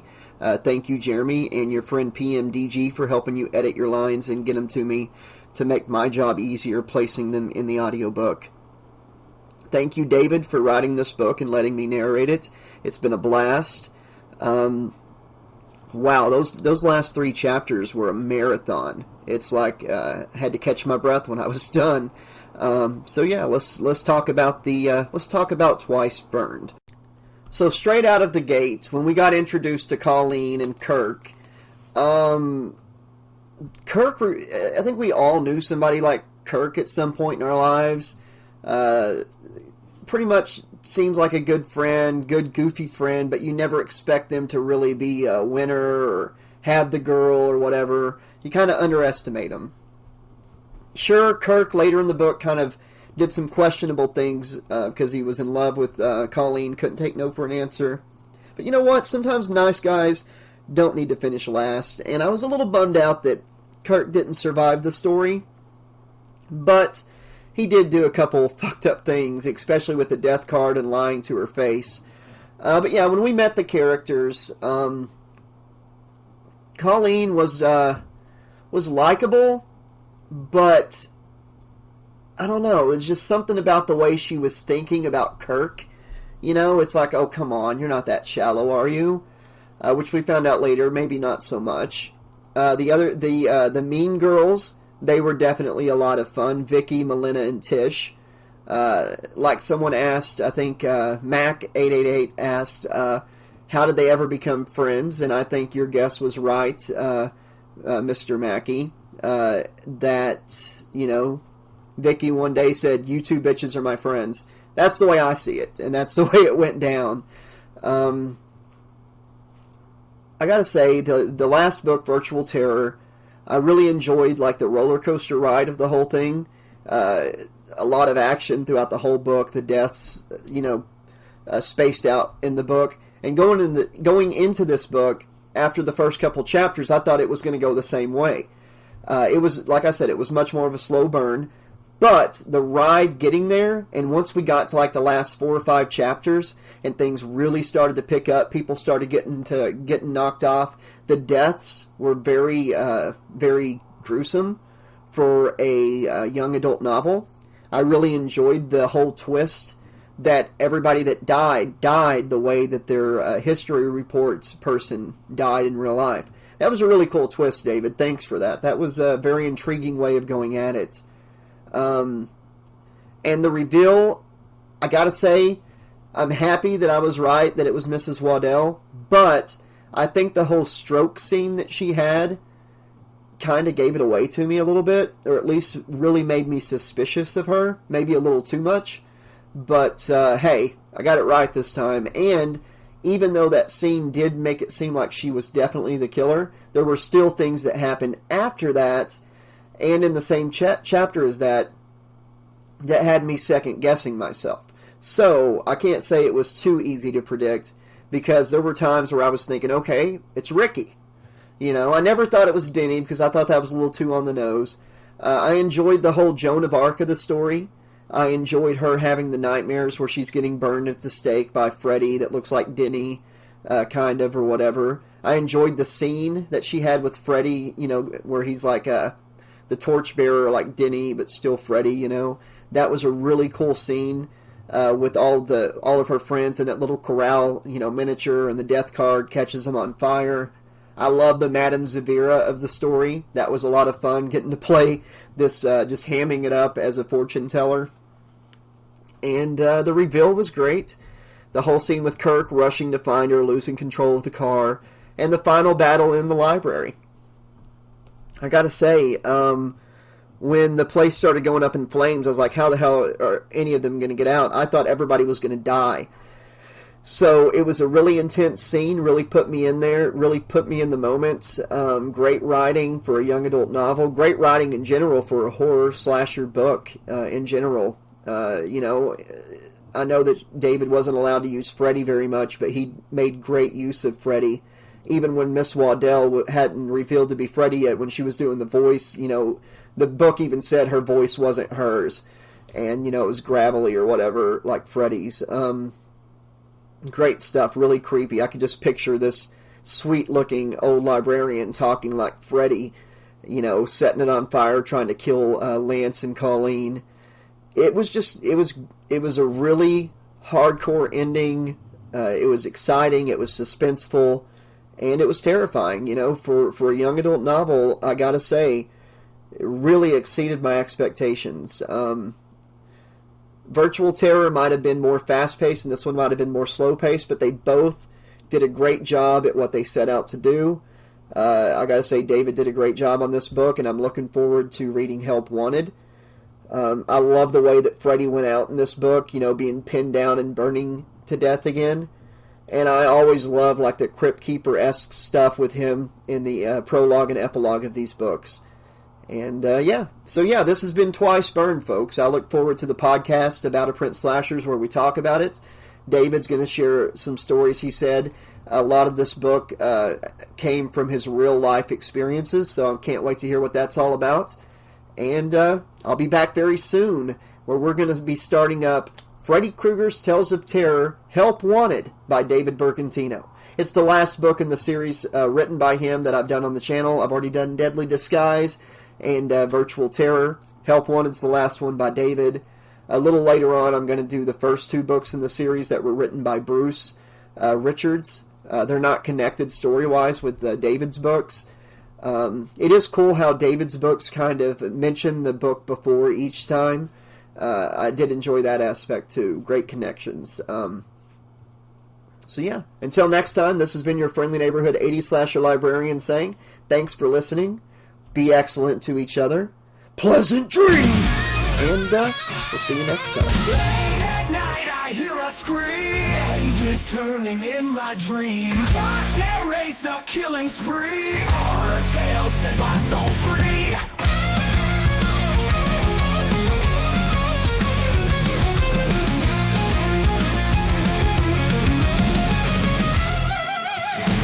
In the darkness I reside, Freddy's laugh a twisted guide, Jason's mask no place to hide. In my mind they come alive, I'm a flash of holy cancer fade. Living nightmares set me free, Michael's knife and Chucky's grin, Josh's voice pulls me back in. Final destination's near, every death's a newfound fear.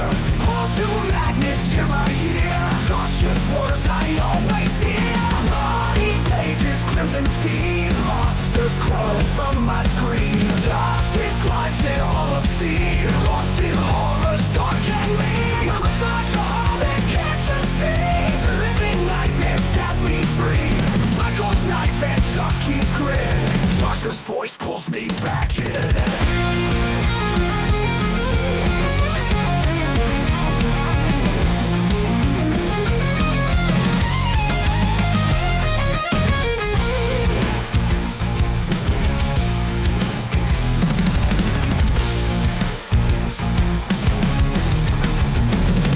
Final destination's near, every death's a newfound fear. All to madness year by year, Josh's voice pulls me back in.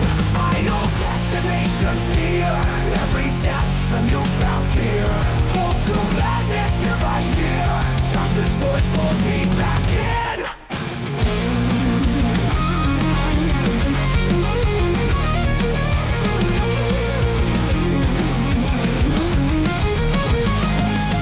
Final destination's near, every death's a newfound fear. All to madness year by year, Josh's words I always hear. Lying pain. Final destination's near, every death's a newfound fear. Pulled to madness year by year, Josh's words I always hear. Bloody pages, crimson sea, monsters crawling from my screen. Josh describes it all obscene, lost in horrors dark and mean. Bloody pages, crimson sea, monsters crawling from my screen. Josh describes it all obscene.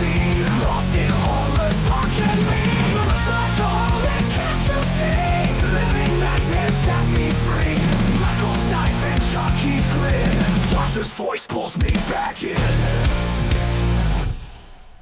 Final destination's near. Every death's a newfound fear. Pulled to madness year by year. Josh's words I always hear.